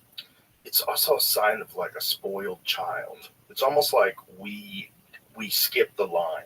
Right, we didn't really we didn't pay our dues to become people. Yeah. We got turned into people. Yeah. You're right. Because there's anthropologists are looking at chimpanzees now, and they're looking at them saying they're entering into the Stone Age. Yeah. Like they're using tools now. Now, if you watch that same chimpanzee and you went a few million years in the future, who knows what it looks like? Probably looks like an upward looking human that has much more intricate tools. Or, who knows if it's created stone weapons, structures, houses. They may develop a language. True. You could watch chimpanzees over the course of evolution, but that's too slow. Yeah. And so if you were a highly intelligent being from another planet, like, They're gonna get there. We'll Give them a little something. Give them a little something. And the evidence of that is in Give 'em a a little trust tablets called the Myth of Adapa, which means first man. The Myth of Adapa, an ancient Sumerian text. It's a tablet. And in this tablet, you can buy the book Myth of Adapa on Amazon. You can read it for yourself, completely translated, and translated by scholars, by the way. And it's talking about the fact that according to the Anunnaki, human beings were created in a way that genetically we were supposed to become more superior than them. They didn't know this was going to happen. And Lil was angry at his brother Enki because Enki put a little extra in the sauce. Yeah, a little really? extra. And he said that the mysteries to unlock the secrets of the universe is hidden within our bodies, and that we ourselves can rise to be even higher than them. This was a major thing to be putting into text like this. Now, who sits around How do they and writes this? That sounds insane. Yeah. How do they specifically describe that? They describe it just like that. It says that human beings or man, Adapa was created to be even higher than us. And that all the secrets of the universe, the mysteries, are within our body. And I believe that because when I started studying DNA, that took me into a whole DNA study. I discovered this scientist called George Church. And he created this ebook that he was able to take from a digital format, and he was able to download it onto 1 gram of DNA, a digital book. He converted it from AC's, T's, and G's into from zeros and ones. He converted it from zeros and ones into AC's, T's, and G's. Read, write, put it on the DNA. Then he said, "Wow, this is incredible. DNA can store information in a volume." Then he said, "Okay, this is what we're going to do. Let's replicate this book." So he replicated the book 80 billion times on 1 gram of DNA. And this is not just a regular ebook. This book had graphics and images and everything else in it. So then he said, let's see if we can get it back. So he created a read write again. He converted it from AC's, T's, and G's back to zeros and ones and uploaded it back to the server. So now he knows that DNA can upload and download information. Crazy. Wow. So now they said, okay, well, how much data can be stored on 1 drop? Over 433 petabytes of data. A petabyte is 1,000 terabytes. What an unfortunate name. I know, right? I know, that's a crazy name. I was like, why'd y'all name it this? Petabyte. But anyway. Yeah, so they said, insane. Now they discovered recently on holmium atoms, scientists have now written information, data onto an individual holmium atom. And they discovered that we can store information. They can read, write directly onto the surface of an actual atom. Now, think about that for a second. Oh my God. So they're saying that a human body can store 13.5 billion years or roughly of data, which is roughly around the time they believe the universe probably exists. So that Myth of Adapa text could be accurate. The secrets of the universe is probably encoded into our body because we're just recycled atoms. Right. And then as we evolve technologically and biologically, we develop a higher and higher ability to access that information. Exactly. That's exactly what it is. The longer we go, the more we're able to tap into this information, tap into who we truly are. We'll begin to walk in our power, look inside, go to inner space, not outer space. We'll begin to tap into this. And they discovered now that junk DNA is no longer junk. They're taking the term junk off of it, that it really has function. It always had function. It was never junk. That's just a word to keep us programmed to thinking that we are junk. Well, I think it was a way for them to explain something that they couldn't explain. Right. But when you use the word junk, if you understand to affirmations, you know, I would never call myself junk. So that's a weird way to do it. But now they're finding out that's and again, in the Myth of Adapa, it's saying that we're going to tap into this. So I believe that all of our innate abilities that we used to have are going to start to come back over time, like accessing Earth's magnetic field with the magnetite crystals in our brains. We all have billions of magnetite crystals in our brains, and they put a guy into a laboratory, and they put a giant bar magnet and moved it around the room, and they put an EEG cap on him and a scanner, and they saw that they were orienting themselves to the magnetic field. So we still have the ability to navigate magnetic fields. We just don't even know it. We're unaware of it. Well, we know it exists in animals. Yeah. So we have it in our body as well. So all these things are going to begin to come back. There's so little true understanding of like how birds migrate, like how they all know when to do it, what is calling them, what a very specific direction. Are they using landmarks on the ground? Or are they just using some sort of a magnetic field? Are they just tuned in to where the North Pole is? And what are they doing? Yeah. How are they doing it? What is the organ that's allowing them to do it? Yeah. Is that something that humans have, and it went away? Just like I can't remember anybody's phone number anymore. Right. I used to have so many phone numbers in my head. We had to have because we're 70s babies. Yeah. You maybe I'm 60, 60s not baby. 60. Yeah, I'm 70s, 71. But what happened was, if you look at the tablets again, this is why I love these tablets, man. They talk about the fact that they had created this being, not created from scratch, but genetically modified. They added their essence to it, is what they say, added our essence. So by adding the essence, you can see where all of a sudden maybe our ancestors were in tune with the magnetic field and were able to communicate psychopathically, maybe even had telekinesis and these other innate abilities, weren't technologically advanced, but maybe more spiritually advanced. And they tinkered with us and took away our memory, took away our ability to tap into that so we can focus solely on them. Well, I guess if you were gonna, have you ever seen the movie Prometheus? Oh, yeah. When the alien dies and its DNA goes into the water. Yeah. If you were gonna play a real long game and seed life in the universe, and then you were gonna, especially with us, you were gonna create something that's very sophisticated and encode inside of it enough information that they can figure out everything. It's gonna take time. So you have to earn this information, but it's in there. It's such a compelling theory. The problem is I get so wrapped up in these that I hope they're true.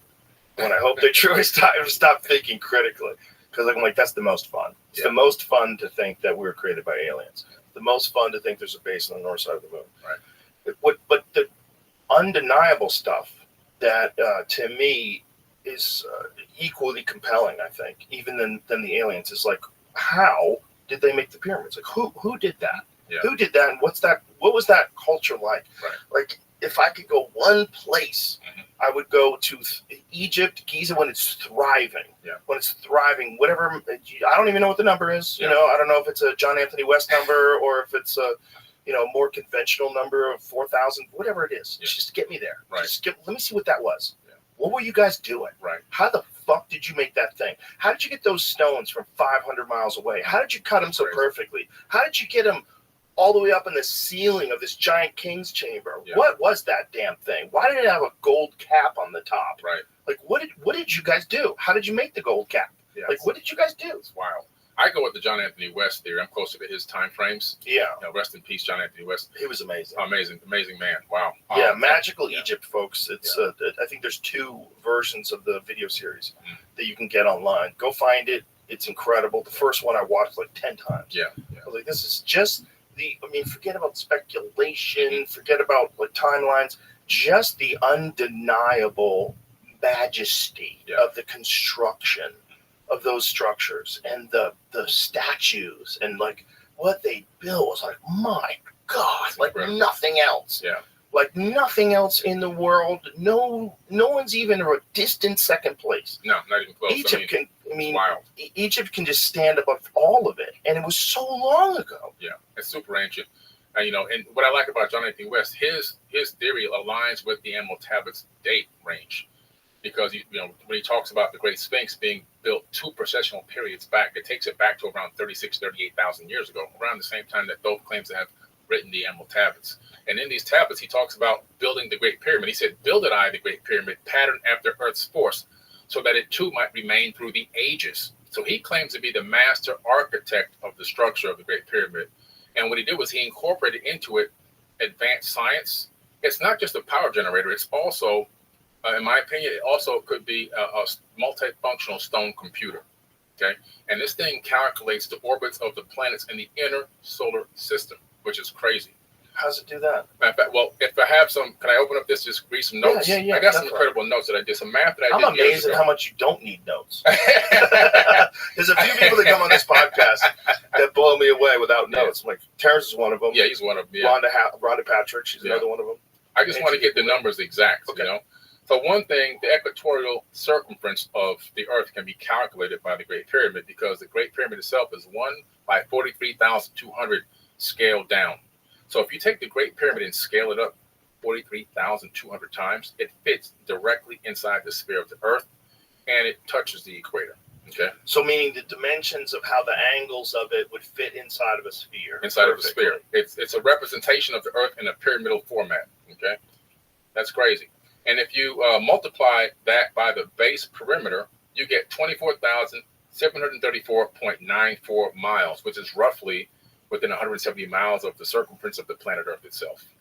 Okay, which is wild. You can also calculate the speed of the Earth around the sun.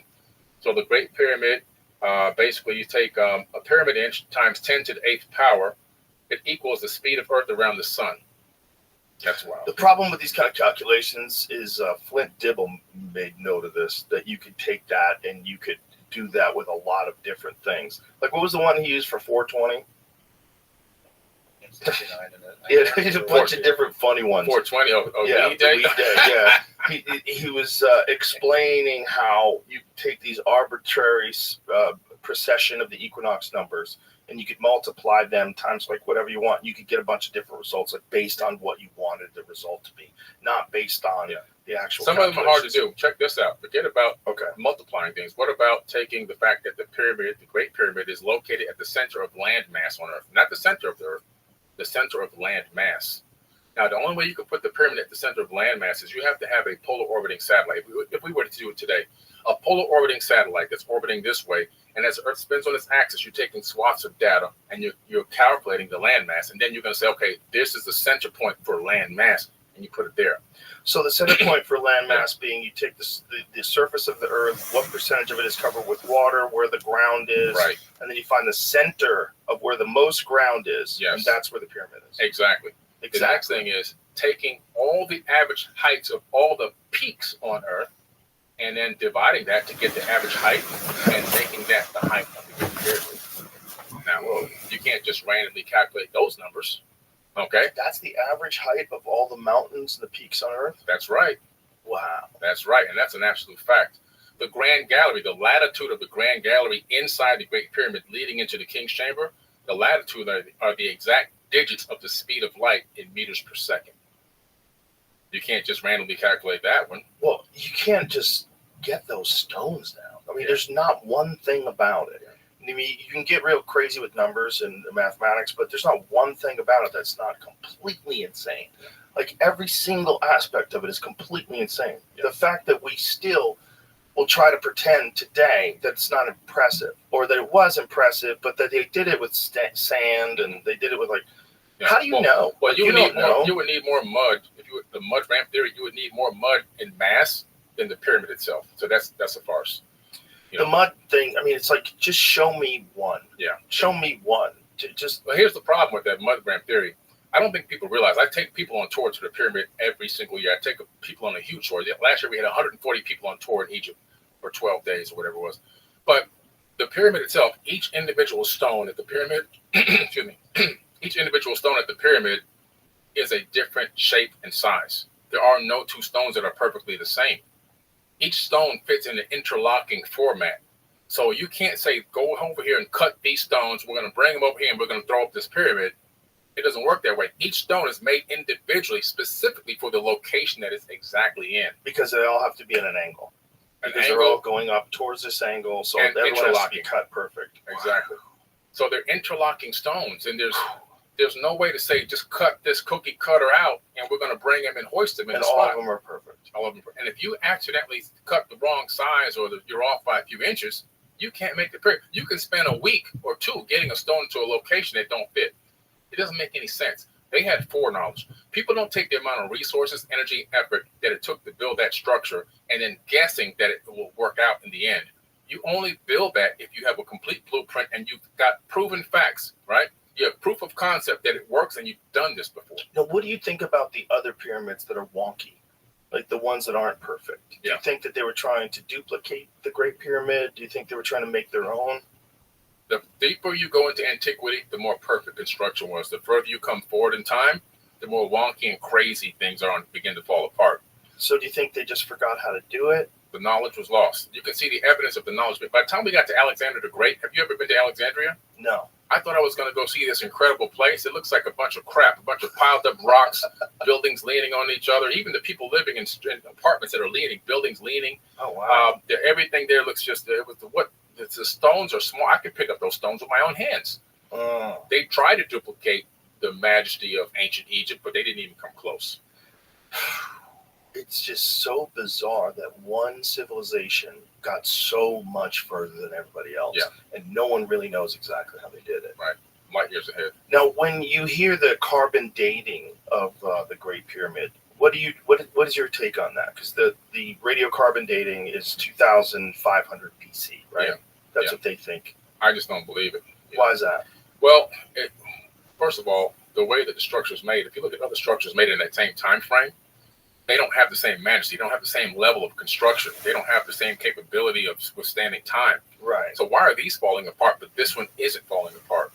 But that's not necessarily because look, you could have a shitty house today, and you can live right next to Jeff Bezos's house. That's very true. You know, I mean, it's just there's going to be different cultures and different abilities and different craftsmen. Yeah, within the same region. I'm talking about within the same area. Yeah, but even in the same area, you're always going to have people that suck. If you look at the subterranean shaft, I don't know if you've ever been there. It descends beneath the Great Pyramid down into the ground on a specific angle, about 65 meters.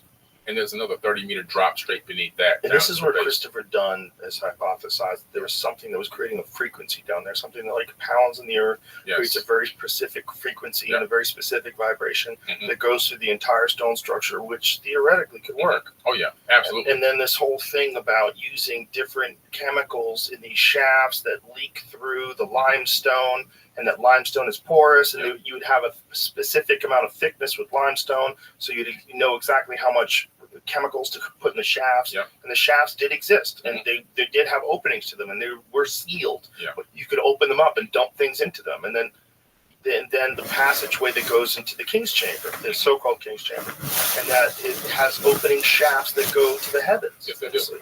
And I think I know why. My hypothesis on those shafts is, if you look at the way the pyramid is designed, the Queen's Chamber is technology. It seems to be like an electrolysis generating machine to extract hydrogen from water. And Chris Dunn had pretty close to the same hypothesis I had with that. Now, why hydrogen? It's the most abundant element in the universe. And right now, today, we try to communicate with ET on the hydrogen frequency. Now, those shafts, imagine on the certain alignments, we know for a fact that pyramid aligns with specific planets or stars. Orion, Aldebaran, Draco. There's these alignments. And then these shafts would send out this hydrogen frequency, potentially on my hypothesis, around those alignments. Why? For communication purposes. Updates on this breakaway civilization. Because I believe there was an ancient galactic war, which I talk about in my show, my docuseries, Anunnaki. And this ancient war created these space refugees, which then spread out around the Milky Way. Earth just happens to be one of the breakaway civilizations. It's not outside the realm of possibility when you think about what we're doing. And if we get more advanced and do this better, that we could be still involved in very similar types of activities throughout the galaxy. It sounds terrible, but that just might be how things get done. Unfortunately, war might just be a part of our essence, and it might be a part of the whole cosmic balance of good and evil. That the shifting of the winds and this, of the tides coming in and coming out. This is like this. It needs good and bad. It needs all these things. Yeah. Well, in the biblical text, God says in Isaiah, "I create the good and I create the evil. Do what I say, the Lord." Right. He's saying He creates good and evil. Yin and yang is what they call in ancient cultures, right? Good and evil, dark and light. It's all the same thing. It's the most fascinating subject to me. It really is. The most fascinating subject is when I hear stories from the Bible or the Bhagavad Gita or the Talmud or any stories, like what was the origin? What were they trying to say? What were they documenting? What were they sharing in an oral tradition of the history of people and of the earth and of the heavens themselves? Like, what were they sharing? What were those things? How much of it was myth? How much of it was someone misinterpreted the original story and watered it down? But at the beginning of it, even at the beginning, there was light. It's literally like the Big Bang. It's literally describing what the current scientists believe happened. And then you think about these stories of floods. And then we know there's evidence, like the Randall Carlson work, all his work on the flooding that existed, where you could see these like enormous channels cut through, that it's indicative of just insane amounts of water over a short period of time. And when he describes that, you're like, what? Yeah, it's incredible. And then the fact that we know that there's asteroid impacts, Yeah. there's comet impacts, Mhm. and that the ice age ended abruptly, Yeah. and that all these areas, like this is where it was. This Yeah. is where it went down, Yeah. and this might be every fucking story that you've heard from the beginning of time. Epic of Gilgamesh, Noah and the Ark, all these stories. Yeah, all of it. I mean, obviously, the Noah story is inside of the Epic of Gilgamesh. Yes. I believe that is a result of the Younger Dryas incident. In the Epic of Atrahasis, there is this this strike of this either an asteroid or whatever it is going to hit. It doesn't specifically say, but they had the ability to stop it. And there's this other disk that has cuneiform writing on it, which is supposedly the direction that this thing took course through space to hit Earth. And so it was kind of known that this was going to happen. And everywhere you look on the Earth around that same time period, that this is estimated to happen, megalithic construction stopped. What happened that everyone stopped at the same time? Unfinished in the quarry, unfinished in the quarry over here, unfinished in the quarry. All of a sudden, around the entire planet, everything is unfinished. Something happened globally that made people stop working on these structures and go to maybe Darren Kuyu underground base, or in the Americas that, they say that the ant people, the Hopi say the ant people took them under. If you couldn't go under and save yourself, you had a ship. We know that Ziusudra in the Epic of Gilgamesh was told how to build a ship, but it wasn't a boat like what we know was said in the Bible. It was actually a disc he was told to build. We found the tablet for that. So we have the tablet in the British Museum. It was an actual disc that looked like pie sections on the inside. And he was told to collect his local flora and fauna and his local livestock, not two of every kind in the world. He didn't get 2 ticks and 2 fleas and 2. It didn't happen. He had local livestock, but he built a disc, not a ship, which is pretty interesting. But yeah, these stories are everywhere. It's pretty crazy. It is crazy, and it's just so strange when you see resistance to the idea, while there's still real evidence of this impact. Yeah. Once there was real evidence of the impact, once the Younger Dryas impact theory started being discussed by legitimate scientists, and they recognized when they're doing these core samples that they find nuclear glass and they find all of these things like iridium that are very common in space, very rare on Earth, all this very thin layer. It's real clear there's a time where all this shit goes down. Yeah, it happened. And there's also mass die-offs in places. And my friend John Reeves, have you ever seen the Alaska Boneyard on Instagram? No, I haven't seen that. Yeah. Wow. Jamie, pull that up. So he has this piece of land, and he's a gold miner in Alaska. He's a fucking great character. And he has this amazing piece of land that they've pulled out thousands of bones and tusks and woolly mammoths and animals that aren't the Boneyard Alaska is his Instagram. That put things that weren't even supposed to exist in that area. Yeah. They have absolute proof of these things existing. Right. Different cats and short-faced bears and all kinds of shit. So they're pulling things out every day. He just texted me the other day, asked me to come out and blow out a mastodon bone. I can't make it, bro. I'm busy, but I love this dude. Yeah. And what he's doing up there is all his. Yeah. This is his property. Incredible. So he's got it all documented. He's got warehouses. He spent millions of dollars doing all this stuff. Yeah. And his one area is only a few acres, man. Wow. It's only a few acres. So imagine what's really up there. Imagine what's really up there. Yeah. And what he thinks is that there was a mass die-off that probably happened instantaneously, and all these things got swept in the water and washed down into this one particular area where they collected, and that's where he's finding them. Gotcha. That makes sense. So he's got 2 very specific areas that aren't that big. Yeah. Just a few acres each. I think the biggest one is like 6 acres. Wow. It's crazy. And so they're using these high-pressure hoses, and they shoot into the permafrost, and they slow, because it's, it's cold. It's fuck up there. So everything is just frozen into the ground. Right. So they blast into the permafrost and start to loosen things up. And show some of the images of the warehouses that he has. I mean, insane amounts of tusks and bones. Wow. And there's even more than this. The what is the museum in New York that has his bones? Natural History Museum. From the previous owners of this property, they took a bunch of these bones and they wind up dumping some of them in the East River because they had too many of them. Oh man! So then they've sent out people. What is his name? Dirty Water Don, Dirty Water Don, who's this fucking scuba diver guy who goes into the East River, who found woolly mammoth bones. And what the other one? Bison bones. All these different bones at the bottom of the fucking East River, exactly where he said they would be dumped off. Wow. So They dumped them because they had so much of them, and then Yeah. they have a bunch of them that are still there. So now they have Alaskan politicians who are pressuring the museum to release these things back to these people so they can get them in the hands of people who can fucking study them. Right. Because they just have them locked up, and they're just trying to say that they're theirs. Yeah, yeah. First they tried to deny they have them, then he provided paperwork, and there's Yeah. proof, and then they denied there was ever any dumped into the East River. They So want now to they keep it pulled covered them out of the East River. Yeah. Now they know. It's real. So look at this. That's incredible. This is insane. That's an incredible graveyard. This is Goodness. insane.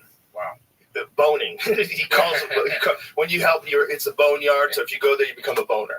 So he wants to make me an official boner. So Wow. all these bones. Yeah. I mean, this is just a small sampling of what this guy has. We have one out there. Yeah. We have a bison head Wow. that he gave me. Well, I saw it out there. Yeah, that's what that is. That's what that is. That probably, came from here? Oh, yeah, wow. that's probably 15,000 years old. Or Yeah, that's something. Who wild. knows? I mean, that's crazy. You know, This whole thing is insane. Look at all the stuff he's got. I mean, it's just, and this is just one small area that they're chipping away at. a few acres. So, and there's charred surface. Hmm. There's a layer that they go through that's all completely Yeah. charred. And he's documented this too. Like, what the fuck happened here? Look at this layer. Yeah.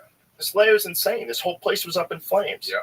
See the char? He's got it in his There it hand. goes. There's thick layers of that. Go Yeah. Scroll up to his caption. What does it say? Something came in hot from out of this world, I'm thinking. What you're looking at is what we found on the bedrock when we were digging the drain. The bedrock is burned, the gravel is burned, and nobody knows why yet. That's okay. We'll figure it out someday. Wow. So there's a whole layer of this. layer. It's clearly Yeah. something was on fucking fire. Definitely. Well, we found charred stones just like that at the base, ejected out from the base of the Bent Pyramid of Dozier. Really? And if you look at this, we've been documenting this. I'm gonna put it in my TV show, the Anunnaki series. There's areas of the Bent Pyramid that look like they've been blown out. Something hit it and blew out the stones and charred them black, just like that. And there's a debris field out there, and nobody is studying this stuff. So we started studying these charred stones, these charred rocks. And up above the area where you kind of walk in to go down into the Bent Pyramid, there's more, look like another impact point where there's more stones blown away. And as you walk out away from the face, you discover that's where they lay. And you put your hand in the sand and pull up these charred, burnt stones, which is just wild. So can we see some of that? See what that looks like? Look at the Bent Pyramid. The Bent Pyramid. If anybody goes to those corners, they'll Is be this able a to show. common theory? This theory of it being hit by something? Nobody's talked about it yet. That's why we're trying to analyze and see what could have happened. A piece hit there, Yeah. but like the bigger impact was somewhere else, Right. and just wiped Because everybody how when out. something comes in, it breaks Yeah. into chunks, Yes, and then a of piece course. hits over here. Yeah, see that corner there? You see that Oh, corner? yeah. Now that corner, I wish we could get a better color picture, but there's a debris field there. All those stones are it looks like an impact, and there's out away from it, there's charred, burnt rocks in the sand. You pick up a regular piece of rock, you can see what that is, a geode. You pick up these, it looks like charred, burnt stone that came from the pyramid itself. I like to see the image of the chart because to me, when I'm looking at that, it's just like people are stealing rocks. But that's exactly what it looks like. But that's not stealing rocks there. And the homegrown archaeologist that was with us, Muhammad Ibrahim, has the same exact belief because we are able to see those areas there. The mass of what's missing, majority of it's in the sand, which is why I would send you the photo. Oh, okay. So it wasn't stolen. It was knocked off. Yeah, it's there. It's still there. So I'll send you the photo that we Jamie, have. could you please click on the one to the left of your cursor? Yeah, that one. Thank you. Can you make that one bigger? I see. Yeah. So all that got blown apart. It's blown apart, and the mass is still there. A lot of it turned into dust and powder, but the black pieces would be further toward me. Can you tell us where we could find images of those, the chart? I have some. Can you show them to Jamie or send them to Jamie? I'll send them to you right away. Absolutely. You can't airdrop it because you're using foreign technology, not even. Yeah, we'll just download them and email them to you. But we want to be able to do it They're now. on our Google Photo Drive right now. Could you just send it to him? If he got you an email, we'll do it right now. Absolutely. Okay, Jamie, will you give him an email? We'll pause it for a second, folks, and get these images. So if you can find some images now. Okay, so we left off with the burnt pyramid areas that look like they've been hit. Yeah. And he said, so we got the photographs from your wife. Mm-hmm. So let's take a look at them here. So this is a video. No, I have the videos because they were going to give me screenshots from the videos. Yeah. So I figured we just look at the videos instead. There's one that's kind of more zoomed in, but yeah, it's hard to get the idea of the coloration, the discoloration there. Yeah. Over at this phone video. Do you have any other video videos? Or is it just videos, Jamie, or we have photos? Oh, You can see okay. those, This okay, area. you can see those areas. Yeah, that's those Yeah. black areas on the stone. If you rub them, they get very black underneath. But there's also other pieces that are smaller, laying further out. that are So really there's charred areas that have been covered with dust and sand over time. Right, exactly. But if you brush it off, you see it charred. You see those dark areas there on those stones? Yes. That's not the Pause natural that, color of Jamie. the stone. If you Pause go back up, that's not the natural color at all. Those colors there, and the geologist and the homegrown guide that we use in the archaeologist also said that's not the normal coloration. They don't know what energetically happened here.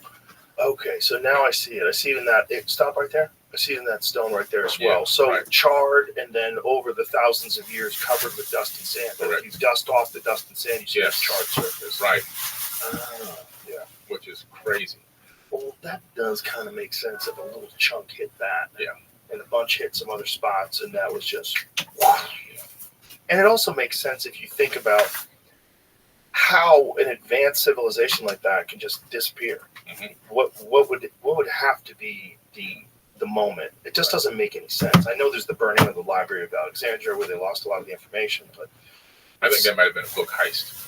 really, Yeah, I think the burning of the Library of Alexandria was a heist. The burning did happen, don't get me wrong, but that was just a distraction to steal the knowledge, and that the majority of that knowledge ended up in the Vatican archives. The Vatican. That's what I The Vatican is one of Yeah. my favorites. Yeah. That's one of my favorites. I went there with my family a few years back, and I was blown away. And I highly recommend it to anybody that gets to go to Rome. Mhm. If you go to Rome, please go to the Vatican. It's stunning. Yeah. It's stunning, all the artwork they have. And they also have an Egyptian obelisk. Yes, right Which in is the crazy. center. And that obelisk, that courtyard is the same courtyard as Teotihuacan. If you look at You mean the Teotihuacan, dimensions? not the dimensions, but just the actual shape of that courtyard, it matches the courtyard of Teotihuacan. So Really? yeah, it's an incredible coincidence that they built it based on the Teotihuacan, where the Avenue of the Dead has those platforms, and then you have the Pyramid of the Sun on the right, and the Pyramid of the Moon straight ahead. That area resembles the courtyard of the Vatican. Wow.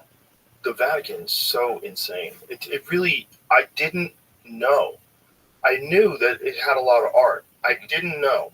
It's outrageous. When you go to St. Peter's Basilica, you're just like, what? I know.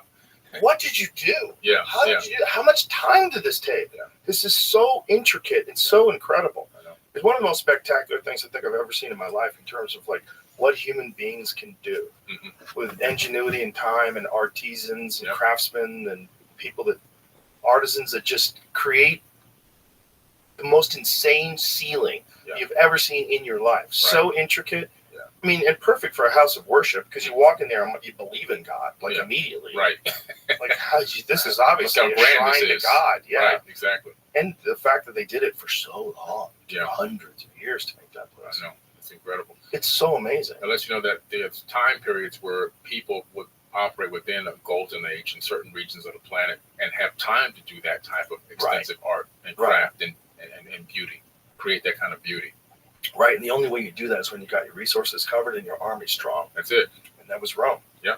I mean, that's what they were back then. They tried to take over the world. Yeah. And the thing about what they have is they don't have to kind of tell you.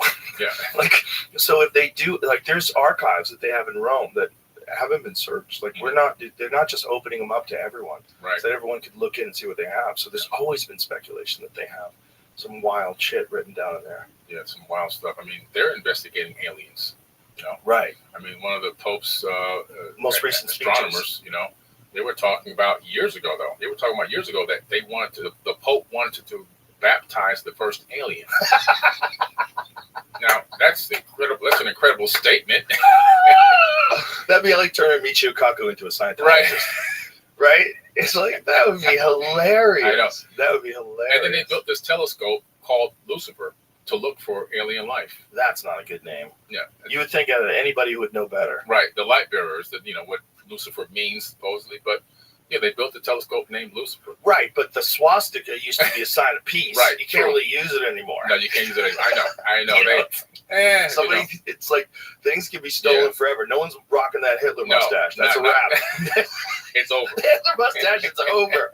No one's getting called Adolf. That's over. That's over. You You know, know, it's a wrap. So I Yeah. guess they didn't want to, cut that name loose, but they utilized that name for the naming of that. And it's actually in America. I believe it's in Arizona. Really? Yeah.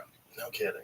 Wow. Lucifer telescope. Yeah. Oh, kooky. I know. All of the telescopes are fascinating, but what's really the most interesting to me is the James Webb and the information that's coming out about the birth of the cosmos, and about how they're looking at these galaxies that seem too big, that they formed too quickly, and that they're starting to re-examine the timeline of the Big Bang, and that they're reconsidering whether or not they were correct with this 13 point, what is it, 9 or 7? 13.5 to 13.8 billion year. Yeah, and they think these galaxies should not exist in this. I was just watching a documentary on it yesterday, or a couple days ago, where they were getting into why this doesn't make sense, and the size of these galaxies, and they were too formed. And it was, I believe it was 500 million years after the Big Bang. Right. So they're like, this doesn't make sense. Yeah, according to us now. According to us. With our minds. Right. Yeah. We're still trying to figure out what dark matter is. Right. Well, I'm just the Terrence Howard, the concept of stars creating planets, and the planets eventually getting to a Goldilocks zone, then eventually getting out, and that this is how life propagates through the universe. Like, it makes so much sense. Yeah. And with our limited understanding of the cosmos and our adherence to very specific ideas of how it all was created, and the resistance to things like even the James Webb Telescope's discoveries, you realize that, like, science, like everything else, it's when it's practiced by humans, humans fuck everything up. Yeah. They use their ego, they use arrogance, they don't want to be corrected, they want their initial ideas to be correct. And then there's, a lot of great scientists that are just looking at it and going, this is amazing. Like, let's keep doing this. Let's get an even better telescope out there that maybe can see even further, and maybe we'll have to re-examine what we think about the birth of the universe. Exactly. I mean, it just keeps getting better. Technology keeps getting better. I don't know. I didn't have my volume up. I'm not sure. 2 trillion skybook. 2 trillion galaxies is what it has. I didn't have my volume up, so I'm not sure. Universe. And then the web comes out, and it's just. Do you prefer Telegram or Discord? Much more clarity, and it's probably going to make discoveries that are even going to surpass, obviously, Hubble in terms of the quantity of galaxies, and just keeps getting better and better. We're getting. Hey, I bigger and understand. better I'm kind understanding of our place in the universe as a whole. And some people are scared of that. This is why they don't want it to get out. They don't want the information to be put forward. That's going to change the paradigm. But the paradigm is not to be afraid. The paradigm shift is about to be embraced. Embrace this new, huge part of us that's connected to us. We're part of it. It is part of us intrinsically, energetically. And I think people are just afraid of. Especially in the summer. Unknown, because it makes them feel small. When I hear all this stuff going on out there, it makes me feel bigger. Because I know that's correct. I am part of it. Yeah, we are part of it. Yeah. But the people are better, it seems. Right. Oh my God, I'm not important. The universe is infinite. Exactly. The universe is not just infinite. It's so infinite that the infinite nature of the universe might be a part of an atom. Right. In another infinite universe. That's the fractal holographic universe. Yeah. So when you go fractals on things and you start thinking about it in that terms, you go, what? Yeah. It's never ending. It's just this constant thing that's in you, in subatomic particles, and deeper than that, and then further out than that. It just never ends. Right. It goes both ways forever. Yeah. You just go, oh boy. I know. It's hard to take yourself Hey, did Squirrely contact you? Listen, it's hard because I think individuality is an illusion. We appear to be separate individuals, but energetically we're really all the same entity. Right. The same Yeah, no, of anybody I've ever met who subjectively has really been able to successfully do that whole living on your own in a car kind of deal, it's Squirrely. Yeah, but we're all the same thing. Yeah. And, that's the hardest thing for people to get in their head. Anyone that you run into is you living another life. Right. We're all the concept of me. When you think about it, everyone has that same feeling of me. Everyone has me inside of them. Just me with less information, more information, better brain, better this, better that, shittier this, shittier that. Yeah. And there's an infinite number of examples of it. And then it probably exists everywhere in the cosmos. And it's probably what facilitates change and growth. Yeah. Is that there is this imbalance and that there is this constant struggle amongst human beings. Right. And it's probably what makes us constantly try to improve. Exactly. It's just very disheartening to think that we improve to the point where we can travel to other planets and have a war. I know. I know. We don't want that to happen. We don't want that to happen, but it just if it really did happen here, it just makes you think. Like, is that just what we do forever? And is this just when we have this utopian perspective of being able to eliminate war on Earth someday, which no one thinks is going to happen, and not with this current version of human beings. And then you think, well, if we surpassed Earth, if we passed our genes and our civilization out into the universe, are we still going to be behaving the same way? Right. And if we were, if I was an alien, I'd be like, don't let those dudes in. You know, if we get to a point where we're us now, but 500 years from now, with the same genes, same wacky ass crazy genes. But now we have time travel. Yeah. Now we have interplanetary travels like that, and then we show up with nuclear bombs to give us all your titanium. Right. You know, like fuck. You know, like that's a problem. Yeah, that could be a problem. I would be really trying hard to stop us if I was from another planet. I think a lot of the suppression and oppression of technologies, potentially, this hypothesis could be that there's a hand in the background holding us back a little bit. It's quite possible. But then there's a theory like the Diana Pasulka's books, where they talk about these discs that they have found in the recovery program that apparently does exist. They call them donations. They think that these things are kind of left here so that we can just go, oh, fiber optics, what a great idea. Velcro. Oh, yeah. There's a lot of these things that seem to, like transistors. Microchips, right. Yeah, a lot of these things seem to have come very quickly after Roswell. Yeah. Which is interesting. That's a fact. I believe in the ARVs, alien reproduction vehicles. I believe that exactly is what's really going on with a lot of these UAPs. I think that a lot of them are ours. I believe that there's UFOs out there, but a lot of these objects that we see in the sky are probably made by us by re-engineering existing alien technology. And so, but you know, it comes to the point, are we going to be able to advance as a civilization to get beyond war? I just saw they released an AI fighter jet that went into a dogfight. Yes. Just a few weeks ago. Yeah, Mike Baker was on here showing us that. Right. It beats the human piloted planes 100% of the time. Yeah.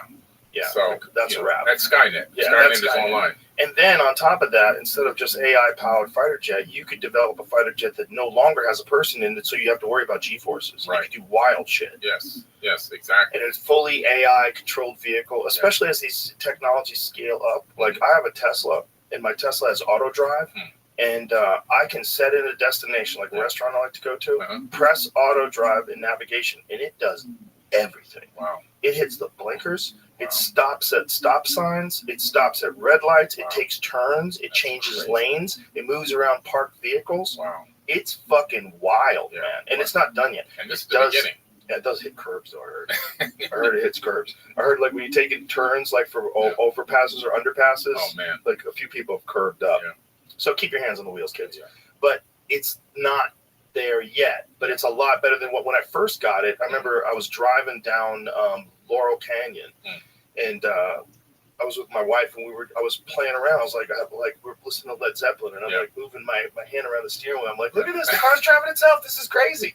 But that was primitive back then. I didn't totally trust it. It was probably better than I thought it was, but like every now and then it would get a little wonky. Now it's smooth. Wow. Now it's. You use it at all, Jamie? Here and there. I kind of almost forget sometimes where that's like, oh yeah, this car drives its fucking self. I do it for a goof sometimes. Yeah, it's just randomly. I've been doing it a lot lately, though. Yeah. It's shockingly good. Well, our grandkids are that's all they're gonna know. 100%. They won't have to drive at all. Yeah, but right now, like people joke around about manual cars, that it's a good theft deterrent device. Have a manual transmission. Nobody knows how to drive that fucking thing. It's hard. Yeah, well, it used to be the only way you could get a car. That was it. I learned it by accident, because I was in an emergency situation and I had to drive up my friend's car that was a manual. I had to learn within the distance between where I was to where I had to go. Oh, wow. Because one of my kids had got hurt doing something. And the only car available was a manual. That was it. Yeah. It's not hard. I mean, you could learn it quick, but most people don't know how to do it. But the thing is, like, that's going away. Like, they're now saying that the next version of Porsches is going to be the last version that they have with the manual transmission. Which is crazy because Porsche, that was the one thing that people held on to, was that you could get that stick shift. I love that engagement of the car. Right. But that's going to be the thing of the past. Everything's going to be automated because your freedom to drive that, people are going to, the communist nature of especially California, they'll do it first probably. Mm-hmm. Your freedom to drive that is not worth, the potential of you taking someone's life in an accident. Right. And it makes sense. That's part of the problem. It does make sense. You can see the argument. Oh, yeah. It makes sense. And that's where everything's going to go. I mean, there's going to be so many I mean, drivers are going to disappear, like Yep. chauffeurs and so forth. It's all Oh, yeah. going to go. It's all going to go away. There's a lot of that in here. They cause traffic jams. These wacky driverless cars. They have them here, and they're not quite there yet, but they're good enough to take people around, Right. which is crazy. Right. Take me to Red Ash. Hey, Caspian Sea. Drops out. Bye, thank you. All in an app. Hey, have you everything's thought? done. I'm sure you Simple. have. It's Let me kinda turn this nuts, down for a second. And it's just the beginning. I mean, we didn't have any of this 10 years ago. No. 10 years. Have you thought? Okay, so I don't know how many bars. I'm sure there are bars in. Have you thought about being a bartender in California? Yeah, absolutely. I've been looking today as well. Pretty close to good. Hey, so believe it or not, I didn't spend any time in any. I'm trying to think if I've been to bars in California. Not like anywhere I would know like the bar owner. However, I did see a bar rescue. Oh shit, that's not gonna work. Never mind. I was thinking there was an owner who was very approachable, like this other lady. But well, I don't know if you want to try it. It's a place where you could call and like land an interview, just like the other place. It's not corporate, basically. And I know they own a bunch of bars, but here's the thing: I think they're only bikini bars. That might not work out. Right now, they do have some guys who work, but it's like, I think it's her son. You know what I mean? Like, and I didn't mean to raise your hopes. I'm trying to think though of, yeah. I put out some recipes today. I'm actually looking still for it. I just wanted to make sure to see if I was able to hop in here and chat with you because you're always good vibes. You're always good vibes, Rabbi. I appreciate that. Are you streaming on Kick right now? I'm not streaming anywhere at the moment. Okay. My computer was getting really warm, so I decided to give it a little bit of a chill down. Dog, that works. Does your computer, do you have air conditioning? I do, but it was absolutely, it was very different between temperature environment versus anywhere else in the house. So I was like, I turned off the main computer because I need to, and I just cleaned it out, but I want to clean it out again. And honestly, forget something. I think I told you earlier, I just got something. I got about 2 more months like that. So I got to find a new place to live. And I have to put my stuff again. I really don't want to do it here in Vegas. So.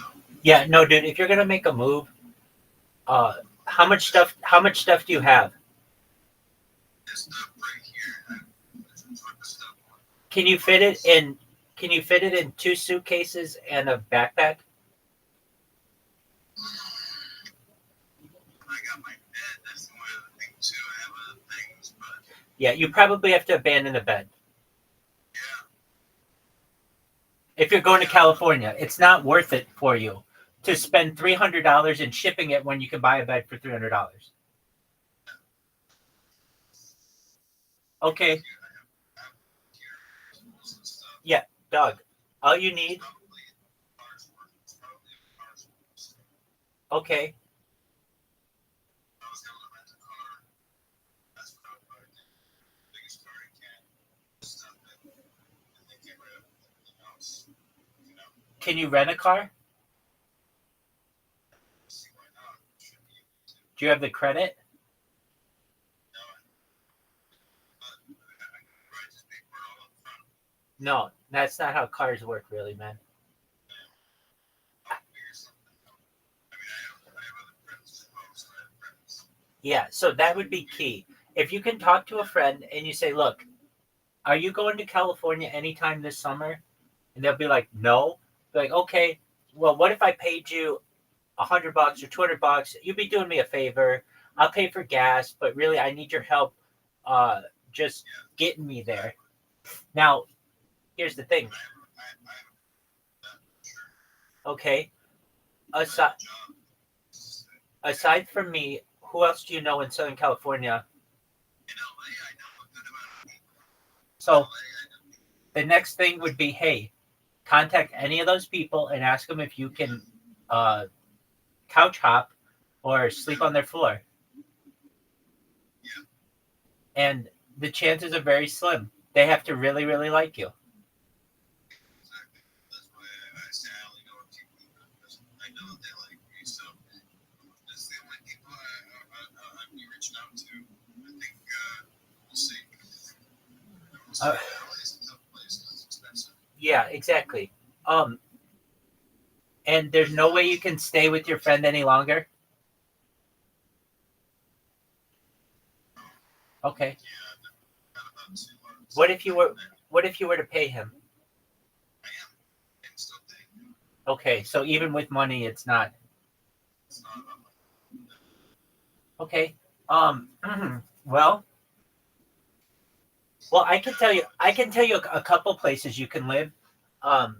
Okay, so when I first moved to LA, I moved in a hostel,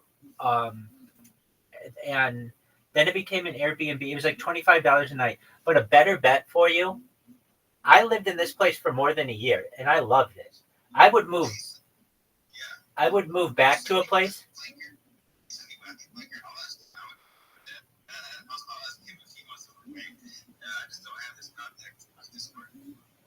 Yeah, here, I'll send it to you. Yeah, that's actually a really good idea. There's Hellcat Maverick too. I don't know if he'll want to do it. Exactly. All right, so Wappy Flanker. You send it to me on Discord.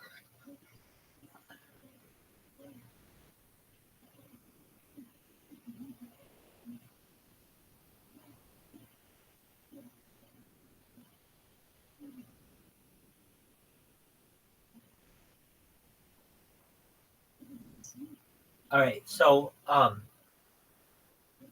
I lived in a place in. Oh, what the fuck? It's just at Wappy Flank. Just search Wappy Flanker. I literally just tried to share it with you. It doesn't give you the option. It's just Wappy Flanker.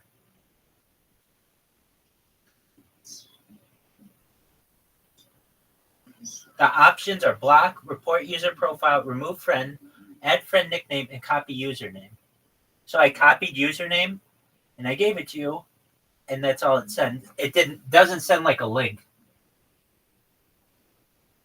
But all you do is take Wappy Flanker and put it in the search, and then he shows up.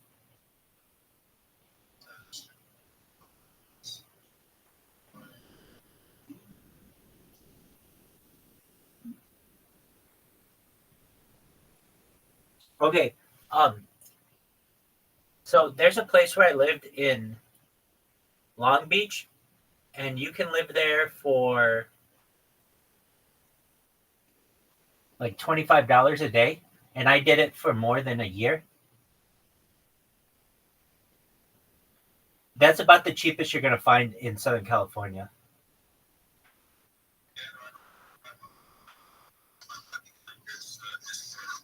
Oh, the Discord? I don't have the Discord. Just search Wappy Flanker as a friend. Yeah, so interestingly, he kicked me out of his Discord, which I understand because I lived there without asking. I mean, he said I could hang out there, but it wasn't like there's a big difference between hanging out there and just straight up living there. But he did accept my friend request, so I get it. You will still be friends, but just don't live in my fucking Discord. I get it. And to be honest with you, he wasn't even mad at me. I know he wasn't because I could hear everything that was going on in his Discord. He wasn't mad at me for it. It was the people who would come into his Discord and give him shit about it. They'd be like, why are you letting this guy just live in your Discord?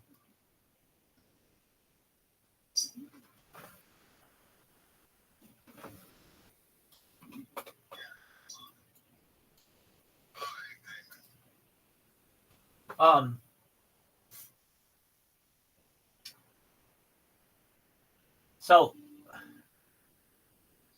So let's have to keep trying a couple of things, but yes, definitely Long Beach is where dude, it's amazing. Where this place is, it's not really Long Beach. It's Lakewood, and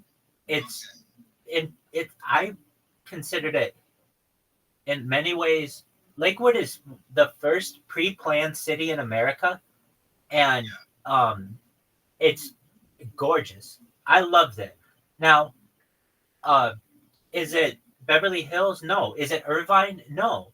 But it's a great place for a start.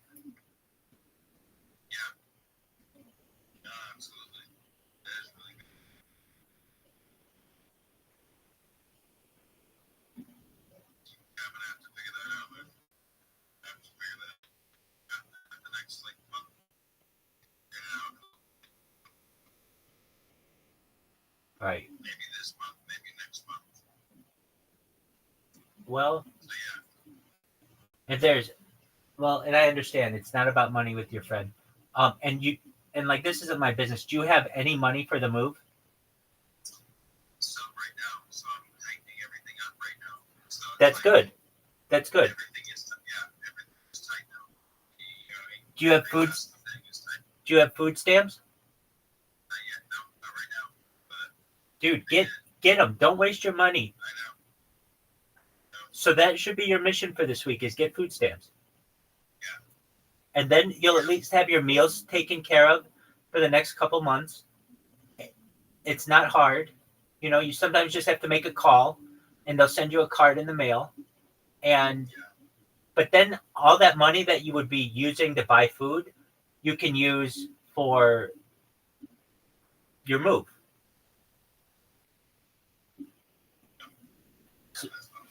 So, Caspian Sea, if I were you, this is what I would do. This is just my opinion. I would look for a position that is remote, maybe customer service, maybe insurance, maybe in sales, whatever. Just a remote job that you make minimum wage, but you can work from home. And then I've been looking at quite some time.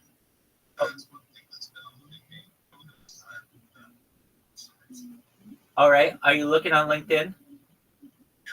Are you looking on Indeed? ZipRecruiter? I have gone through those places, yeah. Career Builder? Career Builder, Monster.com. Okay, so then Even those ones that they'll give you a job, David, yeah, this one called Bacon. Okay, well, I'm not saying those jobs aren't available. I'm not saying they're not available. It's just, Ideally, if you could get something, I know it's obvious, but like if you can get something remote, then you'll have a little bit of, exactly. Then it's not like you have to start the whole thing all over again. Because basically, wherever you go, you're gonna, without a car, you're gonna have to kind of either work in the area or do something like that. Yeah. All right. So, that same thing. yeah. Well, here's another issue that arises: is just when you head there and you are interested in living somewhere, are they going to accept you? And like, so basically what I'm saying is, before you move, obviously you're going to want to have your place arranged. Yeah, which is why I'm mostly applying for places that are apartments, because when I'm going to get an interview, let them know that I'm also looking for housing. If they need, if I apply for an apartment maintenance guy, it's like I'm hoping they need an on-site maintenance guy. You know what I mean? One place told me no because I don't have enough electrical experience. So, but at least I found out. Yeah. Exactly. Well, then it's the same shit that you did in Las Vegas that you do in LA and Orange County. Hold on. Go on Craigslist, and you got to just find those jobs that are available that you can get in a day, basically. I got one job. I'm doing 3 days a week as a pizza cook now. Oh, no shit. I didn't know that, Caspian. See, that's great. Yeah, that's what I'm doing. I got 3 days a week as a pizza cook. So Congratulations, man. That's great. thanks. Yeah, is there any opportunity for more time there? So I let them know I live right down the street. I'm looking for anything else. So I'm hoping so. Oh, that's really good. So then you got a little bit of an income. And, and you've got you got a little bit of income coming in, so that's great. At least to get you to LA. Do you want to live in LA County, Ventura, Orange? Oh, that's right. So you want to live in Riverside County? Okay. Yeah, but not. I don't know. There's some relatively. You can find some deals in random places in both LA and Orange County of like an old person who's renting out a room and they haven't checked what the rates are in 40 years and they'll put it down for a low. You know what I mean? There are those random. I mean, I walked into one of those a few years ago, 5-6 years ago, basically, and the same thing could happen to you, where it's like all inclusive, everything. When I first moved to Irvine, I saw one of those. It was everything included for $800 a month, and I couldn't beat that.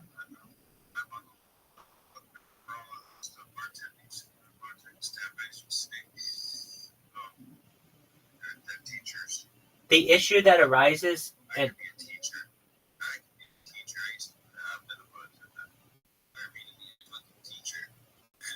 the issue that arises is somebody's going to say, okay, yeah, interview tomorrow at 2 p.m. So there might be the opportunity, too, that you just pretend that you live there, and everyone who wants to interview you ask if you can do a Zoom meeting. If they ask you why you have to do a Zoom meeting, you say that I'm currently employed and I don't have the ability to leave my current position. And then, actually, that's a really fucking good idea. And then you'll be able to apply to. Well, here's the thing, Caspian Sea. There are at least five different temp agencies that I can name for you in LA and Orange counties that you can do probably 2/3 of the stuff they need. So the one that I would go to, I mean, you go to any of them, but basically, as I recall, you have to show up in person to these places, but if you show up, they'll get you a job within a few days. Apple One was the big one that I recall, but there are a bunch of them. And like that's an option too. So like, I don't know. I'm just trying to keep your options open. I know you are too.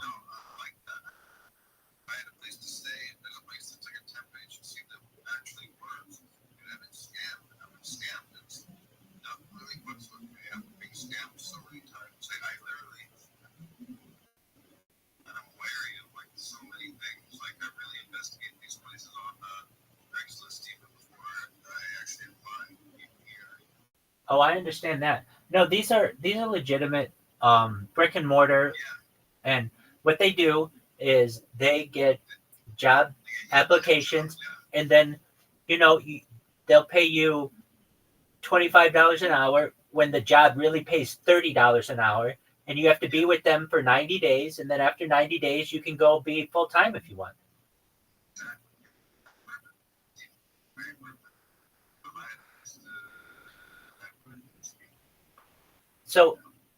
So what I'm saying to you is there is a place you can live. It's like $200 a week, which is like a little more than $25 a day. And it allows you, it's just a studio. There's nothing fancy about it, but it's a place to stay. So basically what I'm saying to you is this: if you can get $200 together and the money it is to move, that's going to be expensive, but you get $200 together. There are it's a week to week place. So, but I'm telling you, I did it for a year and there were people there who had done it for 10 years. week to week, and it's technically a hotel, but it's called the Lakewood Hotel, and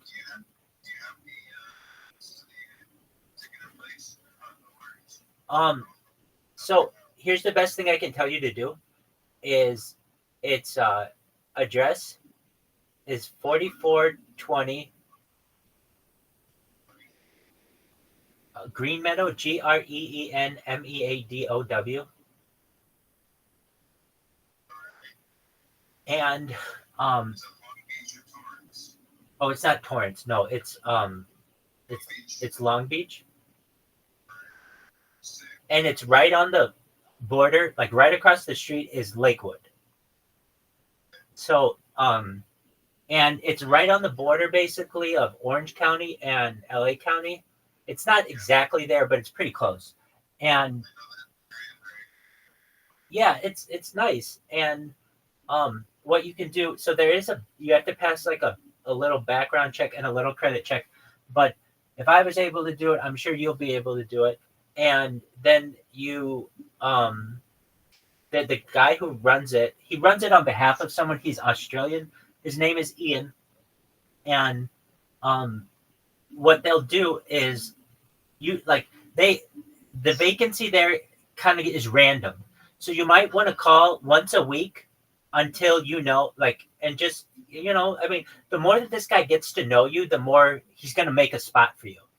And so I was just going to say, I might even still have his phone number. Let me see. Just in case. Yeah. I have the address saved. I'm looking at Google Maps right now. I don't have his telephone number anymore. I apologize. Don't apologize. It's totally fine.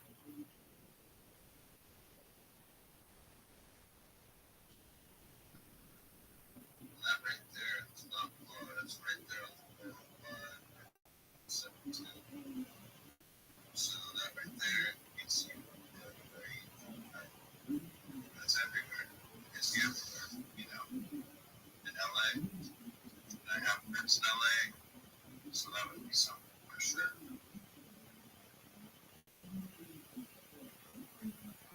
Well, it's an option. The thing that, of course, we want to avoid is you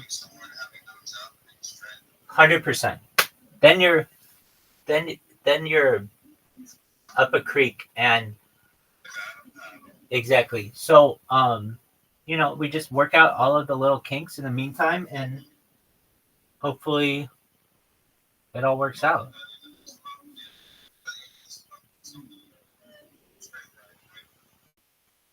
Exactly. That's where I am based. And if I could, I don't know if I'd ever leave. I mean, I'm from that area you just showed me. That Lakewood, Anaheim, Stanton area. That's where I'm from. So, It's a very nice area. yeah, so that's fun. That's fun.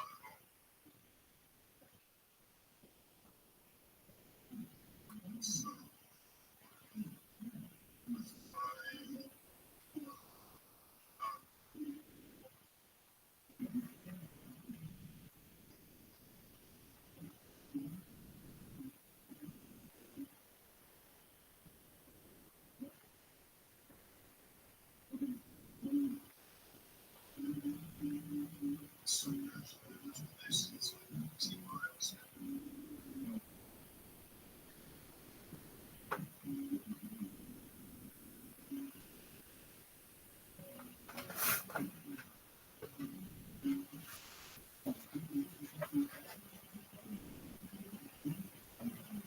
years in most time periods is not that big of a deal. Technologically rather. Yeah. Right now it's fast. well, ChatGPT 5 when they released that, it's going to be as big a leap, if not bigger, than 3 to 4, and 3 to 4 was nuts. Yeah. I mean, in 100 years, we went from a horse, buggy, and carriage all the way to putting remote control cars on Mars. So we're moving at an extremely fast pace right now, and they just released this Chat GPT and other robotics on humanity, which is great. It's going to do a lot of good for us. But at the same time, if you're going to replace somebody's job, you have to then take away their financial responsibilities. You can't expect them to still have the financial responsibilities and take away the job. Right. So that's going to be the conundrum. I'm waiting to see how that's going to pan out. How many of us are going to stand up and say, look, wait a minute now. I'm a single mother of 3, and I can't waitress anymore. So what's going to happen? Or even attorneys are at risk. Nurses are at risk now. So well, here's the what are they thing. going to do? There's enough money in this country, just in this country alone, to, if you did replace jobs, you make it so that whatever controls that industry has to give a certain percentage to ensure not just like a living wage, but a good wage, like where people live well and they don't have to think about it. Yeah. But then you got to give people a purpose, because you can't just have them laying around getting free money and not having a life. Because a lot of people, their purpose is their job. You know, that's what they look forward to. They get engaged with something. They have a community there. They have tasks that they do. They succeed. They go out to dinner and celebrate. That's a big part of life for people. You can't just take that away. So then how does that get replaced? Right. I think it's video games. I think they're going to go into cyber world. Yes. When you look into the ancient texts, they had similar situations in these golden ages, but people spent time working for things like service to others, traveling, arts and crafts, exploring inner peace. So it's about teaching people new ways to define and develop their passions and how to explore those passions. That would be a big yoga explosion across the country. That'd be cool. Yeah. That would be great. Yeah, people get into fitness, martial arts, and just be able to do. But you have to do something, right? If you're, I mean, well, if you become stagnant, you die. Yeah, and you still should have the ability to possibly work if you want to. Yeah, right. It shouldn't be mutually exclusive. Like, you don't get this money unless. If everybody got like $200 grand a year, just imagine the entire country just gets a free $200 grand a year. You're never gonna have to worry about food. You're never gonna have to worry about a place to live. You're good. Yeah. You got $200,000 a year because everything's automated. Everything's done by the government. Then you're gonna have to find something. Right. You gotta have to find a purpose. There's gotta be a thing that whether it's art or writing or whatever it is, you better find something or you're gonna go crazy. Yeah. And so there's gonna be a percentage of our population that's active. They're going to be working out, and there's going to be a bunch of us that just fuck off and drink beer and play Call of Duty. Just sit down. Yeah, and just get hammered and fucking order pizza and never have to do anything. Yeah, live in a nice place. You don't have to worry about money ever. Yeah, you can always buy like a good laptop, and you get together with your buddies and you all play games. But you better have something. Go bowling. You better have something. You better have something you like to do. Yeah. You know, because. That's where it's going, though. But wouldn't that be better than work? Because for most people, like, you know, there's a great satisfaction working and accomplishing a hard day's work, and you know, you get your paycheck and you feel like you've accomplished something. But wouldn't it be better if you just all of your needs were met? Yeah. And we put an emphasis in our culture on creating and doing things that interest you, and whether it's competition or whatever it is. Yeah. But this will be financed essentially by this ability that you just get free money because robots control everything. They have plenty no of more money. jobs. There's no more jobs. They don't have to pay a salary to these robots. Only repair costs. Exactly. And management costs, obviously. So, yeah, it would and be great. The $200,000 that everybody gets, they're getting it anyway because they were going to buy stuff from them. Exactly. It would be a wild change and shift in how human beings interacted. And if there was a way for us to channel that in a positive manner, it could ultimately be beneficial. And we could be looking back on these days where people that work at Wendy's and go, what the fuck was that about? Yeah. Well, most people are working in jobs that they're not passionate about these jobs. Right. And it's evident in their work, you know, their effort and their and their work ethics. Well, it's also evident in their success, right? Yeah. And their happiness. That's right. Like a guy like you who likes to do what you like. You enjoy this, you pursue this, you talk about this, you're very good at it. This is a great way to live. Yeah. And if other people can find other similar things or different things that similarly excite them. Yeah. And if we were under that new scenario of $200,000 a year, whatever it was, I would still do this. Of course. You know, so people will work. It's like Star Trek. They work for free on Star Trek. They don't, you know, it's just a TV series, but they don't have a paycheck. Kirk didn't get paid? No, they never got paid any money. Wow. It was all for free. Communists. They were trying to turn us into communists. It's all for free. But they did it because they were passionate about it and they believed in it so much. And so there's things that people can still do if they're passionate about those things.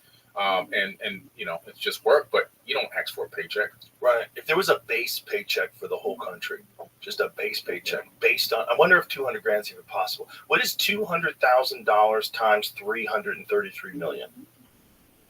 Check that out, Jamie. What? Only 190 million are adults. 190 million adults. Right. That's right. Let's be generous. Let's make it 200 million adults. Yeah. So 200 million times 200,000 is what? That'd be 2 times 2 is 4. Add all the zeros from the 200,000 onto the 4 million. Right. But what is that in like the word? Is it trillions? 200,000 times 200 million.